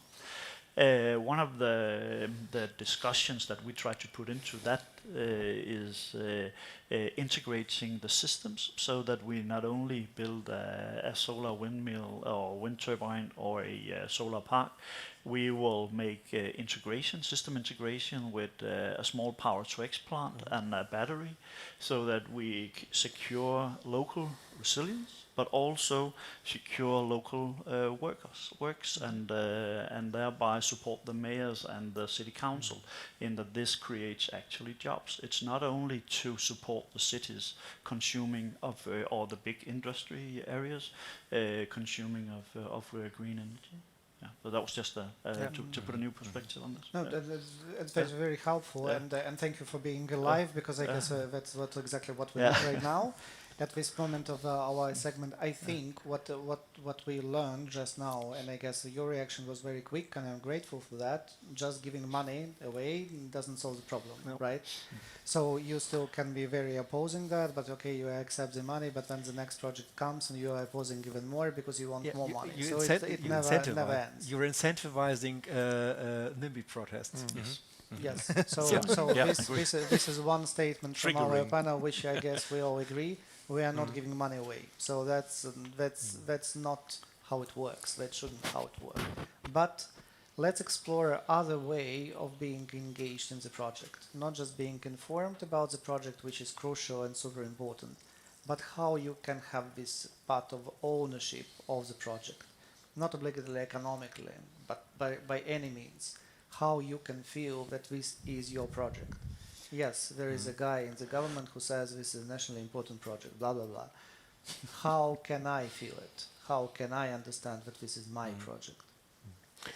I think a bit building on what was said, I think maybe not, it's not money, I think, but I think information can be as well a currency. And if you really inform people what's in for me, which is not money, but which can be also topics of energy independence, what's the value? I think that's a value for the whole society.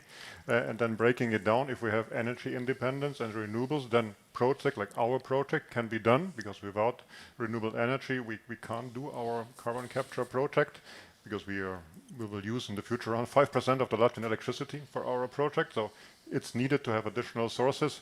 And then you can break it down. Okay, cement plant in Latvia can only survive if we can export, but for export we need carbon reduced or carbon free cement, because we have the demand from the other countries. And then you can break down that you say, okay, you have energy independence, then you have a cement plant, you have concrete independence, which is important. You need concrete for green cities, for everything you want to build.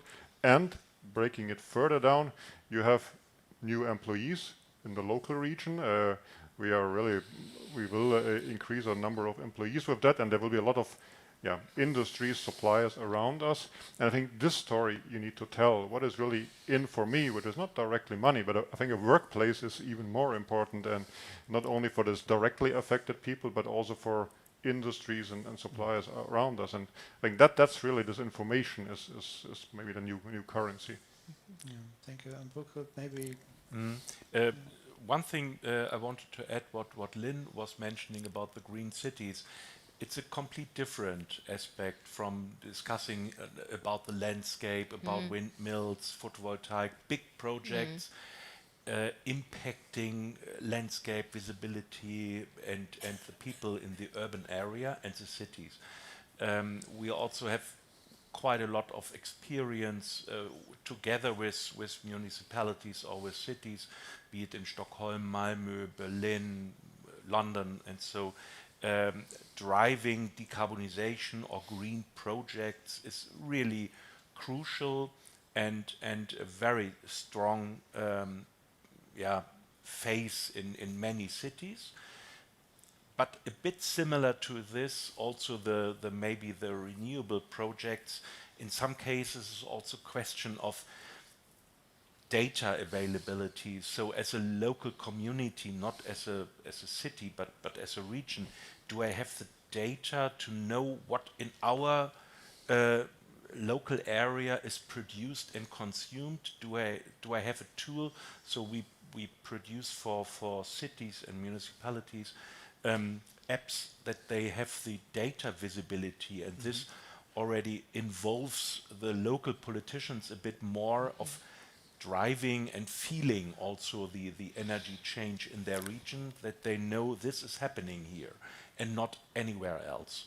And this gives a bit more of involvement of the local politicians and trying to shape these things, and definitely it's also the feeling of being part of it.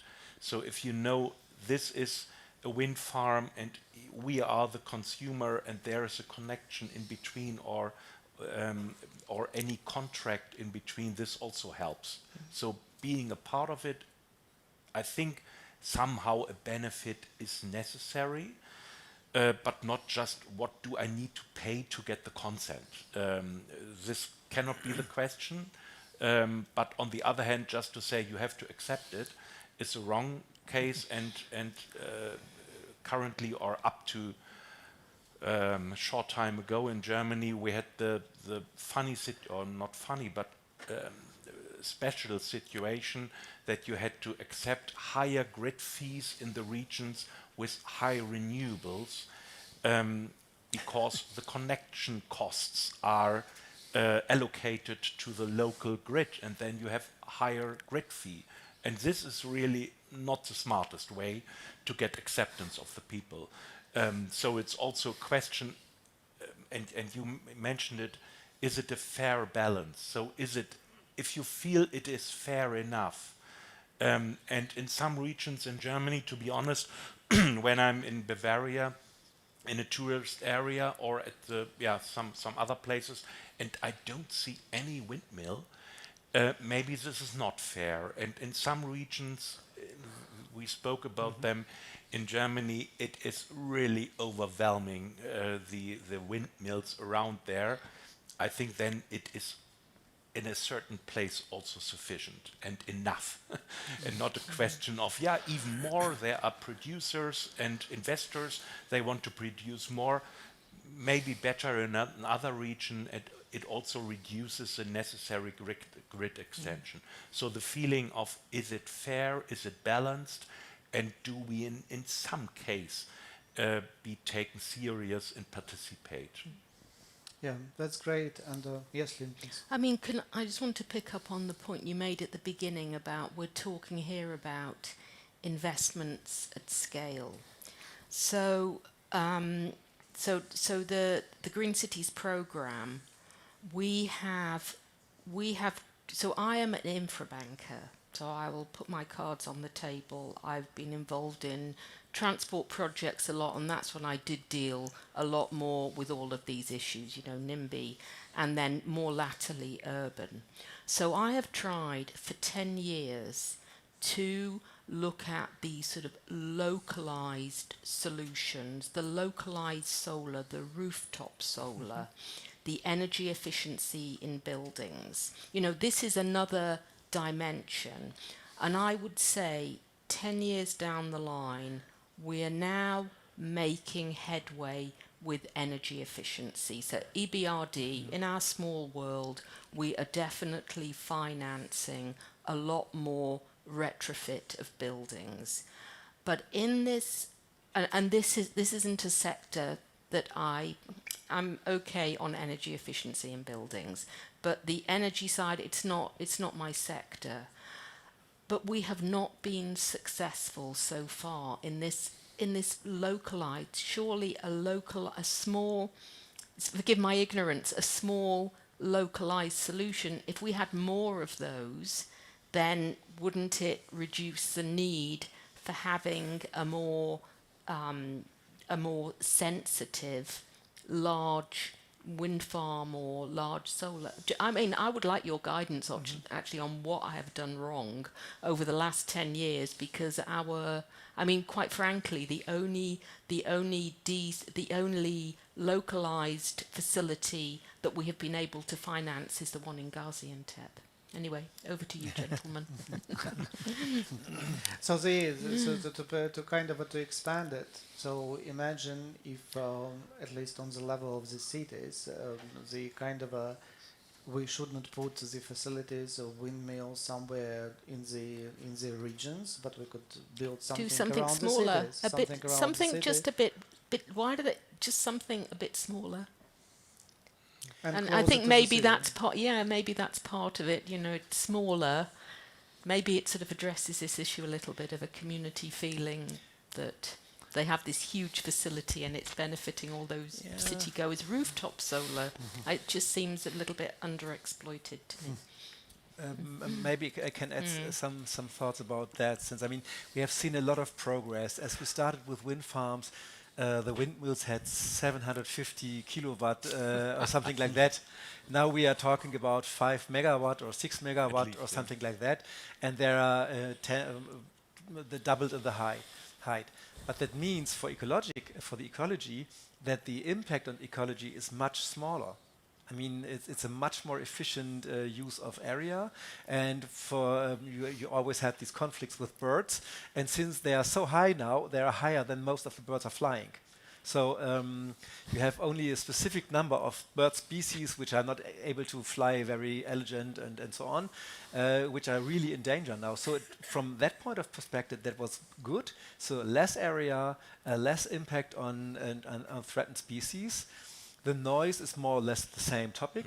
You have to have 700 meters distance to the village so that you can sleep at night.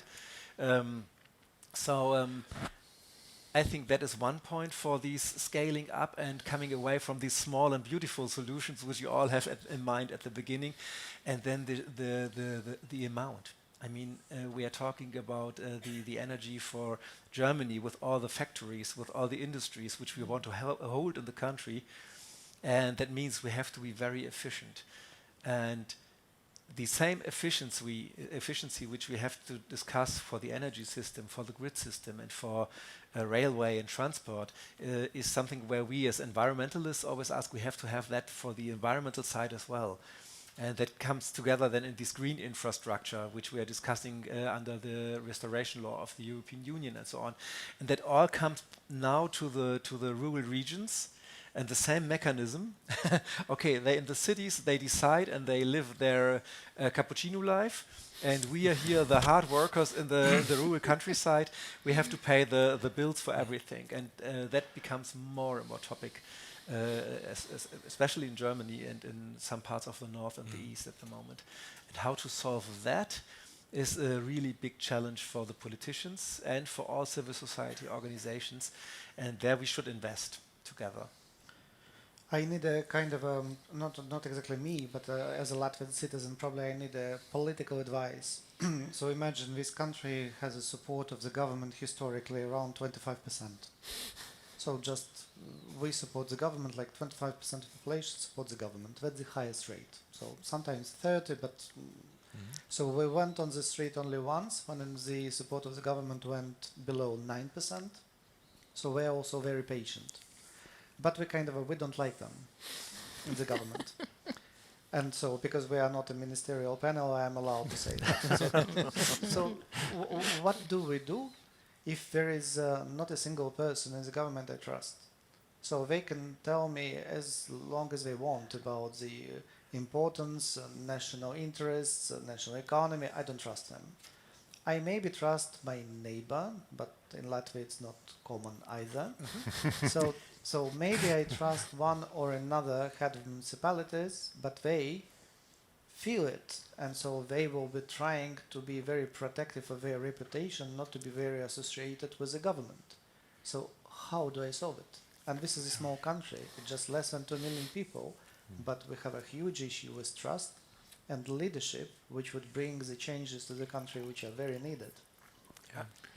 And you see, there are so many answers. So I should have asked that years before. but I will start with you. Maybe I can add at least something, since I'm now 7 years here in Latvia, so I have two perspectives, and I know these numbers and this low trust in politicians, which I don't really completely understand. I mean, you have good politicians, and I think there are not anyone here, but I believe that you're doing okay. So, but I think what is really, and the same topic is, neighbors. I think you need to, and that's what I'm feeling, you need to build a network in Latvia, and that consists of neighbors, that consists of local politicians. You need to know, and at the end, then, as you say, Latvia is small, so more or less everybody knows everybody, and I think this feels to me it's important to play that network, to really be a good neighbor, inform the neighbor what you're doing, why you're doing it, and also use the network of NGOs, and they talk all to each other. I mean, that's the way how it can work. You need to spread through this semi-formal network, the information, and then I think with that you can support as well the government to get acceptance. But yeah, I'm trying to deal with that problems in the last 7 years, and I think for me it looks like this network building is very important. I think the mistrust or the lack of trust to national politicians also quite familiar, maybe with democratically very developed countries.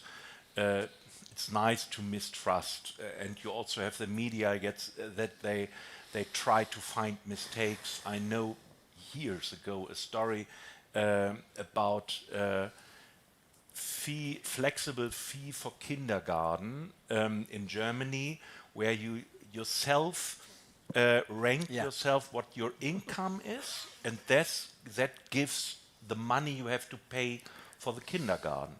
And there was a very nice article in the media that says, oh, in this region, and it was one of the most rich regions in Germany, and that was the reason for the article, only one person is in the high rank, and this is just above the median of Germany. And this, funnily, is the local politician. And then they said, if you think local politicians earn too much, no. They are just cheated for every mistake. And I think it's easy to look for mistake in politicians and forgive in all rest of society every mistake they do. And once you change from business, from university or whatever to politician, you know what a shitstorm is. You know what really opposition is. And therefore, maybe if you know, and I think most know one politician and like them, but all those you don't know exactly, you mistrust. Maybe have a bit more trust in those. Yes, thank you. Yeah, and I mentioned in the presentation as well, you have to have these local leaders in the room then, and that can be the mayor, that can be the entrepreneur. Sometimes in some regions in the south, it's maybe the priest. So in every region, you will find peoples of trust. And then take care of them. I mean, it's always easy to blame everybody for every mistake, but take care of them and don't blame and escalate all the time like it's... life is not an Instagram, I always say to the people. You have to live together for the rest of your life here, so be careful with your wordings and with your campaigns. No, absolutely. And you know, just to say one personal experience, and I think it's what this country really needs. And you said it's very much the same feeling. So capacity building or team building is a kind of ability which is a bit missing here. So I know living abroad, so there is a Lithuanian community, there is a Indian community, Pakistani community, there is no Latvian community.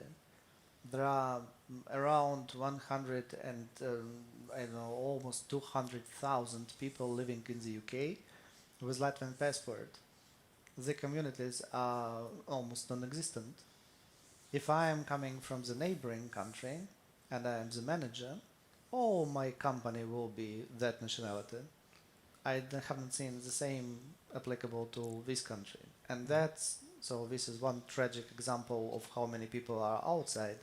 But the other thing, we are not very good in creating the communities here.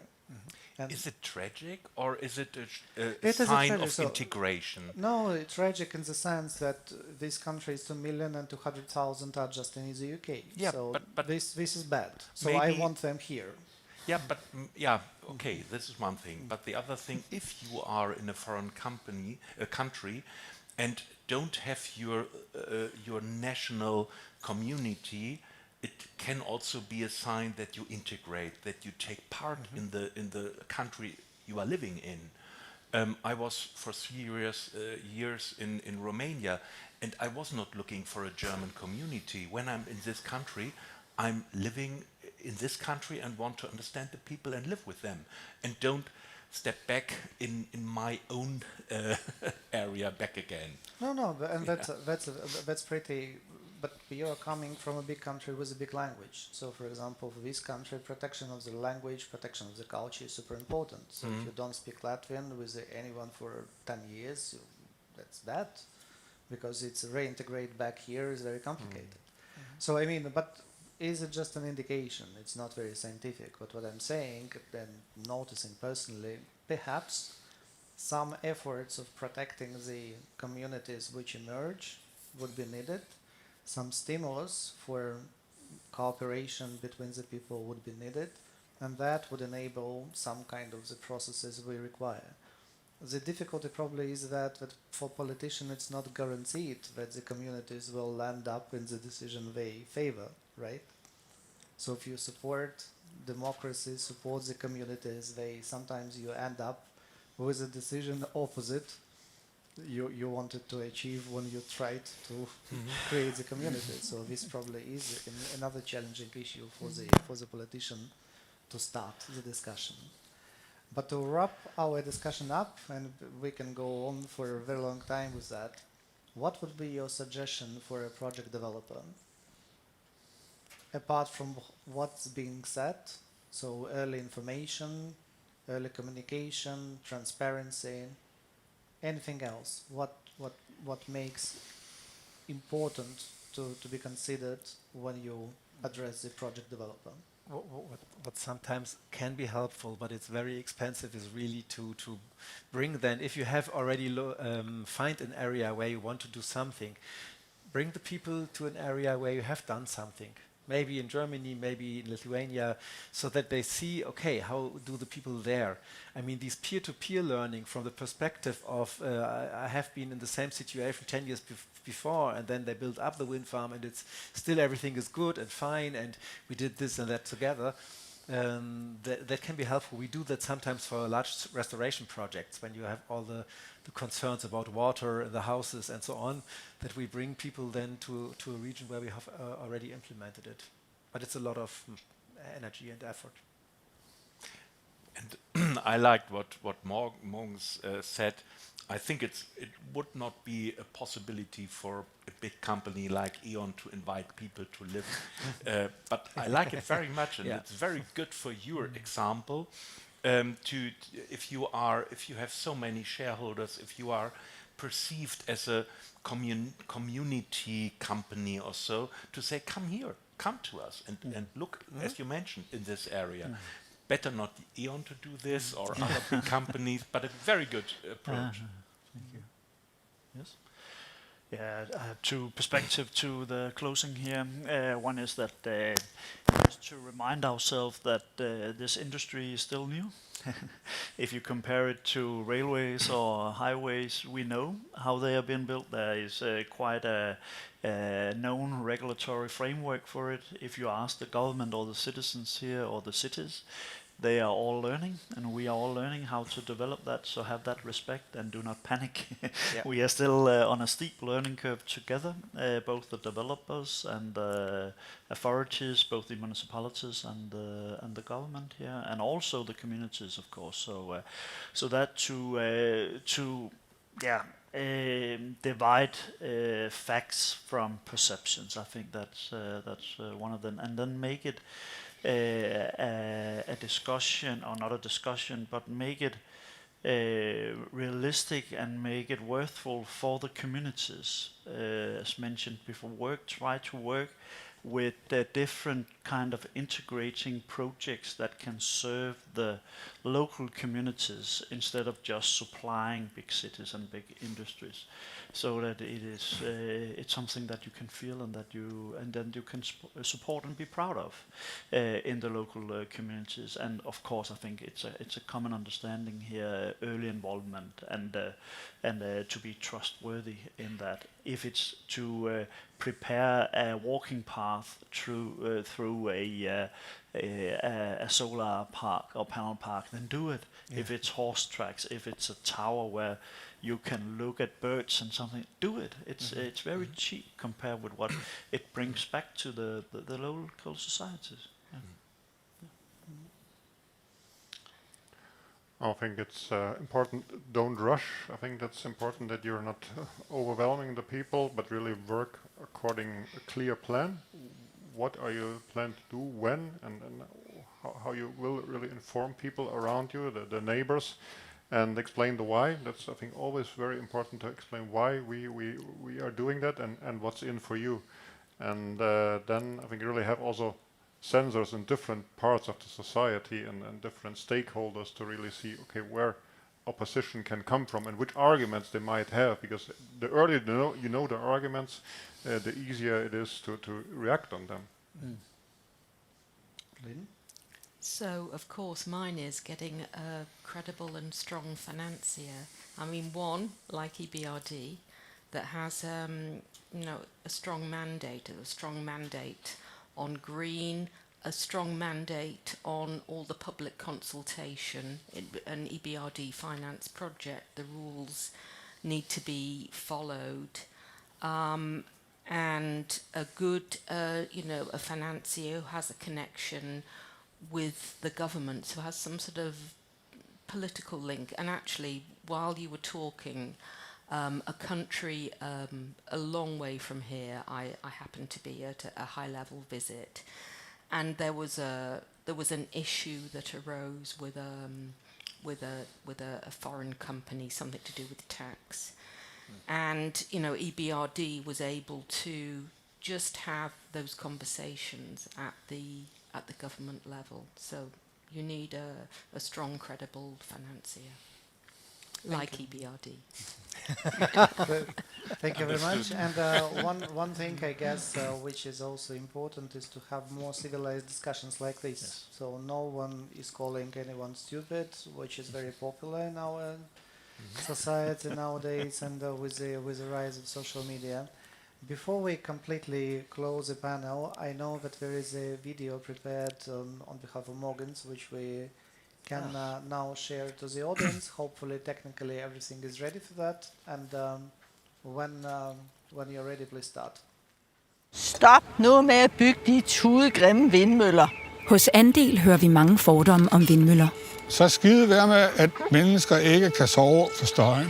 Fordommen, der landet over sætter en stopper for vindmølleprojekter og store dele af den grønne omstilling. Vindmøller er tåbelige og destruktive. Temmelig deprimerende at se på. Men er det virkelig så slemt at være nabo til den, som folk tror? Det har vi spurgt nogen om, der rent faktisk ved, hvad de snakker om. Mine tanker i forhold til, at der skulle være vindmøller herude, var jo en dyb bekymring for, at det ville komme til at forstyrre vores liv. Og Lars var ikke alene om bekymringerne. Som nogle søjler på den anden side af min hæk. De tænkte, det ville være ekstremt irriterende. Men Jonas, han har et lidt andet syn.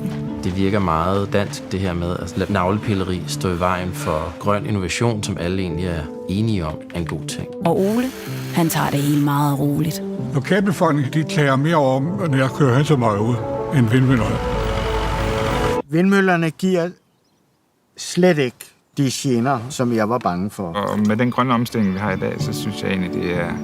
Ja, selvfølgelig skal I stå der. Det er den vej, vi skal som samfund. De generer os ikke, hverken støj eller lysmæssigt. Man kan godt have vindmøller, og så have et dyrt samtidig. Tror du os ikke? Så kan du nu booke et gratis ophold i et af deres hjem og selv opleve, hvordan det er at være nabo til vindmøller.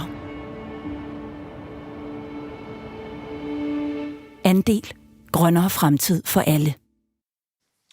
Thank you very much, ladies and gentlemen, and thank you very much for this conversation.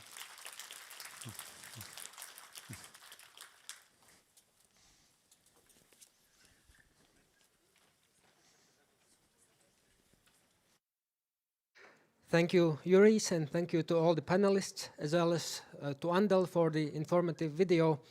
I think this was quite a powerful session, and a key takeaway that I could make out of this is that community acceptance is not just a box to tick, it's something that might as well become the fourth pillar of the energy trilemma, so something to consider alongside security, affordability, and sustainability, and it enables the three of these paradigms.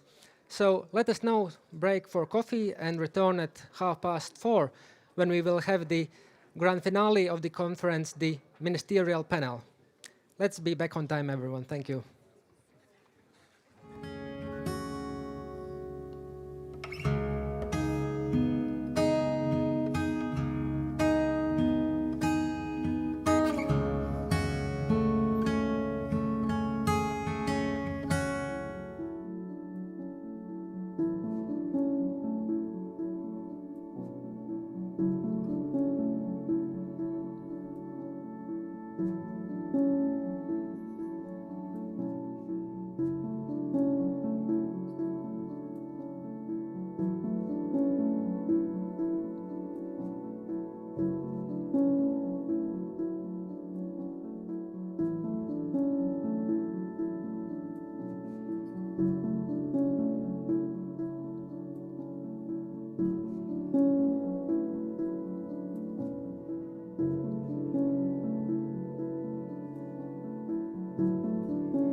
Welcome back, everyone. I hope you had a very productive coffee break. But now we are back for the final and in many ways the most anticipated session of today's conference. All morning and all afternoon we have heard from utilities, regulators, investors, environmentalists and communities. Now it is time for us to hear from those people who will ultimately set the direction. Where do our energy strategies go to? What are the energy pathways of the Baltic states? So to chair this session, I hand over to Dr. Olga Bogdanova, Chair of the World Energy Council Latvia, Deputy State Secretary of the Ministry of Climate and Energy of Latvia, also Associate Professor of the University of Latvia, who has been the architect of this entire conference. Olga, the floor is yours.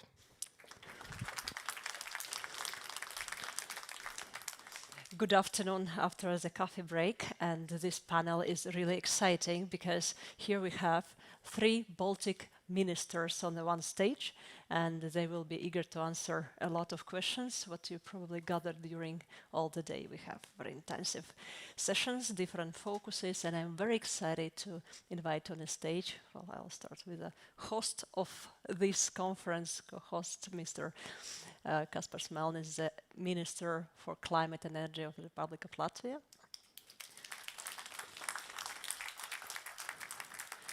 I'll continue with Andris Suts, the Minister of Energy and Environment of the Republic of Estonia. And of course, Žygimantas Vančiūnas, the Minister of Energy of the Republic of Lithuania. Amazing panel, please take your seats. So, all of us are interested what is waiting for us in the energy policy. And to make this discussion focus, not just very abstract like usually politicians like to turn it around, we prepared a small background information. So the status, what kind of generation capacities we have in 2026, so today, and what are the plans for 2030? Why we put 2030? Because, well, it was very complicated to fix the plans for 2050, because, well, definitely some of our strategies are developed for 2050, some of them will be updated soon, some of them are till 2035. But what we can see here, well, first of all, definitely you can notice that the biggest figures on the planned installed capacity belong to Lithuania. So we see that it is 70% increase on onshore wind. What we can also see that Latvia is lagging behind in wind, but at the same time is taking the leading part in the batteries, in the storage. And Estonia has also very ambitious aim for onshore wind, but at the same time comparing the figures, okay, maybe the difference is not that big, but actually the relative difference for solar panel is bigger than in the other Baltic states. However, if you put all those figures together, we see that actually the installed capacity is planned to be increased from 9.8 gigawatts till 19. It's a big jump. So let's try to understand what are the plans of each of the member states, of the Baltic states, how we are going to achieve that, and which technology is going to drive this change. Well, I will start with you, Žygimantas, and actually you are in the energy sector for 20 years. I mean, leading this green transition, also looking at those amazing figures with renewables. You can know all that from scratch. So what are the plans for Lithuania? Thanks for the question, and indeed, I think these things what we have now seeing on the screen is really have a long history besides and behind that. I mean that the main driver probably has been in 2018 when we have adopted new energy strategy for Lithuania, and it has been really clear political will to develop renewables as fast as possible, as soon as possible. Now renewables is like a base case scenario. At that time it was not so knowledgeable and not so easy. But I think the one side was quite clear that this has been political will. Then we have good permitting conditions. Also for the connection, solar, wind and batteries, we are connecting to the same line all the different technologies, so the capacities are increased. And looking further, answering to your question, what is in the future? So this is in the future the same technologies, the solar and wind. And last year, 2025, was really incredibly successful for Lithuania and for the entire region, not only because of the Baltic States synchronization with the continental European networks, but also because of the development of renewables. And in Lithuania, we have achieved 2 gigawatts has been installed, I mean solar and wind together, just during the last year. So 1/3 of all the capacities has been installed last year. And we are moving on the same target. And now we have, of course, different challenges, I would say. Technologies are the same, solar, wind, and storage. It's very important. I'm looking to the numbers, and I do hope that even the target of 2030 will be nearby by the end of this year, because the target is to have at least 1 gigawatt by the end of this year. So trying to do whatever is possible to support the market participants, because the storage and the flexibility of the market is very important for us. For the balancing reasons of market of the Baltic states, for the price arbitrage, for the balancing of the solar and wind. But just to conclude the answer, the main issue is that now we have the challenge of the margins for the developers, because actually the price of the electricity in the current days is quite expensive because due to the cold winter conditions. But during the summertime is really relatively cheap in our countries. And that's why for the developers, it's very difficult to attract the financing from the banks.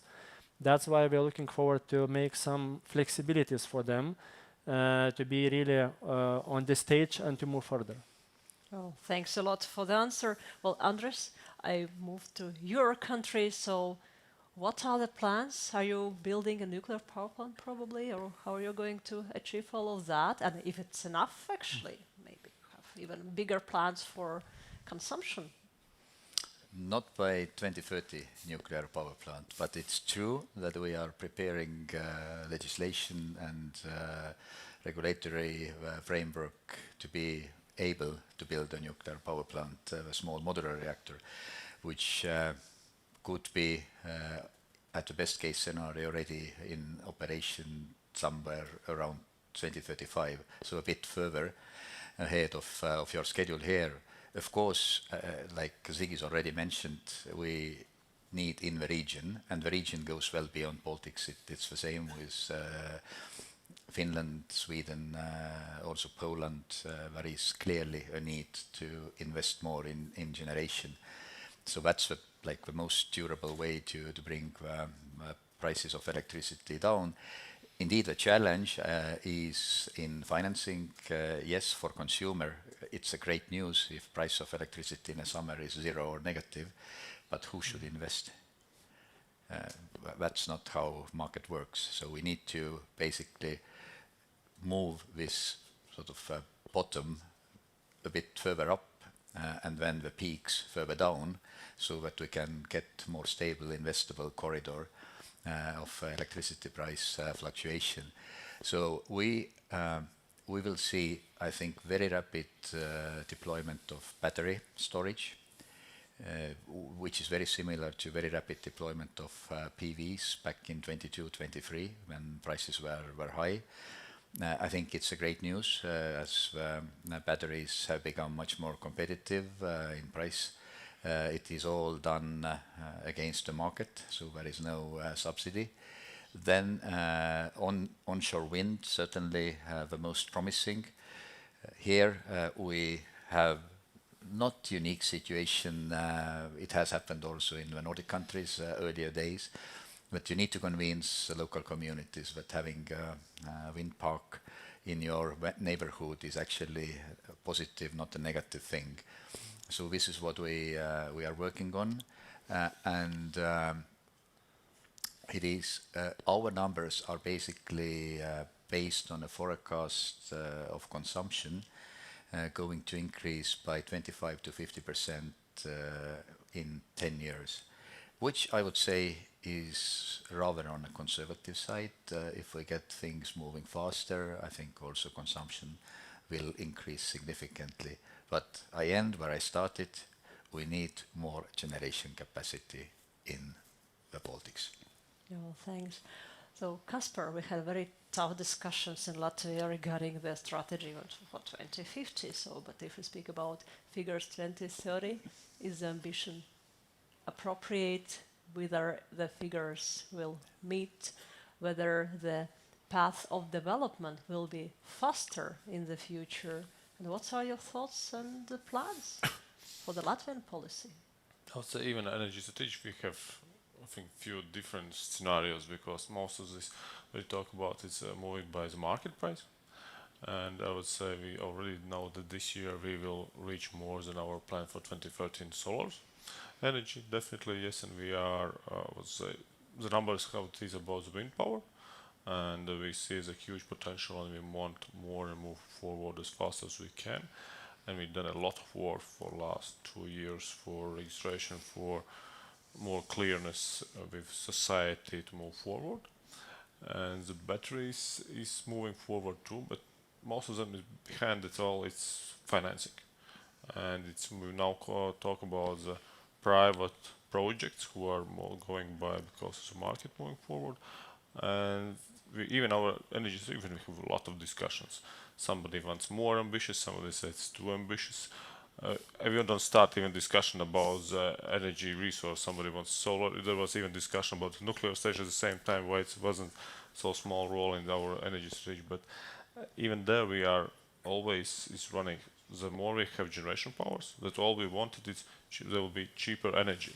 At the same time, we are hoping that will be the cheaper energy, will be more consumers with more factories opening, and always will be the balance. That we are, I think, all understand here that energy never be for zero.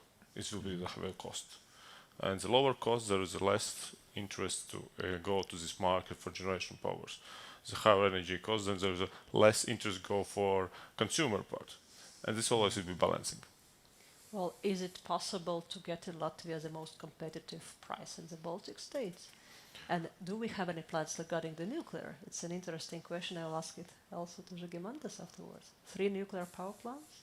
I would say definitely yes, we would love to have the lowest energy price in Baltic states, but I think at this moment we have all the same plans here. But at this moment I would say let the best one win, because we all know it. Each of us go for this goal, and it's move forward other ones, because we will looking how it's going and its impact on all prices or similar.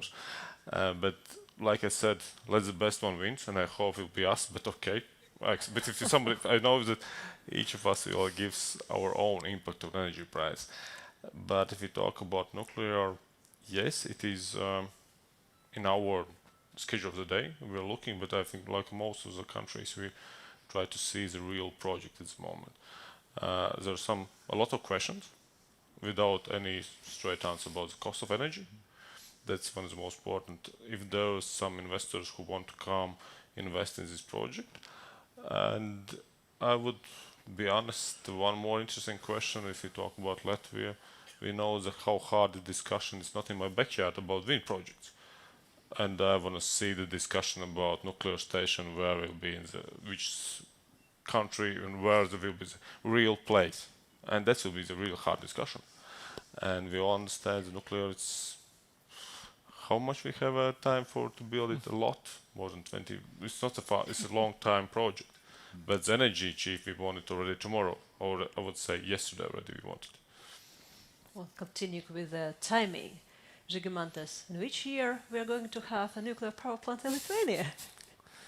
Good question. You know, I has been working with another nuclear power plant project on Visaginas. And at that time it has been some very concrete plans to have in 2020. As we see, we don't have this. But I think it's good part of the story that we really have quite a plenty of renewables now. And the approach changed. I mean, really the case that technologies are developing.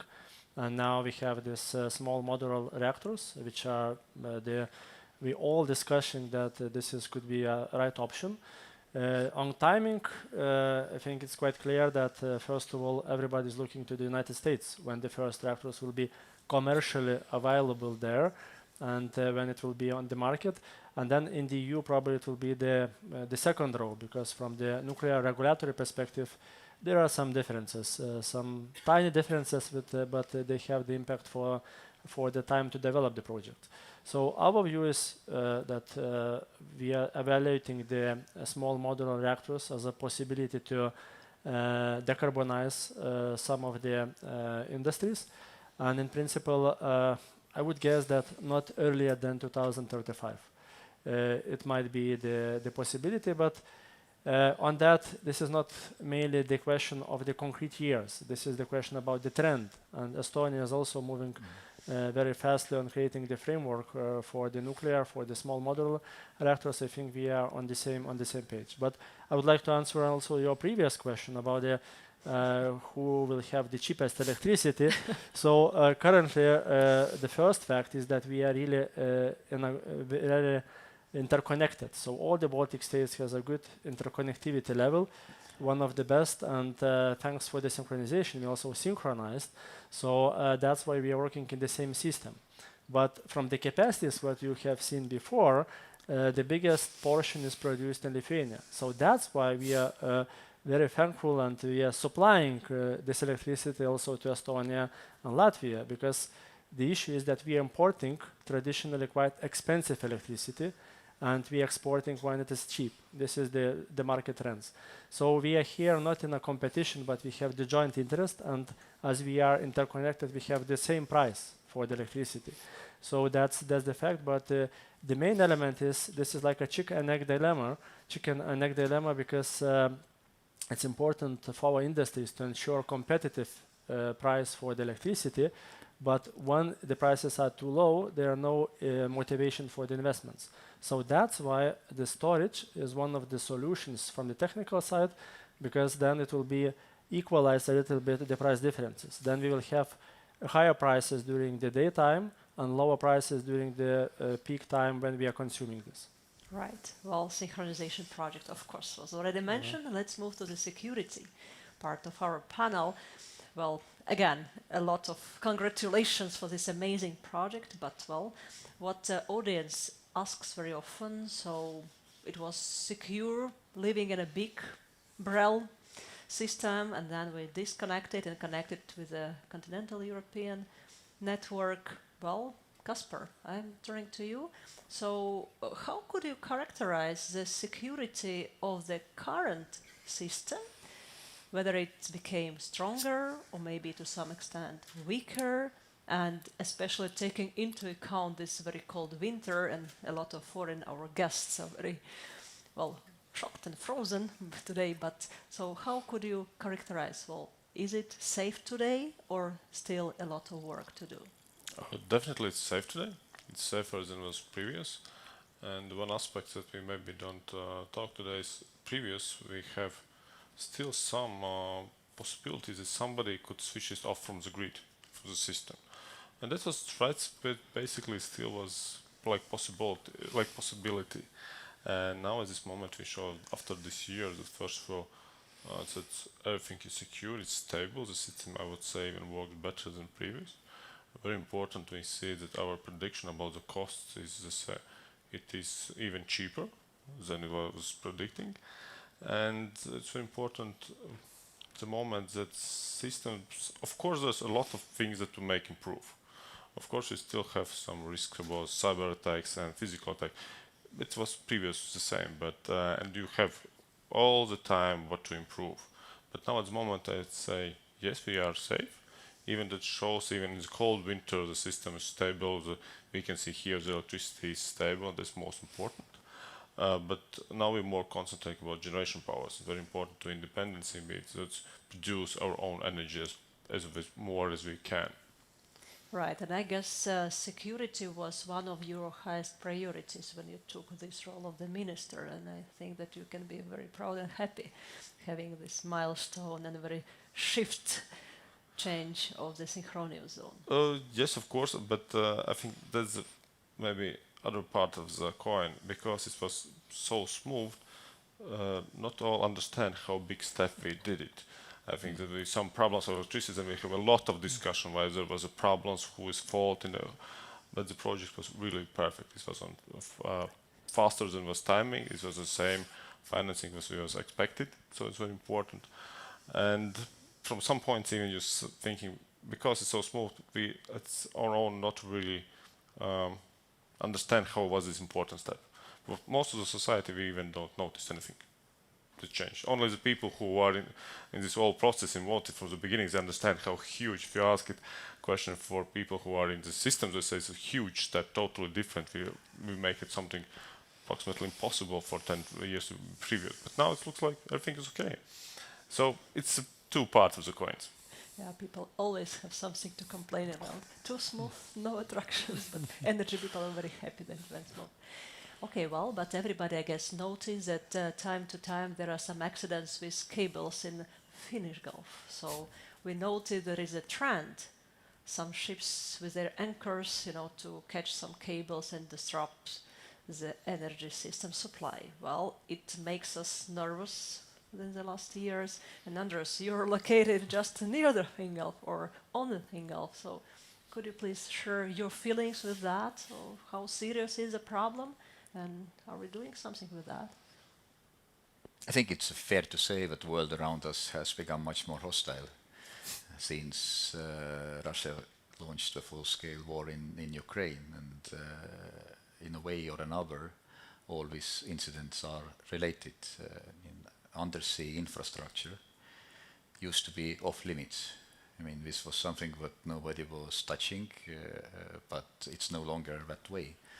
And that's why everything what we do need to have a clear resilience and security focus, and this is where we invest a lot of time, also money, and I think it's important that we do it jointly, so it's not one country's exercise, it's also a European project. So securing undersea connections in the Gulf of Finland is certainly a joint effort by Estonia and Finland, not only in the field of energy, but also defense forces and many other authorities. But it's also involvement of our allies, and this is, I think, how it should be. So maybe something that it's a bit like with synchronization, that you don't notice if things are working. And the same thing is with critical infrastructure in general. If the things are working, everybody's happy. If things don't work, then life, let's be honest, stops. No electricity, no heating, no water. I think we oftentimes just forget how essential and vital the supply of electricity is. And that's why we are also very happy that we jointly secured the funding with Poland and the Baltics from CEF, Connecting Europe facility, to upgrade critical infrastructure resilience. And the entire project of synchronization was also a resilience building exercise. So you asked earlier, was it safer before? I think it's actually a great question, because there was a lot of perception that things in the world are safe, and this perception was, frankly speaking, misperception. And that's why we should learn from the past and invest now much more. And it's not only undersea cables; it's protecting also physical infrastructure on the ground. Cyber resilience was already mentioned here. It's equally about stockpiling of certain equipment, spare parts, that if something breaks, we have something as a replacement at hand, not dependent on anybody's delivery times. And also having repair capabilities, particularly for undersea infrastructure, so that we can do it as fast as possible. But it's also fair to say, if an undersea cable or interconnection is broken, fixing it takes months, even if you have everything. So that's also the reality, and it creates a lot of disturbance to everybody. We estimate the cost to a society was close to 200 million for the reason that the cable was broken. And this is also the reason why a shadow fleet, Russian shadow fleet, needs to be sanctioned and kept away. I mean, yes, it could be like bad sailing habits or inexperienced sailors, but that's no excuse. If you are not experienced, then you should be at the bay. But we have learned a lot, and we invest a lot now also in the learnings, so that we can make sure that we have better capabilities to deter, better information and situational awareness. But all that said, you cannot never bring this risk to zero. Accidents still can happen, but you need to be prepared, and this is what we do. Right. You also mentioned those dependencies and, you know, different cooperation with other countries. I would like to ask Dr. Gemantis, so for years Lithuania was really suffering of import dependency, probably even higher than the other Baltic countries, because, well, in Latvia there was historical hydro cascade and CHPs in Estonia, shale oil. In Lithuania, after the closing of the nuclear power plant, there was a very high deficit.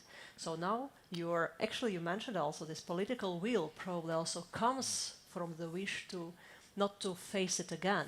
But what about the situation now? Is it possible to eliminate dependencies and developing the renewables? Of course, we do understand that critical minerals in the world are also polarized in the world somewhere. So what's the general mood and feeling about the dependencies? Do you feel safe from that point of view? Very good question, and here I would point to your previous sentence concerning the import dependencies, and this is really the case that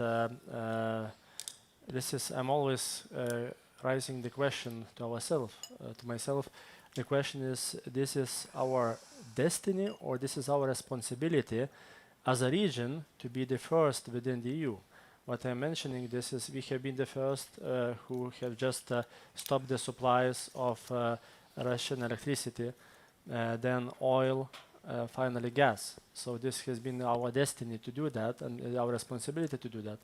Now, as Andres has been saying, this is our responsibility to be the first in the EU to really take care for the critical energy infrastructure, and this is a very important element. As we have been classical energy security definition, there are three main aspects. This is security of supply, this is the sustainable development, and this is the competitiveness. But now I think in the current days, in the middle of that triangle, we have to put the critical energy infrastructure, because this is very, very important. And I really, just to repeat that, it's really a success for our region that we have received the financing, but now we have to continue that and to deliver, and that's why we are working on this jointly together with Poland. But answering to your question concerning the dependencies, absolutely, this is the question that going to renewables, also, I mean, the key, this raw materials and the things which we are importing, mostly this is from China. I mean, this is the solar panels or inverters or windmills. And in the EU, we have quite the understanding is clear. Just recently, 2 days ago, European Commission President said very clearly that we have to make operational made in EU concept. But the problem is that the capacities are not there, and we have not enough of the capacity. So always we have to try to balance, but my message here is very simple, that we have to take care and to secure the most critical elements. And this is about the remote controllability of the systems. To put the example, this is about the question how we are ensuring the security of the solar PV generation. And I do understand also in Estonia we have good experiences and practices. In Latvia, in Lithuania also we have introduced the law, and this is forbidden even to build the solar PV or windmill or the storage, which is higher capacity than 100 kilowatts, in case there are possibility for the remote controllability.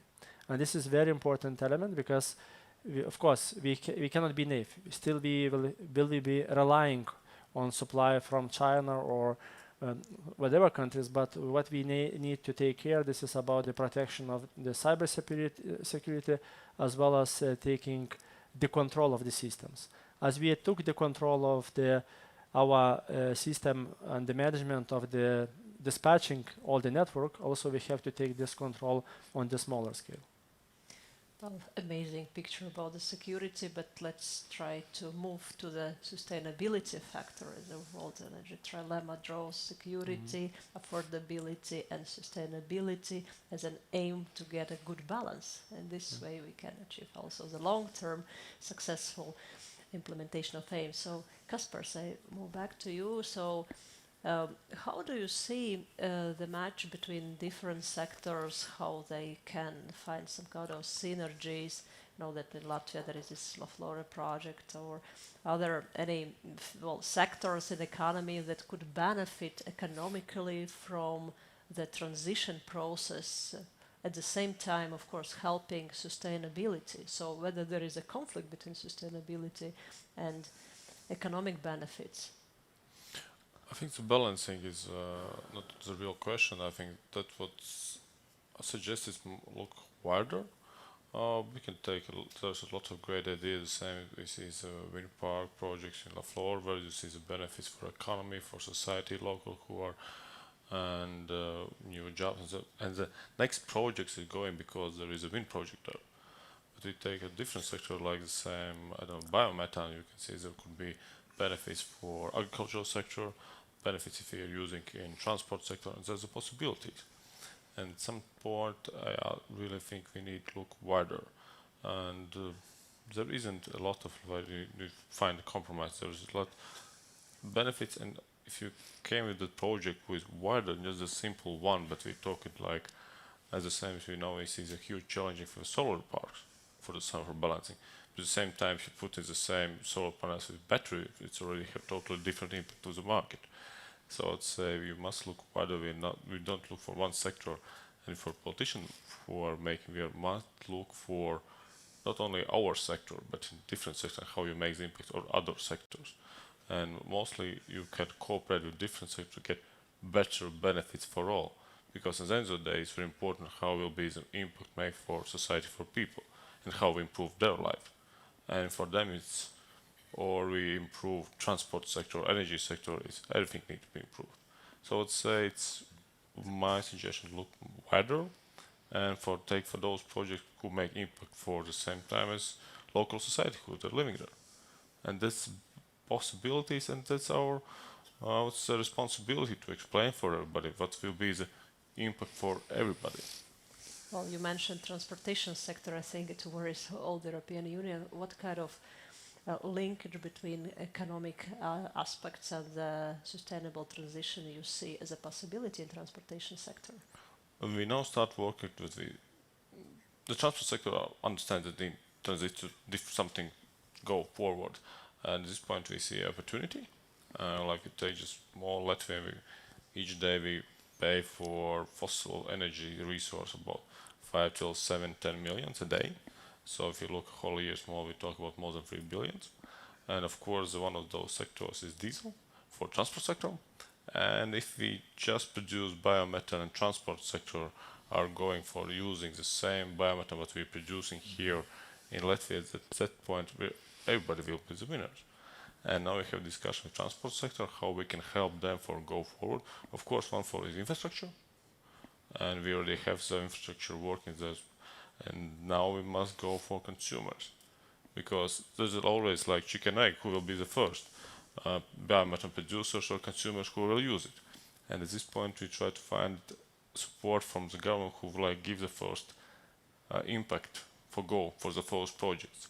And that's very important. From government side, one is a framework, but secondly, it's to give the first impact that it will work.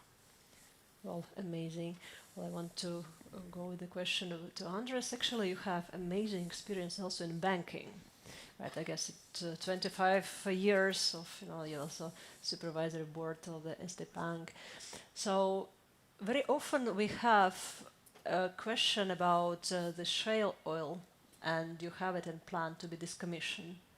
Whether the Estonian economy suffer or will suffer out of that. And so how that economic possible benefit looks like in Estonia. Do you see the transition as a possible business case, or it's the responsibility with a certain cost the society should take on, just minimizing the dependencies we have? I think we are in the middle of the greatest transition of decades, or maybe even a century, switching really away from one source of energy to clean sources of energy. And that's not the ideological change.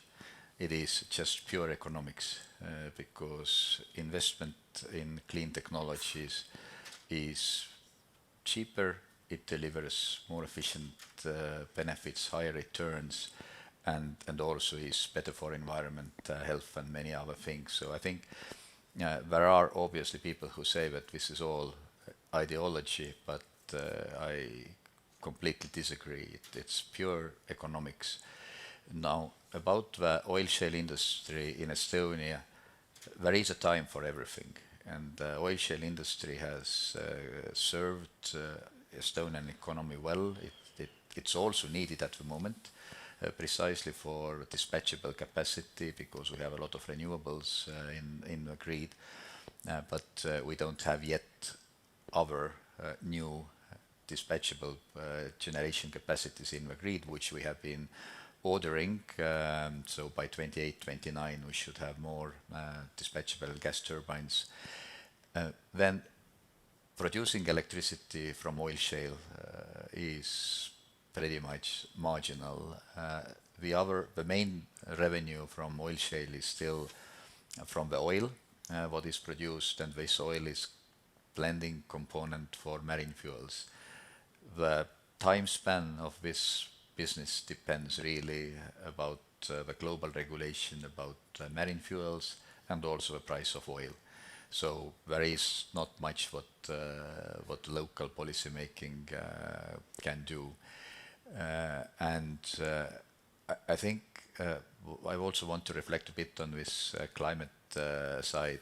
Climate policy is competitiveness policy, because if we don't switch to the cleaner technologies which are more efficient, then we will be less competitive or not competitive at all. Again, not ideological choice, just simple economics. And that's why sort of this chart, what you started, was really about clean energy investments. It wasn't about how much new coal-fired or oil shale-fired power plants we will make. And to put it very simple, 1 megawatt installed capacity of oil shale power plant is about 3 million. Equivalent for a gas turbine is about 1. So anyone who has done in life any investment knows what you will pick, and obviously solar, wind, even cheaper. So from that angle, I think we need to manage this transition, and this is what we are doing. There is actually a lot of investment coming in to the northeastern part of Estonia, which is traditionally been the mining region and electricity producing region. And these are really new strategically important companies, like for example Neom Magnet Factory, which is doing permanent magnets, which are essential components in wind turbines, electric cars, bit like chips. If you don't have permanent magnets, you don't have wind turbines, you don't have electric car running. So this is a strategic vertical what we are also developing in Estonia, which has a unique capabilities outside of China, who is basically the lead, sort of dominant force on the market. So that all these components, I think, play nicely together. That it's not that life is stopping in northeast Estonia. It is new investment what is coming in. There are great people with industrial experience who are willing and able to work in a different business field. And there is also a lot of support what has been from the government and the EU for a just transition, because I think at the end we need to to manage this process really carefully. But the end result is switching to the clean technologies and clean energy. That will be a winning bet for sure. Amazing comment from the person who works with figures. I understand for ages. And now I move to you, Regimant, as well. Everybody is amazed how fast the renewable energy projects are moving in Lithuania. So the question would be, how you manage that? How the Lithuanian society supports? Well, actually, is it true that everybody, all the municipalities are happy about the green project being developed? And what is the secret behind? And how could you characterize the main beneficiaries of the transition in Lithuania, if any, of course? Very good question, and absolutely not. Not only communities are really supporting, but from the government side, of course, there are no magic recipe. I would say we are doing the same, more or less. The question is that, of course, the main thing, what we are trying to explain and concerning the main beneficiaries is this, that once we are producing electricity in our country, in our region, we have less to import. And it has very concrete price. So last year, for example, we calculated that that every day, once we are reduced the import of electricity from our neighboring countries, so every day we saved 1 million euro. One day 1 million, 1 week 7 million, 1 month 30 million, and so on. So this is a simple mathematics, and this is of course beneficial for the market players. This is of course the services companies and so on. So the money is in the country. It's important. And then how we achieve this local community support? It's not an easy. It's not an easy, absolutely. And most of the part has been done by the developers themselves. They are talking. They have to talk a lot.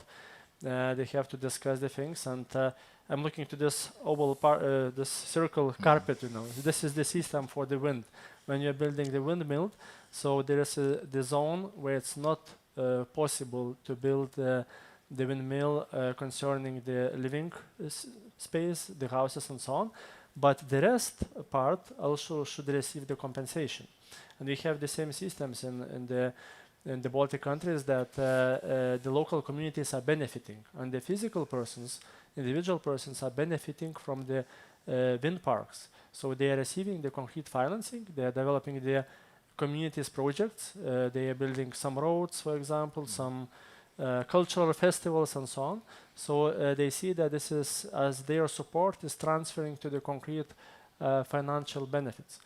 And this is important. And then, of course, other communities are learning from that.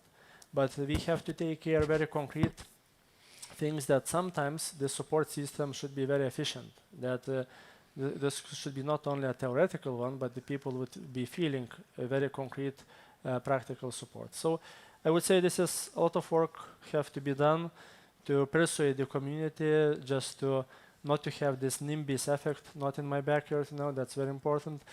But later on, I think this is really moving smoothly, and then we have the result. Oh, great success, because all the projects are going on. So your developers are doing good job persuading. So this is something maybe for also our developers to have a look at. However, of course, there is the experience exchange going on.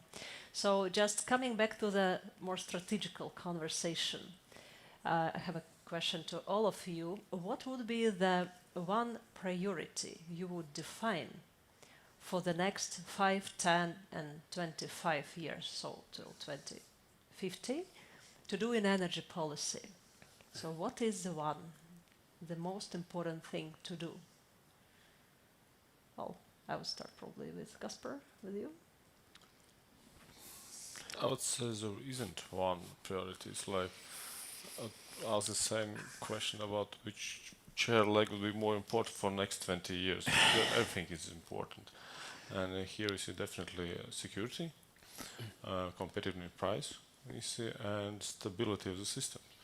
Those are what we see will be definitely on the table for the next 5, 10, 20, 50, 100 years.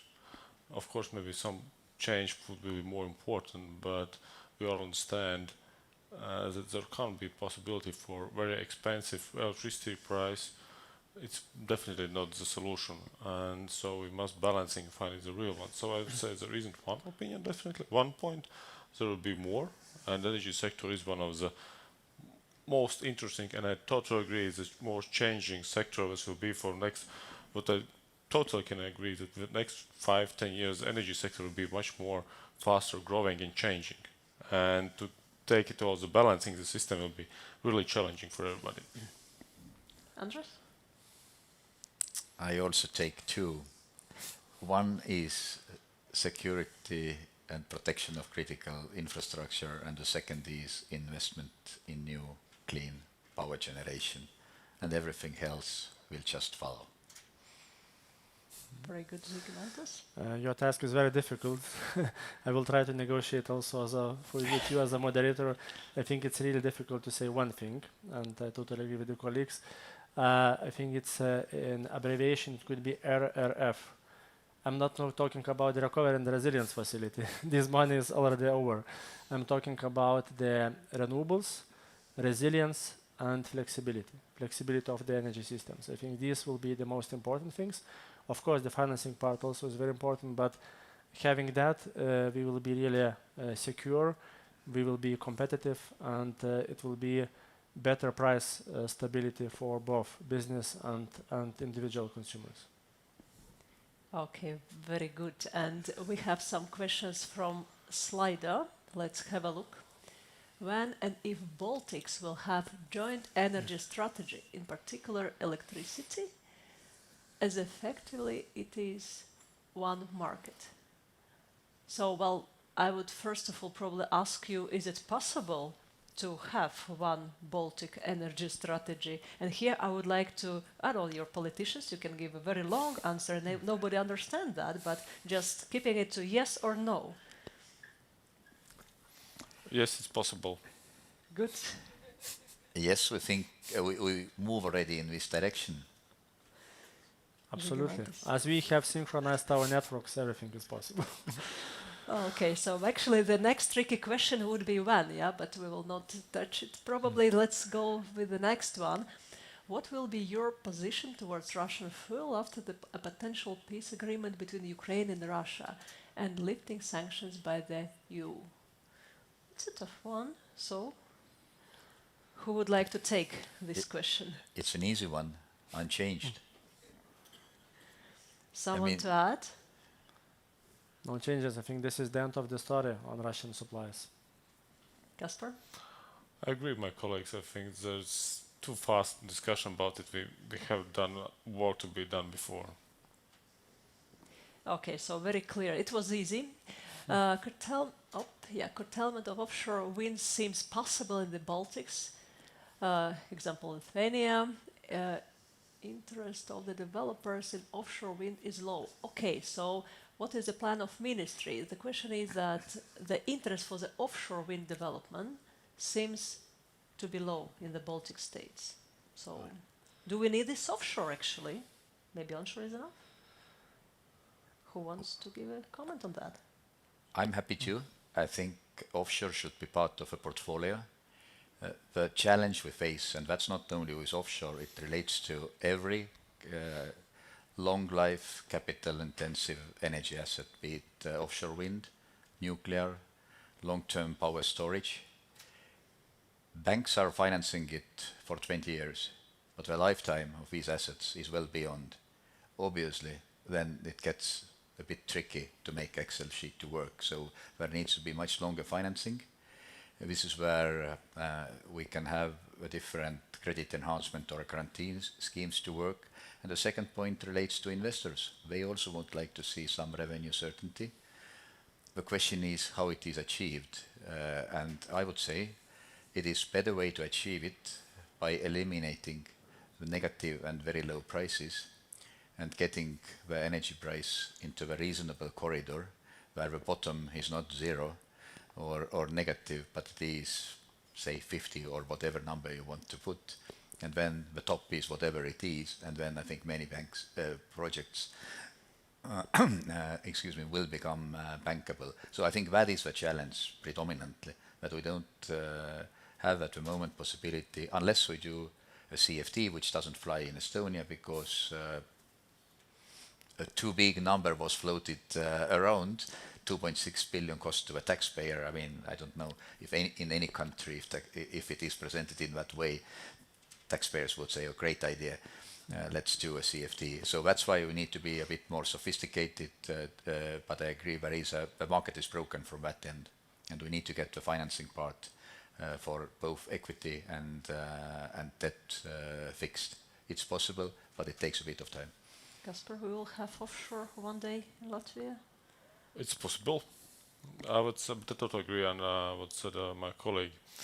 The biggest challenge, of course, is investment. And for our side, of course, we see the possibility in our energy portfolio in the future. We see there's quite needed about it. There's really getting some, but the biggest challenge is, of course, is investment. It's because mostly look on the private investments, and we understand CFD like now at the moment in Latvia, support for offshore wind projects is really hard to explain. First of all, it's really hard to explain for like society why we need support. Some project we see is onshore projects going without any support of government or any society, and they're moving forward and they say we want to build more. At the same time, okay, and we all understand if we starting to subsidize offshore wind projects, then the onshore wind projects okay because they will work in the same market. And then there will be less interest on onshore wind projects move forward. So at the moment we're more concentrated on offshore wind projects. They're moving forward easier. There are investments, there are projects that are more readiness stage. And then I agree about some nearest future will be more discussion and more already for some more interest in offshore. But previously we must do our homework on onshore wind and then we go for offshore wind. Well, Žygimantas, you already done your homework on onshore. So, are you going back home and starting the offshore? Actually, we have started this before, and I think is that in energy diversification is the key. Diversification of supplies, and also it applies when we are talking about renewables. So we have to have diversified renewables. That's why strategically and practically we need offshore, definitely. And in current weeks and days, this is the case that in case we would have offshore, the prices would be lower because the offshore wind is more efficient. It's in such a circumstances, it really would be helping to our consumers. The main question, actually, I totally agree with the colleagues, it's the price, because currently the offshore wind is a risky business. And for this, you have to have the management and to manage, the financial risks. And this is the question about the debts and so on.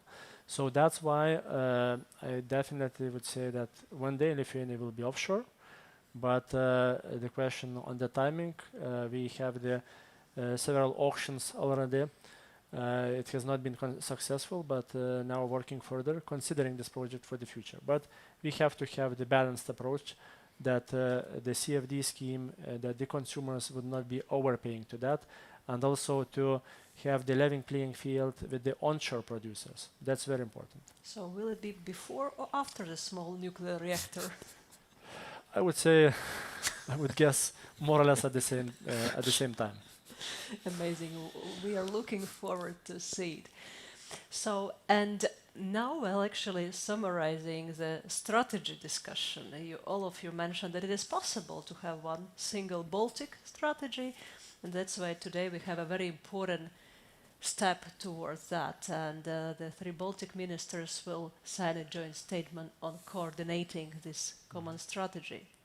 It's amazing because, well, of course, as you mentioned, we're good colleagues, but we're at the same time competing. Everybody's planning to have an export to the neighbors, and the neighbors are we, right? And so that's why there is some kind of mismatch between the strategies, but we will have the procedure now and very nice event and signing on that.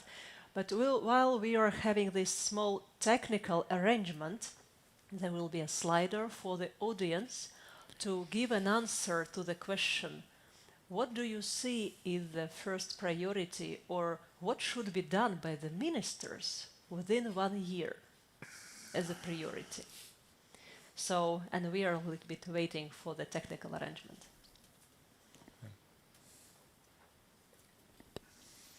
Yes, indeed, everyone, as Olga already mentioned, it's time for us now to answer some questions for the audience. So open Slido on your phone and indeed answer to the question. If you could ask your energy minister to fix just one thing in the next 12 months, what would it be? I remind that you can find the code to Slido on your badge, in the program, and also on the screen here. So we are already getting some answers. So we would like the energy ministers to fix energy. I think that's a good one, yeah. But stability, price, long-term planning, policy, clarity, and rules, I think these all ring roughly the same bell. We want more, probably, predictability in the energy system. So far, we haven't gotten any answer submitted more than once, so there's a lot of diversity in the opinions. Oh, someone wants subsidies. Okay. Let's be careful with that. Okay, energy security and price have come ahead as the leaders. I think that's quite understandable. Reliability really was kind of a key topic all through today. We heard it in every session, almost every session, so it's really something important. But price, for the time being, is even more important. Of course, we talk about the energy trilemma, we talk about affordability, and unless we can get price affordable for our end consumers, for our industry, we cannot be competitive. So if we can fix the price, and I guess it means getting the price lower, but it could also mean in some context getting the price sustainable also from the producer side. As we heard earlier today, a good price is the one that satisfies both the consumers of energy and the producers of energy. All right, we actually have a lot of activity here. So some controversial opinions as well. For instance, postpone Green Deal for many years. Okay. Laws and regulations in line with practical possibilities. Infrastructure de-risking, better grids, clear strategy, coordination. Well, I'll see that the stage is almost finished with its magical makeover, but you can still submit some answers here, because I remind that this conference is being broadcast live in several countries and through multiple channels. So you will also have an opportunity, of course, to see the recording of the conference if you missed some parts due to networking or other reasons today. So it seems that we are ready. The magical makeover has happened. And Olga, I give the word back to you.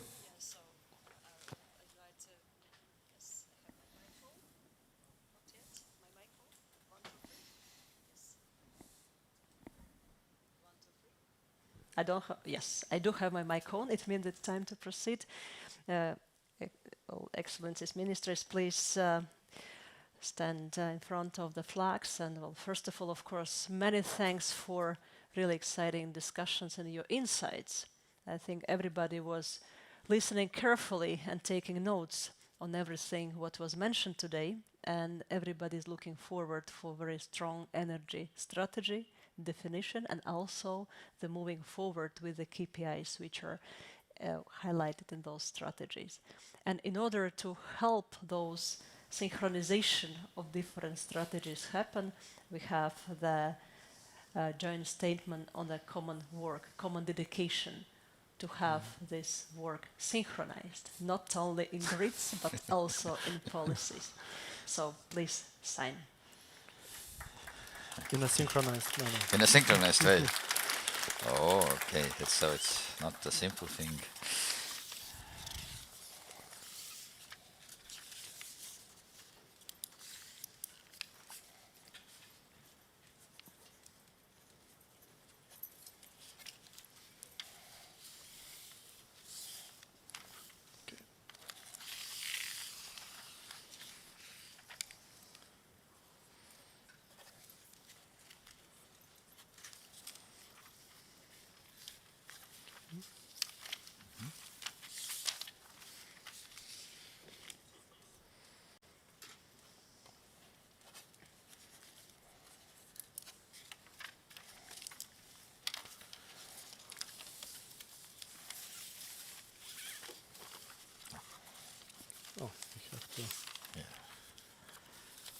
with signatures. Yes, each of you have signatures now on your copy, and it's a great moment for a historical picture.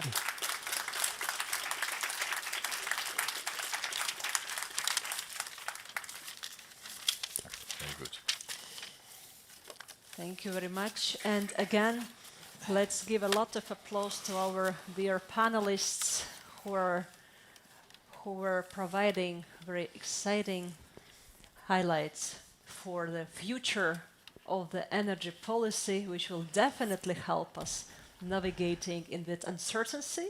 Investors are looking forward to more certainty, and you are those who are ruling that process. And good luck, of course, with your energy strategies. Thanks. Applauses to our Let's do panelists. like in the synchronization. Synchronization. Like this one. So synchronization.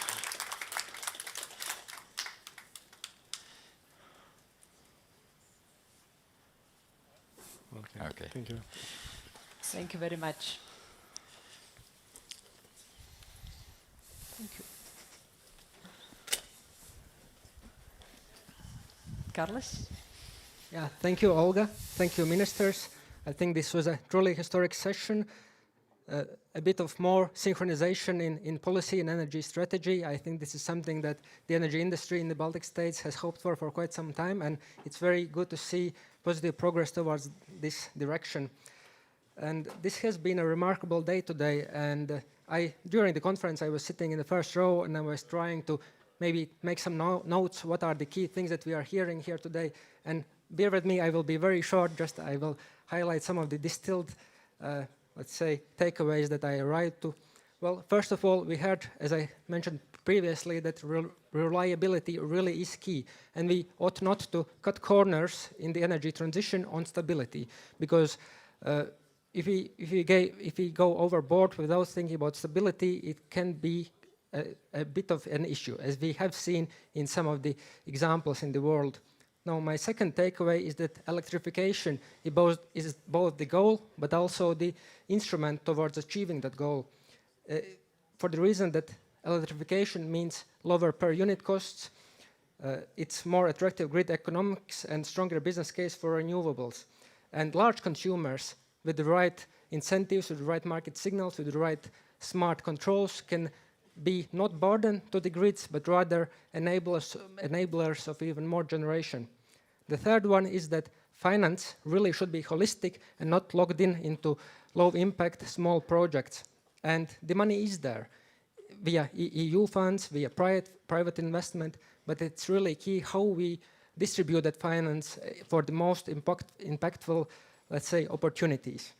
My fourth takeaway is that community acceptance is paramount for optimizing or balancing the energy trilemma. And today's discussion reminded us that NIMBY is not necessarily irrational. Rather, it's a signal that perhaps people have been left behind, they have not been sufficiently included early enough or transparently enough in the discussion, in the project that are developing near them. And my final takeaway is pretty much just what happened and what I mentioned the first, that increased cooperation between the Baltic states in the energy sector is something that we really need, and it's very heartwarming to see it happening. Now, for the actual final words, I once again turn to Olga, and please, the final remarks are for you. Well, thank you, Carlos. Thank you, Carlos. An excellent work, and you were really following through all the discussions and taking notes. I will probably just add few moments, 3. Transparency and mutual trust probably is absolutely essential and crucial for ensuring development. And this is also the question of NIMBY, so if people understand what's going on and how to cope with their challenges and actually issues addressed, and things might happen. Clear goals are necessary for everyone in the process. Time is pressure. It's costly to have long projects. Transition is not a free lunch. And banks are not giving money for free. They're expecting some profit to get back. So if there are projects going on, it means that they're bankable. Consistency in the following the target of the strategies is absolutely necessary. So these are probably my main three takeaways. But otherwise, I would like to express my sincere thanks to all the panelists, to all the speakers of today's session, to the audience being patient, and I hope that you enjoyed this discussion. I would like also to say thank you to the co-organizers of this conference. It is the Ministry of Climate and Energy of the Republic of Latvia. It is the University of Latvia hosting this event today. It is Latvenergo, it's Nordic Council of Ministers office in Latvia, it's EPRI Institute, it's the British Embassy in Riga, it's Konrad Adenauer Fund.